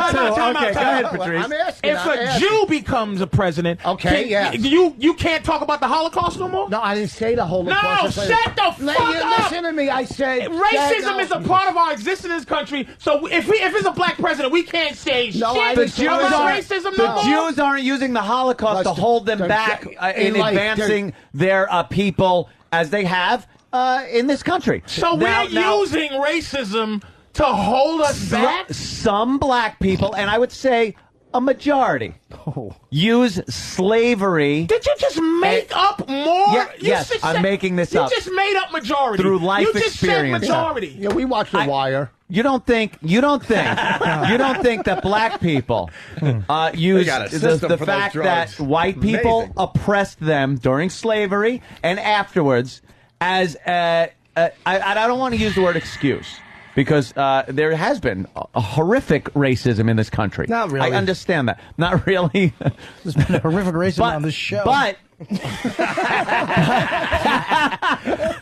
over the years, when we get to a point, and like Rich said, we get to the point where a black man is elected president, doesn't that negate every single thing up to this point that now it shows that black people can achieve anything. The ultimate in this country, the pinnacle of power in the free world. That is not. So why then should we take shit from Reverend Al about racist this and this? Shouldn't Reverend Al become completely fucking irrelevant? Shouldn't Jesse Jackson go the fuck away if there's a black president? But see, is it irrelevant that all up to this point, every major leader up until this point has been an old white guy, and all of a sudden, all the problems that we had when old white guys were president, that a black guy becomes president, that all those problems now disappear just because of that? Just because that's just like, okay, white people, at least you're not as bad as we fucking thought. At least you voted for a black dude to do something for now. Now let's do the next thing. Do you really believe we're gonna walk around and say it's over? It's done? Not it's over. We sing kumbaya. No. This nigga's the piece of the puzzle. But it plants the seed where excuses are no more. Okay, Jews don't use the Holocaust to hold themselves down like you said. They use the Holocaust. No, they use the Holocaust. Just part of it, not the Holocaust.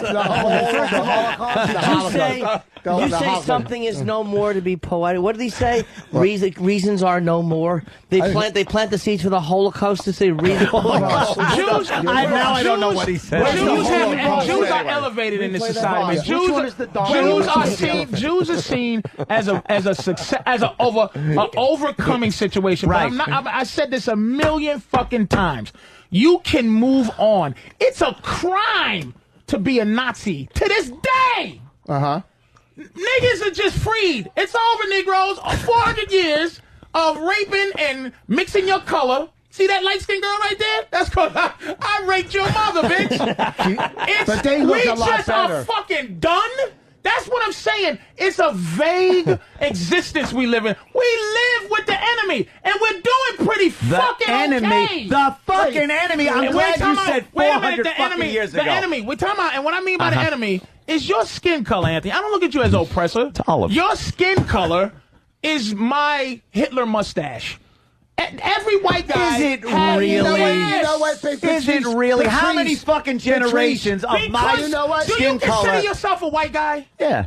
You know, but your family probably came over here from the criminal thing and the Sicilian fucking thing. You're from another country. But I don't look that far back. Why do you got to go 400 fucking years in your culture and still bring it up? We understand. Yes, it's been horrible. Jews get to bring up the fucking Holocaust every second. But like you said, they overcome this shit. You can't yell this out. Jews are more hated throughout this world than blacks are. Okay?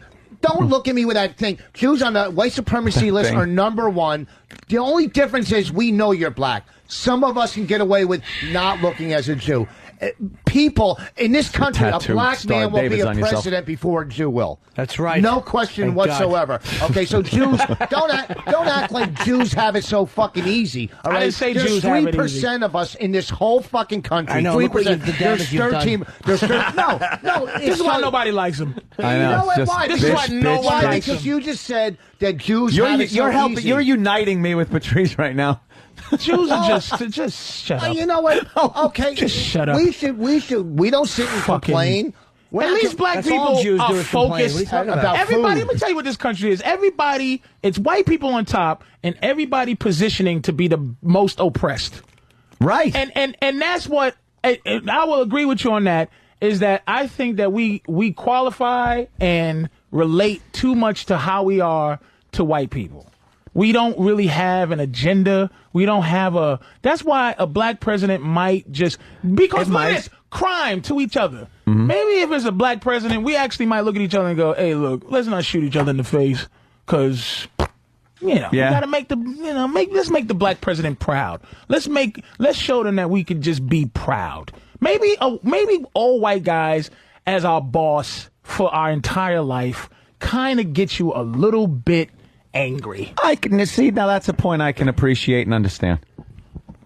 When Patrice says it like that, I can understand. Can we feel good for 5 fucking seconds, please? I understand you want to feel good for 5 seconds. Can we just feel good? I don't need huge amounts of change. You say, oh, white guy, oh, white guy, oh, white guy. It's done okay by me. Of course. And it's done okay by... You have an old white guy existence, man. You got some money. No. You're feeling good. You can go play golf. You drive a car, a nice car, you're living a nice existence. Wait, guy, he didn't do all right by you. I mean, you lived a life okay, but you were shit, too. Like you fucking air conditioning guy. You happen to be brilliantly funny, so you made a great career. But the fucking that's everybody's life. It's called fucking working. I know, but I'm saying it's not like all of a sudden because you're white they fucking you were in the same shit. Yeah, I know. I didn't get. But here's something. And that's what I believe. I believe that 100%. This is why I don't like O'Reilly, and this is why Sharpton bugs me too on a certain level. Just because this country takes people who don't know. It's the know. That take people who don't know and manipulate them into warring with each other and taking sides when poor black people and poor white people are in the same fucked up shit. If I'm in the know, anybody in the know can elevate in this country. That's the great thing about this country. But if you're not in the know, man, if you don't understand shit, you're destined. Well, get your fucking self in the know. Yeah. That's my thing. Is it's not that simple. That's not fair to say. It is fucking simple. Listen, man, this radio show took you to another level mentally, Anthony. It exposed you to things that you wouldn't be exposed to. If I stayed in Boston, I would have never gone to Australia. I talk to my friends in Boston. I go, look, man, listen, fuck going to Miami. Get your passport. We're going to go to Australia, eat sushi. Nigga, ain't no raw fish, motherfucker. That would be me if comedy didn't place me places in this world to understand more things, man. I educated myself before I ever got into radio. Like I said, I dropped out of fucking high school. It wasn't like I needed a high school to teach me shit. I fucking knew there was stuff I wanted to know about my life, the world, people, biology, astronomy, and I pick up a fucking book, or simple enough, turn on a television show that wasn't some sitcom and watch PBS or something and maybe learn something and educate yourself. People are too fucking lazy. What are you going to learn about black people? They don't want to educate themselves. I know enough about black people to not vote, and I'm not voting for Barack Obama. Do you think black people are better off now than they were 20 years ago? Absolutely. There are a lot of black people that don't. And there are a lot of black people still using the same excuses of 20 years ago and the racism and the oppression that was on top of them 20 years ago now. And the reality of the situation is, Anthony, that an educated, well-spoken black man has a better chance at getting jobs and succeeding than a white guy does. I was born a year after Martin Luther King got shot on the balcony. A year. Bullet missed you, don't worry. I thought you were going to say I was almost there. No, my mother was living in the... My mother thinks differently than me. I think a little differently than probably somebody that's 20 now. It's going to take a minute to get past that, but the fucked up shit just stopped yesterday. Like, that's what I'm saying. You act like... This has been something where that's like your boy. What's that fucking radio guy that you guys love? You weren't in. Bob Grant. No. Bob Grant. rules. That Bobby. Fucking old. Let's just get back to the way it was. For The you good old fucking days. asshole. The good old days. Is days. Black people are just now thinking about the good old days. Do you honestly think just now and yesterday, fucking black guys ready to be president? And you're telling me this was yesterday? But black guy, first of all, time out. Black people have run. You had Shirley Chisholm, and you had Sharpton, and you had Jesse Jackson. Never serious contenders. We've been running for a president. But never this is not serious new. contenders. All Obama's doing is running for president. Yeah. So that's not anything new. We're talking about there's an actual feel. This is what's fucking with you. Yeah. There's a chilly. White people are getting the chills. And it's your own guilt. We're not gonna fucking kill you. It's called fear. We're not gonna kids. fucking kill you. We're not. It's just a You guy. promise? We promise. Just Okay. vote for the Just guy. stop fucking up. Will you vote for the guy? Hey, Just vote for the guy. would you vote for him if he looked like Omar? Omar. The Wire. You vote for him if he acted like him. Hey, Rich S. from Kansas City writes, Patrice just gave out the new winning Obama slogan. Just vote for this motherfucker. I want to see the signs. Just vote for this motherfucker. I'm going to vote for him. Hey, Jump party what's live. interesting is that Sharpton hasn't endorsed Obama yet. He shouldn't. That's the best thing that ever happened for Obama because another thing about black leaders. You think Sharpton's smart enough not to endorse him knowing it would hurt his chances? I believe that Sharpton would get up there because he's a guy who likes to be in the limelight. Well, he's been very quiet He would want about to this get whole up thing. there and hold up Obama's hand and be. But if God bless him, if he knows that would be suicide to support Obama, because it would. It'd be suicide. You think Sharpton's smart enough to know that? I pray. You know what? I pray to God he's smart enough to not endorse Who's Jackson Obama. endorsing? I hope it's not. They're both endorsing Obama. If they're going to come out and endorse him, they have to. Well, Bush was stupid enough to I hope endorse. they don't. They will. But everybody knows anyway. That's not a big Bush was deal. stupid enough to endorse McCain. You know, and Bush's popularity is sucks dick. So that's not going to help. I'm sure McCain was like, "Oh, jeez, could you shut up? And black people never had a leader in this country. I mean, Martin Luther King was but see, he wasn't.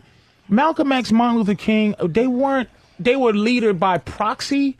But the thing is, we've never actually voted for anybody that this country. Right, it thinks was some leads kind us. of appointed, Al Sharpton is white people. He's the white people's candidate for leading us. We've never ever voted for Al Sharpton. I certainly don't remember casting a vote for him. Exactly, and the leader of black people is always who white people hate. So, Lord knows, I do not want Obama to get supported. Black people should not support him. We should go, fuck that motherfucker, and then vote for him in the cut.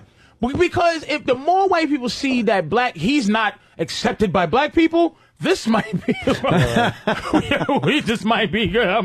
Let's look into this. Because if black people start doing coming to America shit and every town is a bongo fucking parade, boom, boom, boom, boom, boom. Welcome, Obama, Barack, go, baby, yeah. And Barack comes out trying to be black. What's up, motherfuckers? Can you dig it? Can you dig it? Hey, Brad from New Jersey. Brad from New Jersey's got. Let me get this in. Brad from New Jersey writes, in the words of the great Ron Bennington, white people have been running things for the past 50,000 years or so. Maybe we need a break. Maybe we need a break in the action. 4 years. Oh, we want to lay back and go, you know something? You take the wheel for a while. Yes. Let's see how this goes. Don't you want to rest and look at all the sights? Right. You saw how good. All the shit y'all blew up. Don't you want to look at all the shit you blew up over the flats? It would be nice. You saw how good Idi Amin did. Kind of relaxed. That's true. Charles Taylor, great job. You motherfuckers! That's the vision! That's why Forrest Whitaker won the Oscar.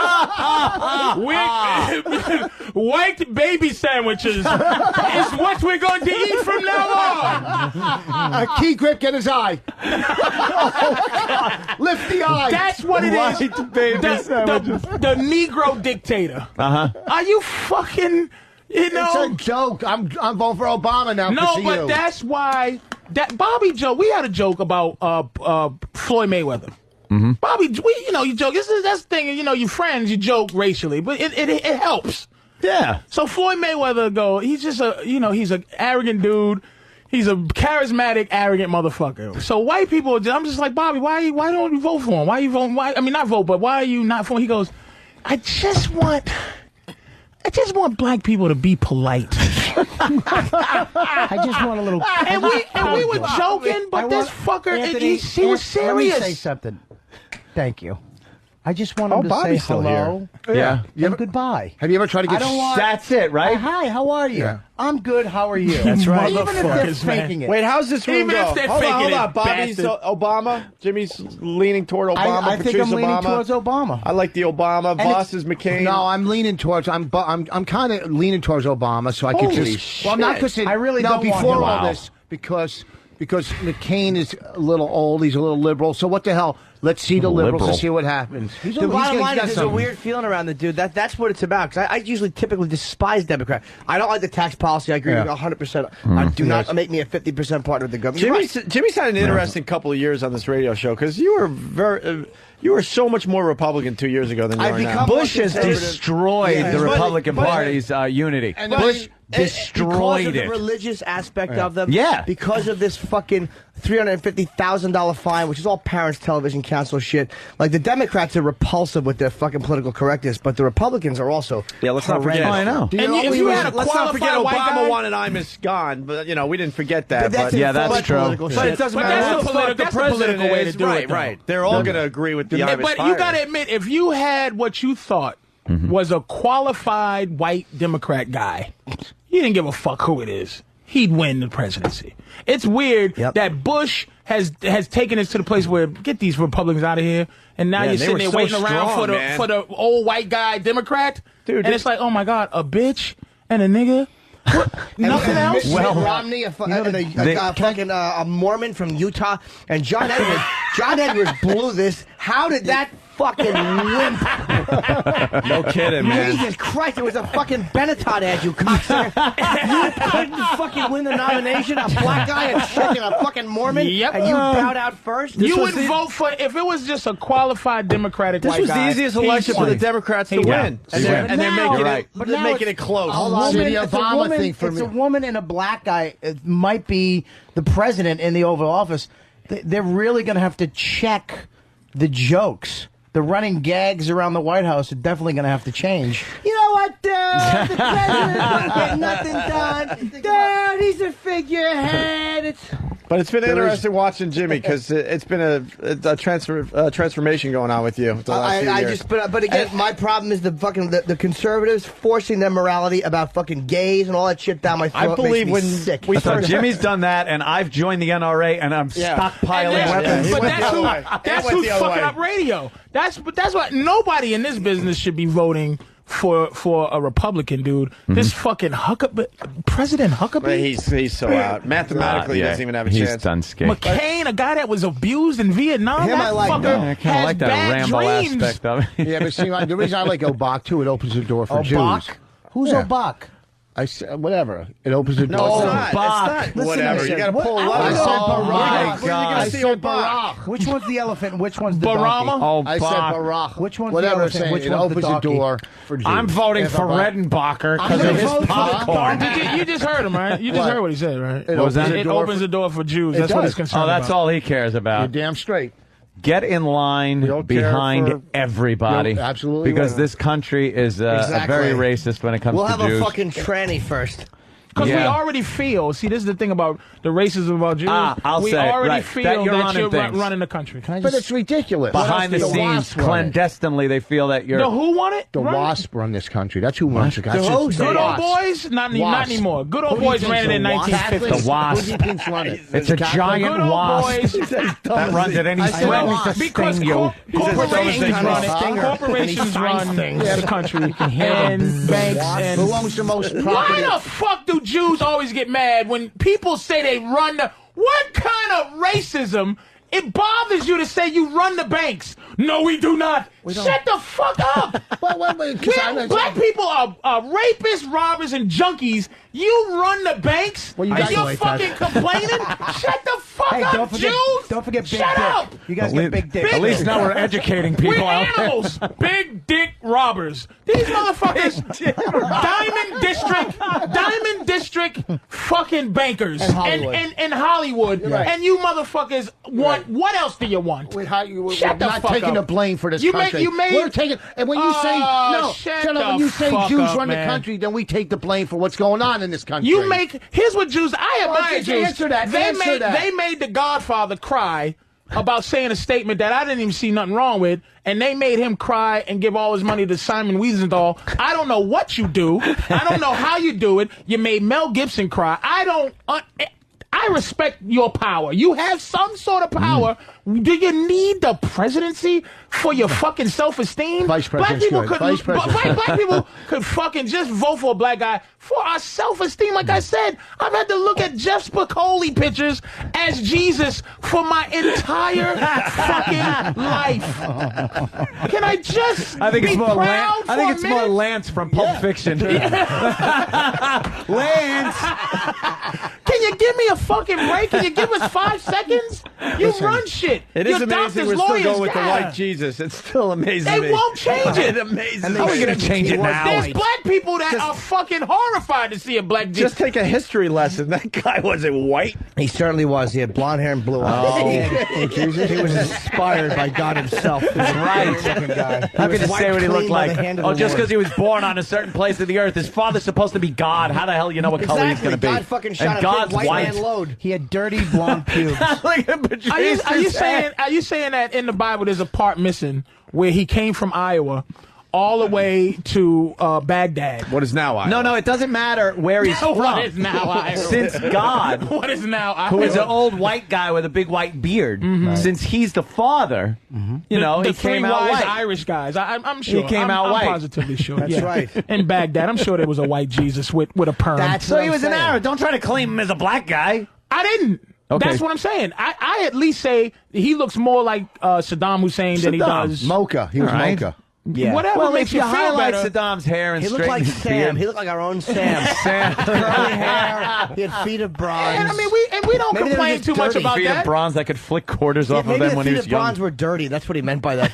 Christ didn't wash his feet. He was busy. We don't complain a lot about white Jesus. It's not often you hear just the black Israelites complain about black Yeah, they complain about but that. the average black person is so used to looking at white Jesus and so afraid of God. Black people are so afraid of God that we're not going to fuck around with God's image that we've seen all this time. But at least, You give leave motherfucker Jesus shit. alone, and we have left alone the fact that, especially over the past 20, 30 years or so, black people have tried to lay claim to every single invention made. Yeah, we've really. I'm getting a little tired of hearing during Black History Month how this motherfucker invented the stoplight. That's right. Is that not? I don't know. Now what are you gonna do? Just pass right through it and fuck this nigga technology and kill somebody? We help you white people live. That's how we invented it. Lord and Jesus, how do we keep white people Growing alive? up in school, all I knew was Peanut Man. Yeah. I didn't have to deal with anything else or remember anyone but Peanut Guy. And now it's How stoplights, about Charles the Drew? filament for the light. He was helping Edison How about behind the Charles scenes. Drew to fucking help him cure his fucking AIDS every time he fucks a How about transvestite? There you go, one of that. The heart transplant guy. Thank you. I understand, but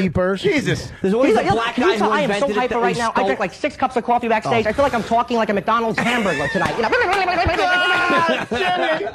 We could all unite in our hatred of Jimmy's act. It's time to unite. Hold hands, black Jew, white, racist.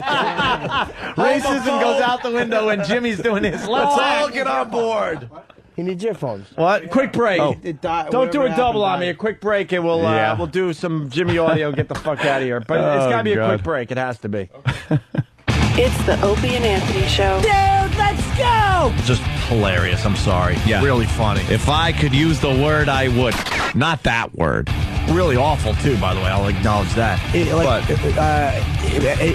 I lost my thought. I'm sorry. Opie and Anthony. It's the Opie and Anthony Show.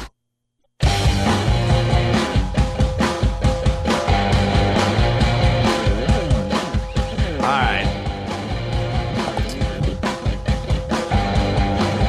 We're uniting. That was a great hour of radio. Oh, look at this faggot. Oh, I'm sorry, old man. Look at Brian him. McNamee Fucking needs worm. a fastball to his fucking nerd glasses. Worm, Again, they are fucking worm. Go fuck yourself, Brian McNamee. Damn, let's look at this fucking dumb God, he's a worm. Fucking saving needles and shit. Go fuck yourself. Shit.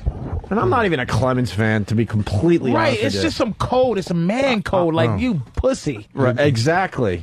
He's a Jew. Blame it on the Jew. This is the guy that ran and told a teacher in high school while you're trying to get a cigarette in outside or something. Well, smoking's bad for you. But let me tell you this, though. Roger Clemens, big head, big steroid head. Look at it. Thank you, dude. Oh, my God. It's a brontosaurus head. Fuck, God damn. He shaved his head, which was really bad because you could see where it's like protruding in places maybe it shouldn't be protruding. He should be on a fucking mountain in Rushmore. He's growing one of those stegosaurus humps. I don't know what's going on. He's in the middle of altered states. Wait. Having fun, but now we got to stop. What happened, Jimmy? What happened? Yes. Is there any way to rewind the tape? For about 30 seconds. Yes. What happened? Yes. You heard it, I don't even want to say what it is. I heard I don't even want to say what it is. All right. We were having fun, and what did Rich say? I had a good line. You did. Hold on. Don't even just wait. All right. It's about the size of his head. We got it? They're trying to find it. Just Hold on, give let's me see. a heads up when you got it. Oh, you got it, Derek? He'll get it. Derek's good. Oh. Yeah, this was a good move. I had to do it. Oh, Derek. That's way too inside. I made a joke for 3 people. He's got just it. now. Oh, he's got it? Okay, let's hear it. Come on, Let's Derek. hear this gem. Yeah. It's a good one. Teacher in high school. While you're trying to get a cigarette in outside or something. Well, smoking's bad for you. But let me tell you this, though. Roger Clemens, big head, big steroid head. Look at it. Thank you, dude. Oh, my God. It's just it's a giant. brontosaurus head. Fuck, God damn. He Giant. shaved his head, which was really bad because you could see where it's like protruding in places maybe it shouldn't be protruding. He should be on a fucking mountain in Rushmore. Okay. There it was, people. He should be on a mountain in Rushmore. In Rushmore. With Baruch's face on it. He should be on a mountain in Rushmore, is There's what. a town called Rushmore. Rushmore. With a mountain in it. Oh, my dear sweet Jesus. You know what? Could you just try, Voss? Could you try? Yeah, please. Where the fuck, when I was in Seattle, there was a sign that said Everett, the next town, and I wasn't paying. I woke up in the morning, I go to the guy, that's not the mountain, is it? Right? You're frighteningly stupid. Oh, my God. Frighteningly. And that's what bothers me. Mount Everett. About Voss he's a distinguished age.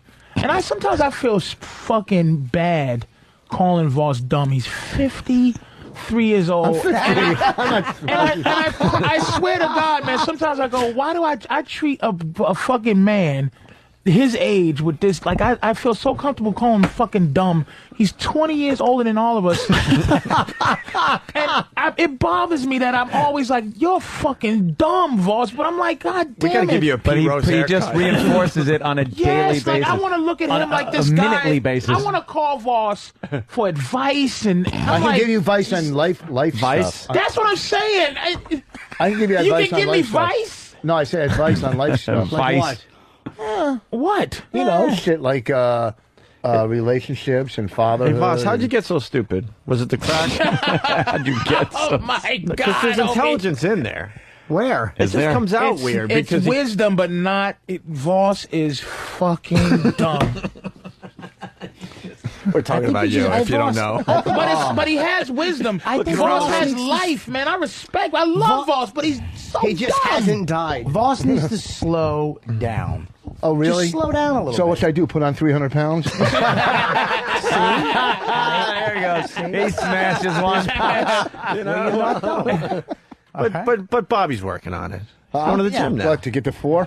I'm You know what it is, too? Can I say I went to the hospital, the doctor yesterday to get checked out for everything. I want to get a clean bill of health for everything. And she actually, I didn't even go in. I went in there. Referred you to a vet. Listen, I went in there for herpes, syphilis, all that shit. She goes, all right, first thing you got to do, lose weight. I go, I'm not. I am working. I'm working out. I'm trying. And then she hands me a piece of paper, the fat chart. Have you seen this? No. It tells you you take your age, What you're supposed to and be? your height, Yeah. and what you're supposed to be. It's ridiculous, It though, says that chart, by the way. obesity. 5'1", Obesity. 800 pounds. Obesity. You're supposed to be Jupiter. Before obesity. Listen to this, though. The chart is it's fucked up. Go ahead. It says I know what you're going to say. I'm in extreme obesity. Extreme And it says obesity. extreme. And how tall are you? I am 5'8" and a quarter. You're the headliner of Nice. obesity. 5'8" and a quarter. And how much you weigh? I weigh 260. That's not that bad. Okay. 260? If that was muscle? 5'8", 260. That's crazy, dude. Well, maybe but he's that's off the by thing, 80, though, is that 80 like I have a pounds. lot of muscle on me. Shut up. Oh, I try. All right, can we... Why don't you do that VH1 show? Blame it on muscle. What VH1 show? Why don't you do the VH1 show where they lose weight? You know, The celebrity part. Can we do... It doesn't say on TV once Fit Club. Has 30 good minutes Fit Club. That's right. Welcome to this edition of Does Colleges, The Who Fit Club? By the way, according to the same chart, I'm borderline overweight. You? Really? That's how stupid Yeah, this that is. chart is really Just built for tiny I'm still in the healthy weight category, but barely. Wait, what if I'm 5'7"? I'm 5'11" I'm about 170 and Because Colin Quinn is actually a so I just make it to the healthy weight Colin category. Quinn- 1 more pound and I'm on the I'm officially overweight. Well, I'm 5'6" and a ridiculous. half. 5'6" and a half, about 155, 153. Yeah, where's that Because chart? Colin again? Quinn is actually fatter than me up top, looks fatter than me, but he actually weighs less than me. He weighs 230. He's got skinny legs. He's got he's skinny got legs. ostrich What are you, legs. Jimmy? About say between 5'6" and a half, 5'7". 5'6". No, I'm not 5'6". I'm a little taller. And I'm 5'6", people. 153, you just lost 2 pounds. Wait, how much you weigh, Jimmy? Dad was taller than me. You're that I was tall, but he was tall. 155? Yeah, 155. You're like me. You're just Obese? about overweight. Just about. You just make it. Let me see this. How you doing? How Oh tall? yeah, let's get to the tape. Fuck this. All right, Jimmy's first TV appearance 11 years ago. Can you tell I am so hyper right now? I drank like 6 cups of coffee backstage. I feel like I'm talking like a McDonald's hamburger tonight. No wonder women don't like me. It is not sexy to be this hyper on a date. Hi, how are you? Get away from me. You look like Cousin Ed after chemotherapy. Oh, God. I would love to make love to a woman who is just as hyper as I am. That would be worth filming. Bing, I can't sleep. Oh, he's killing with that horseshit. That's your third comparison bit throughout the set. Oh my God, he really is, man. Yeah. It's just a theme of Cousin It. He's chewing his finger and everything. Are you performing on the Yellow Brick Road right now? Is that why you're doing so well? You stink. That became your punchline for every joke. The Hambler burglar, Cousin It. That was Who else? Norton. We used to get him on that formula. It was take something and add a terrible disease to it. And then you have to wait. Then you have to My slip in feet it. look like a thing with AIDS. So, but then you have to slip in it, and then you have to die, and then you have to go. I wish I'd slip in a puddle of that set. That's what you. Why, Rich? Come on, we're having Why? fun. Oh, let's go back to it. Keep going. Rich. Keep going. So swing and a miss. You know, Big it deal. should be on a mountain. We weren't even sure. Hold on, but the observation, we weren't even sure if it was a swing or a miss yet. You didn't even give it a chance to sit there for a second. This show was a He's so destruction of insecure, Voss's man. confidence. That's show. right. What did you Yeah. say? Oh, Do it. I I didn't hear what you said. I just shit on you. What did you say? I didn't hear you. I was fucking shitting on you for no reason. I'll be very honest.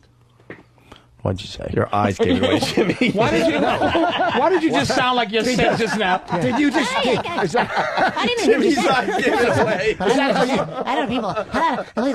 Sometimes people, I don't hear what people say.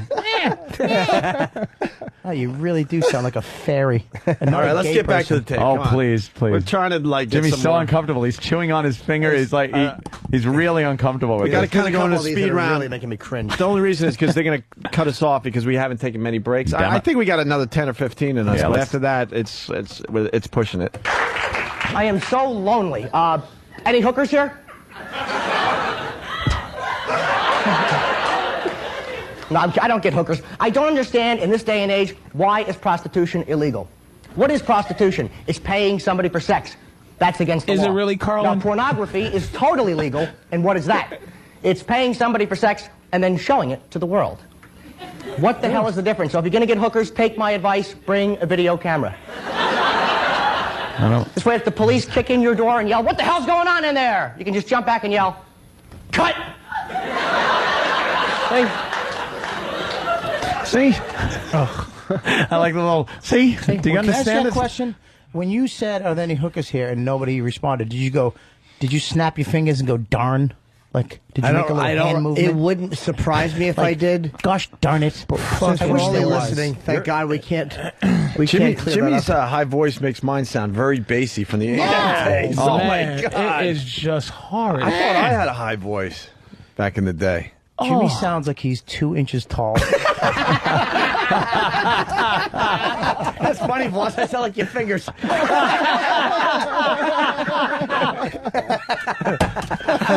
I'm trying. There's something that he sounds like, but I can't get the exact. It's just Urkel. It's motherfucking Urkel. Yeah, it's just It's somebody who's trying too hard. He really is. That's what it is. It's somebody who's trying He wanted too to hard. represent the rest of these Jersey hacks. He Yeah. wanted to show Bob Levy, I can do it.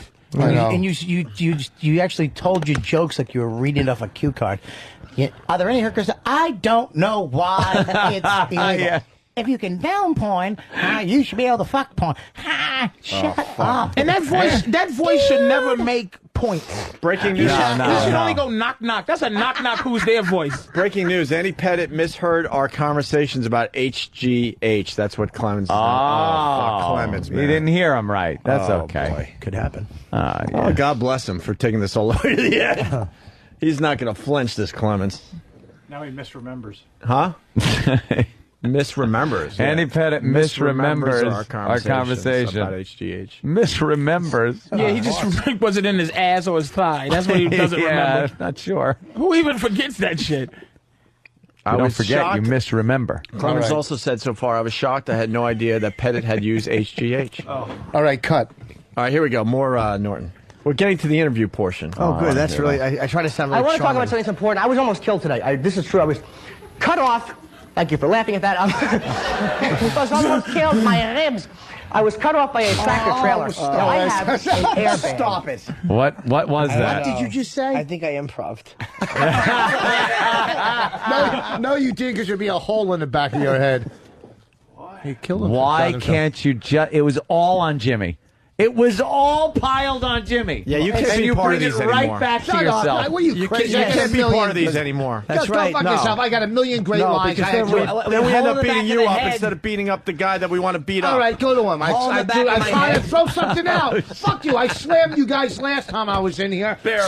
So barely my fucking ass. Play the one where he talks Go about make out taking a another shower with grandma, his will ya? brother. Exactly. Don't Sticking a hole don't in get the on head. me. Exactly. Is that what your brain's I'm just leaked out? trying. They're sitting here. live amongst you people.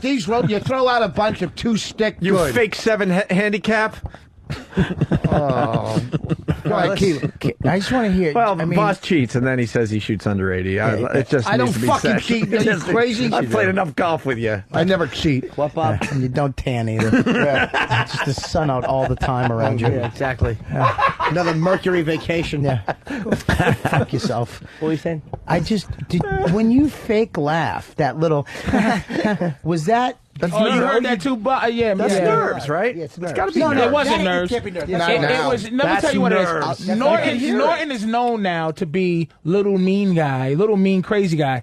Before he wasn't sure that people weren't going to accept any of his little so-called horseshit edgy material. So he had to give him a little laugh to say, I was trying to be funny. It's the same as the guy that does this. It was the same thing. It's the fear of silence after a punchline. It was the same as the guy goes, did you hear that? Like, I went down there, and it was Tuesday. You guys know what I'm talking about? Are you explaining that to? Who are you explaining that to? Who are you explaining that to? The people listening, because they don't know the comedians. But also explain that you stink. No, but I mean... I mean nothing, helium voice.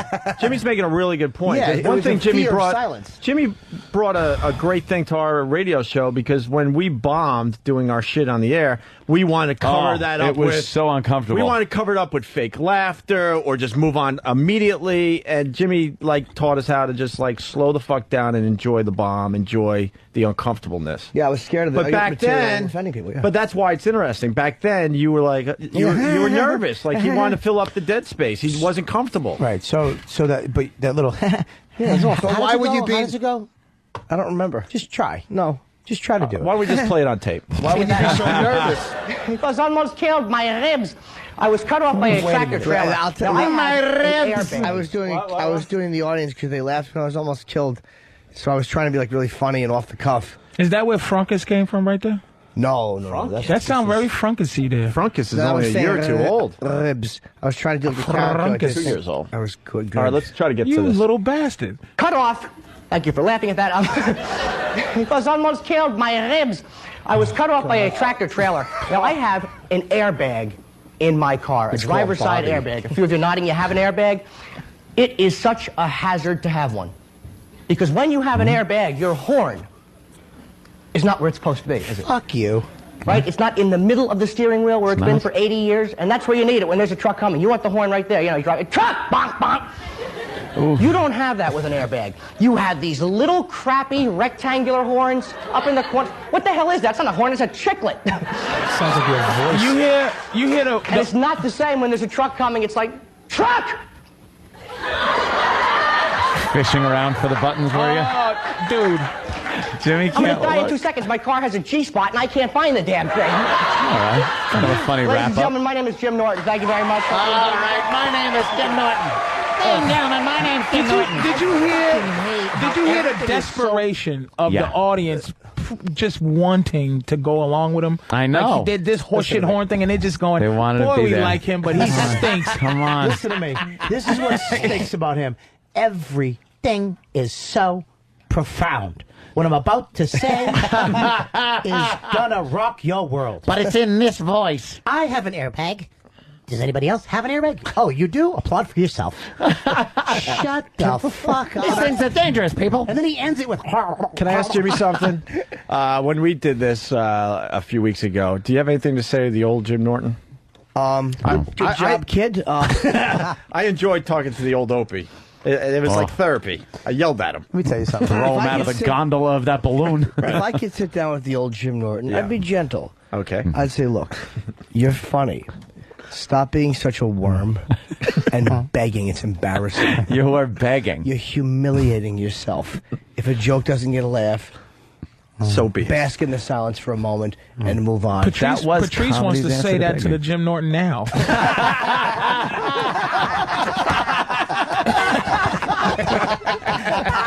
All right, listen. Then Norton did a post-performance interview. You know what, Norton? Seriously, you This never deserve to aired. be fucking taken under a porch and blow some guy.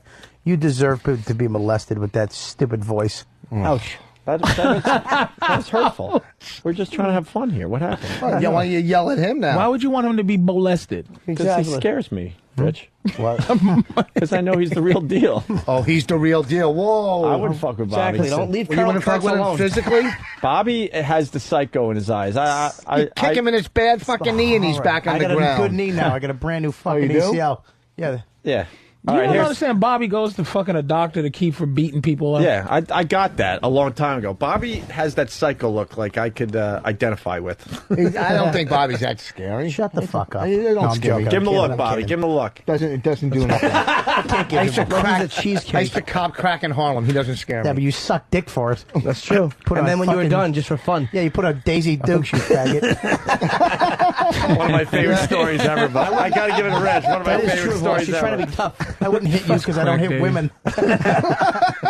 Now he has a polyp on his liver. Oh, jeez. Oh, man. His kidney's growing in here.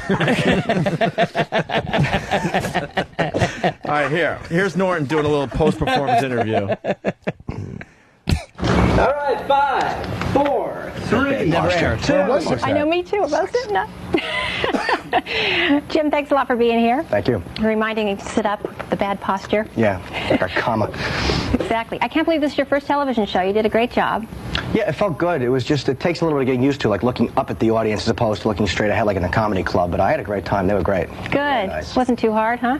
No, it was good. No? You just can't curse, so you got to like edit yourself as you're zipping along. But they were good people. Hey, who was that? Zipping along. Who was the interviewer? You were zipping along. Jill Nicolini. You have to look up instead of straight ahead. That's I hate, if you can see the video, I'm really trying to be like this charming guy who's comfortable on television. no, you aren't. I got to see this.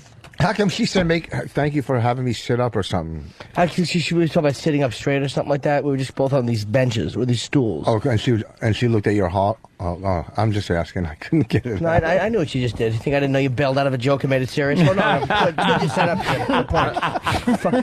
We got him talking to me like I'm your fucking neighbor. Dumb tricks. We got. It's so funny, motherfuckers trying the comedy tricks on each other. Exactly. We got more of the interview. Well, how long have you been doing stand-up? About 5 years. About 5 years. That's not very long then. No, I started when I was 21. I was working in a warehouse, and I always wanted to do comedy. You know, Richard Pryor, 1980. I have to plug Pryor if he's watching, which I doubt he is. I wanted to do comedy since I saw him. How did you realize you had that talent? I think you gave him MS. That's really embarrassing. How can a guy that had a style that you had dedicate? You know, like. Well, I didn't rip him off prior. He was just the guy Not that that made you me ripped want him to do off. it. I'm just saying you would think that the style would be more. Yeah, but conversation. He was an influence. That doesn't mean he's supposed to do Pryor. Not that he was supposed to do Pryor. No, we all have influences, and then you find your own voice. Brian Regan. Right. Is like, if you go, man, I like Brian Regan, you can see where, what Patrice is saying, I get. It's like, why wouldn't you be more conversational? I mean, Norton sounds like he's selling elixirs. Because he was still working on his shit, man. Well, buy this and it will cure everything. From the flu to the cold. Here you go. Try this. It works for me. He's still trying to work out his shit, man. Your wagon just takes off. All right. I mean, I had a vision when I first got into radio, but, it took a while to get there. At least I come off of my interview as charming and here we go. well-spoken. And you plug Pryor, too. Let's go back to it. Grateful him. How did you realize you had that talent? Failing in school. Getting thrown out and winning class clown and the whole 9 yards in school. Yeah, so I was a failure in school, and that kind of showed me that I had something other than scholastics to work for. Okay. Well, what do you like most about doing stand-up? It's like I'm a quick fix junkie. It's like, immediately if you're doing well, immediately if you're bombing, from acting or anything else, which is another type of a skill you don't know until it's released. I like that because I want to know now how I'm doing. Patrice, are you a quick fix jockey? Wait, hold on. How aggravated do you get when people come up to you, you the class clown, all right? And you just admitted going, I was the class clown. I know you threw I that admitted stereotype to the whole fucking You gotta world. get off the quick fix, son. Listen, you want to know how you're doing? You stink. Here's your quick fix. Immediate. You suck. Nobody likes you. You're a piece of shit. Hockey. I'm listening to Bob in the mirror. Positive affirmation. Dude, you're garbage. Your therapist doesn't even like you. Dude, you deserved it. You spun that around quick, didn't you? He certainly did. He zipped that one right around. He's a quick fix junkie. My lungs are crazy. Finally, the last part of the interview. Mercifully, you mean? What do you like least about it? Being judged by an audience. I don't even mind bombing. I mean, I don't mind that, but I hate when, you tell a joke and a crowd goes, The heckling and that kind of... Yeah, or if they're judging a joke. It's like, if you don't think it's funny, don't laugh, but don't groan at me, because you're going to go home and write Scarface anyway. It's a tough thing to do, so they shouldn't be judging you. Well, yeah, I mean, if you don't like something, I can accept that. I just don't like being, that... I got what you're saying. Yeah. No, you don't. Where do you get your material from? Try to get it from my own experience. If not, I'll just watch Comedy Central and steal. Don't do that. No. Now, if you weren't a stand-up comedian, what do you think you'd be doing for a living? I was in the warehouse before, and Probably that. I'm very lucky. You know, I'm very grateful to be where I am right now. Where is that? I don't know what I'd be doing, to be honest with you. It was like, I know I wanted to do this since I was a kid, so it's either this or nothing. Right. Well, you're on the right track. So Thank you. Good luck to you. Thanks. Thanks for being here. Appreciate it. Okay.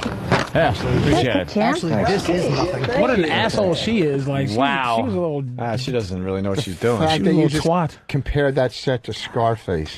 The fact, a classic, compared to that He wasn't- fucking he heel. You wasn't should be comparing his set to at that. kids' parties blowing up balloons with that voice, okay? No, I wasn't saying that. I was only saying it when they judge material. Yeah. I Yes. can't believe my point back then went over his head. Yeah, I it was wasn't judging. Okay, I'm exaggerating. I know what you were doing. It's a joke. Anthony laughed. Shut up. That You should was- see my charming face, though. I want to see that video because I just Is it up on the site? watching Jim in here sitting through that. His head was slightly down. He put his forehead on his hand and just had his eyes shut. You really cannot. Certain moments of that are No one can sit through that. I know we couldn't either. That's Some why it was parts of fun it to don't watch. bother me, and then I just laugh at it. Other parts, I'm like, oh, you, because they're revealing as to what a little douche I was. Richard Pryor. Yeah, Richard Pryor. He's watching. Yeah, You know, hey, this kid's good. What's his name? when we played our audio from 12 years ago, I went home depressed. I really thought I had something 12 years ago. I had nothing. Oh my God, I went home depressed. Yeah, but he grew. I'm glad you said that, Opie. I'm not even fucking kidding. No, but I'm glad you said that in comparison. That was Opie's way of saying, hey, we all stunk when we was younger. Yeah, that's fair. You stunk. I did. More than all of us. It wasn't. No. No, I will not accept the ending of that. We can stop it with I stunk, but not more than all of you. All right, listen, we got to do line of the day. Don't look at me, you cocksucker. Why? Can't I look at you? You're right here. How do I not look at you? Everywhere I look, there you are. Straight ahead and in the peripheral, all at the same time. Oh, shit. That's right. You're eating up my periph, kid. Oh, man. Maybe you should use your high-pitched voice to pop me. What?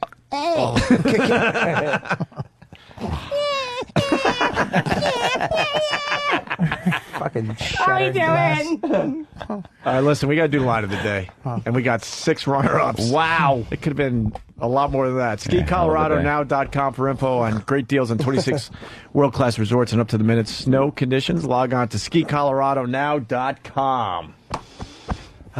Here is a runner-up line of the day. He dresses as nice as he has to I'm at any trying to given moment. maintain something. Patrice, if you get on all fours, we could play Hold'em on your back. That was funny.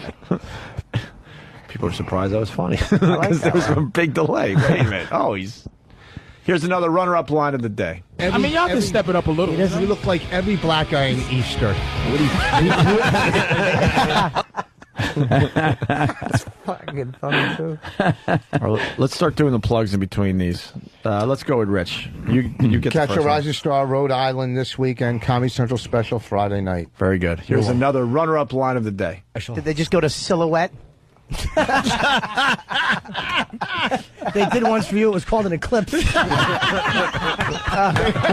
was a trick line. Yeah. Very nice. Jimmy was spinning them around on you today. Hey, he really was fast. on it. And how psyched are you that we don't have to do a show tomorrow? I mean, we'll be here and all, but, you know. Oh, I know. Yeah. This should carry over for a while. We could just be completely Bobby, lazy. You got a plug? I got a plug over in Cleveland there. I'm going to be at Cleveland February 20th to the 24th. That's Wednesday, Thursday, Friday, Saturday, and Sunday. Fuck. Where? No shit. How many what shows place? is that? I think it's 85. What 2 a club? day? Say what club? I actually have to. It's at the Improv. Cleveland Improv. Cleveland Improv, February 20th to the 24th. Call. Jesus. That looks like Bobby's head. Again, the Cleveland Improv, February 20th to the 24th. Go to Cleveland. All right. Something.com. God damn it, Jimmy. Let's do What's wrong with your asshole? Get a bidet. Let's do another runner-up line of the day. How did you know to give him an A, B, C, or D? What do you give him smiley faces? What does this mean? I got a cue. You got it. Right. How did I do? I gave you an upside down boomerang with a line through it. Oh, my God. Everyone's getting their test back, and they're going around the room. I got a unicorn sticker. What does that mean? What is a mushroom? Right. Yeah, that was a group effort there. Patrice, plug I'm at time. Stand Up New York this weekend, 78 in Broadway. Numbers 212-595-0850. Very good. Everyone's talking about the HBO thing. Everyone in my life. Def Jam? Holy shit, they loved it. Yeah, very funny. Thank you. They the fucking dice line. Fucking. Yeah. My It's God. on demand too. It's still on It's on still on, demand. yeah, Episode 94. I'm on. Yeah, I pushed it a couple times in my crib. So, what are we up to? One more? Oh, two more. Shit. Another runner-up line of the day. Bob looks like a clown that you're trying to figure out what shape it is. That was a great one. And another runner-up line of the day. That was a dueling plug. Yeah. Wow. Stupid did well. See, he can improv. Plugs. I wish you could improve. Yeah. That's a great line. That was a good one. And Jimmy's going to be in San Francisco. He's not going to be here on Friday. I think Kelly is going to sit in. Yeah. I'll be at Cobb's Friday, Saturday, and Sunday. And my whole tour is on sale. So, Seattle, Detroit, everywhere, man. Just go to myspace.com, Jim Norton. Details, ticket links everywhere. Denver, Pittsburgh, fucking, I'm all over the place coming up. Very cool. I also have a plug. What? Believe it or not. I just want to say, fuck you, Rick, you ungrateful fuck. Oh! Thank you. Here's your line of the day. Here comes line of the day, line of the day.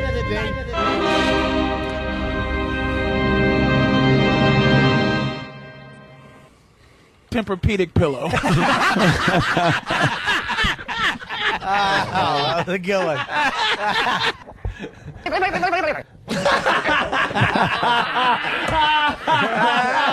a good one. Oh, good. That was the Hamburglar.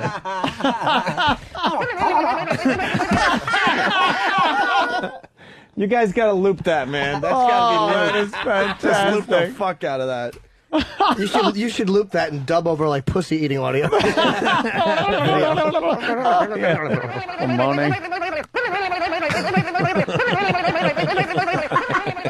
That's so fun. All right. Let's do the quick out, guys. This was a lot of fun. Good job today, Rich.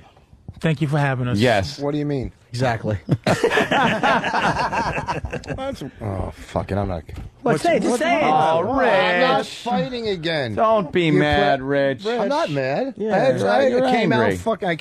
I'm You not got fucking, angry with Opie. I saw the face you made. Didn't you see? He was like you know, really yeah. mad at you. Yeah, right. Because I fucking kill on these things. I have a couple bad lines. That's them going. A couple bad ones. Oh, you can't come back to. If you plant the seeds with these fucking mutants that listen, the message. Oh, boards, that's a good way to do it. That's the way to do it. Get on the air and call them those fucking mutants. Yeah, that's You brilliant. don't say one That's bad brilliant, thing about you on Listen, every message board. That's brilliant, Rich. You just play right into their head. They know. Look, What? This is Greg Hughes, the actor that plays Opie on the Opie and Anthony what a show. privilege. I haven't made an appearance in a while. Listen to me.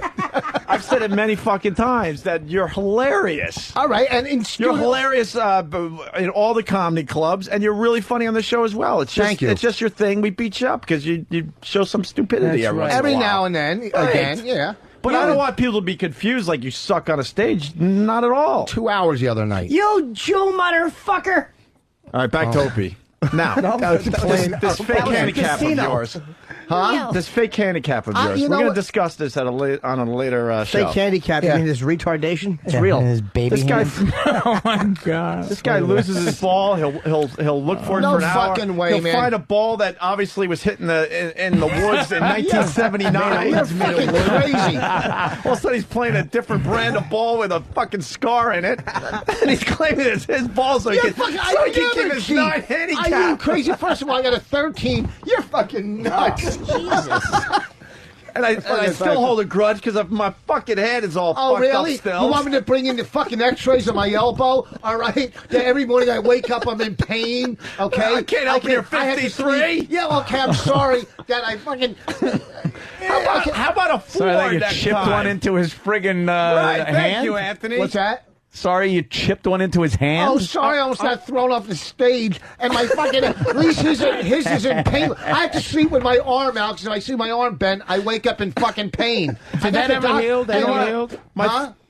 My favorite Rich Vos thing that we did to him. I mean, we fucked with you today again. Today was a classic. Great. But listen to me. The best one ever was when you were looking all pretty for your for the fucking pirate show. You had cologne on and new jeans and a new shirt, and then I dragged you out on the stage. And we fucked up your set, which we try never to do, by the way. We understand the line. We fucked up. But it's hilarious to watch you like breathe heavy for half of your set. You were missing half your buttons. Yeah. You were soaked from the water that was poured on you by everybody else. Fucking thrown off the stool by Jeff Norris in your fucking studio. Almost fucking snapped my neck. Thrown in a fucking pool in Asbury Park. Fuck you. Let me tell you what I bring to this show. Who did fucking stand up on the stairs in D.C.?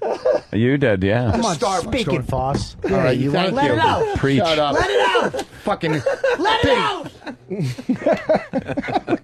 You just try to throw your fucking arm. A 13 handicap. Where you going? 10-foot putts are not gimmies. Listen to me, fucking. What? Ouch.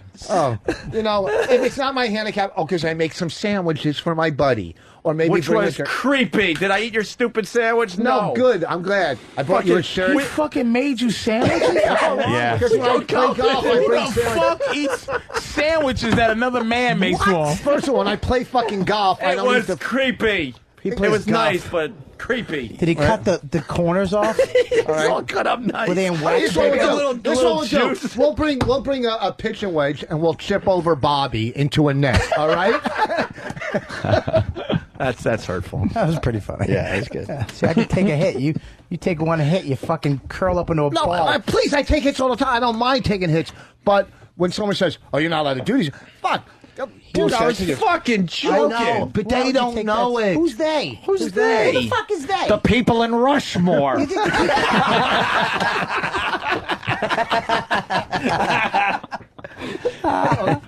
People that speak Brazilian. How do we deal with Rich, stop reading that shit. That's what makes your life a lot easier. Just stop reading that shit. He thought Mount Everest was in Seattle.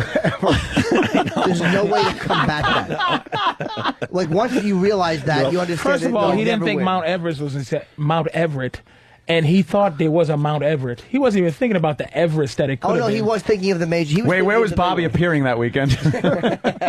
You know what, Anthony? I love you, Bobby. You know what, though? You're not really... You have, like... Your body, Anthony, is like a retired astronaut. Oh, shit. Okay? So why don't you go to the gym? I'd rather be this than that. He's got guns. Show him your guns. Show him, man. Yeah, but look at that. Exactly. That's a zip gun. You know what?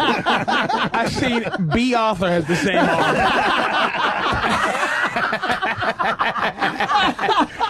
We're gonna have to redo line of the day. A lot of good ones. Bonus line of the day. Retired astronaut. Now we turn off the mics and we all go our own ways and no one talks to each other. And no one talks to each other. Amazing. And Patrice is leaving early, so you don't have to deal with this shit. He's well dressed. You don't want to be seen with us bums. People don't understand. As soon as these mics go off, it's like, hey, we don't even know each other. It's like the coyote and the the sheepdog when they punch in and punch out. Wait, do you know Bobby called me yesterday? He was in my neighborhood. He was going to come over, and I'm looking at his thing, and I'm like, do I pick up and see him, or do I just jerk off? I did pick up. He actually said that to me. He goes, I'm in the neighborhood, and I was going to the doctor for this thing that I needed this, all this stuff. And he's like, well, I might jerk off, so I don't know if I'll let you come over. At least he's honest. Yeah, I really didn't know if I wanted his company or just to fucking scrap another load from peeking at Craigslist. Something you do like 20 times a day. It's amazing. Or his company. But I took his company. Yeah, it was good. I regret it. We had a nice talk. Let's let's get the fuck out of here. Yeah. Someone turn off the lights. We're done. Ron and Fez at noon to 3. Bye. It's the Opie and Anthony Show. I'm in radio because I don't like radio, Jimmy. Oh, I'm sorry. Oh, I love radio. It's the Opie and Anthony Show.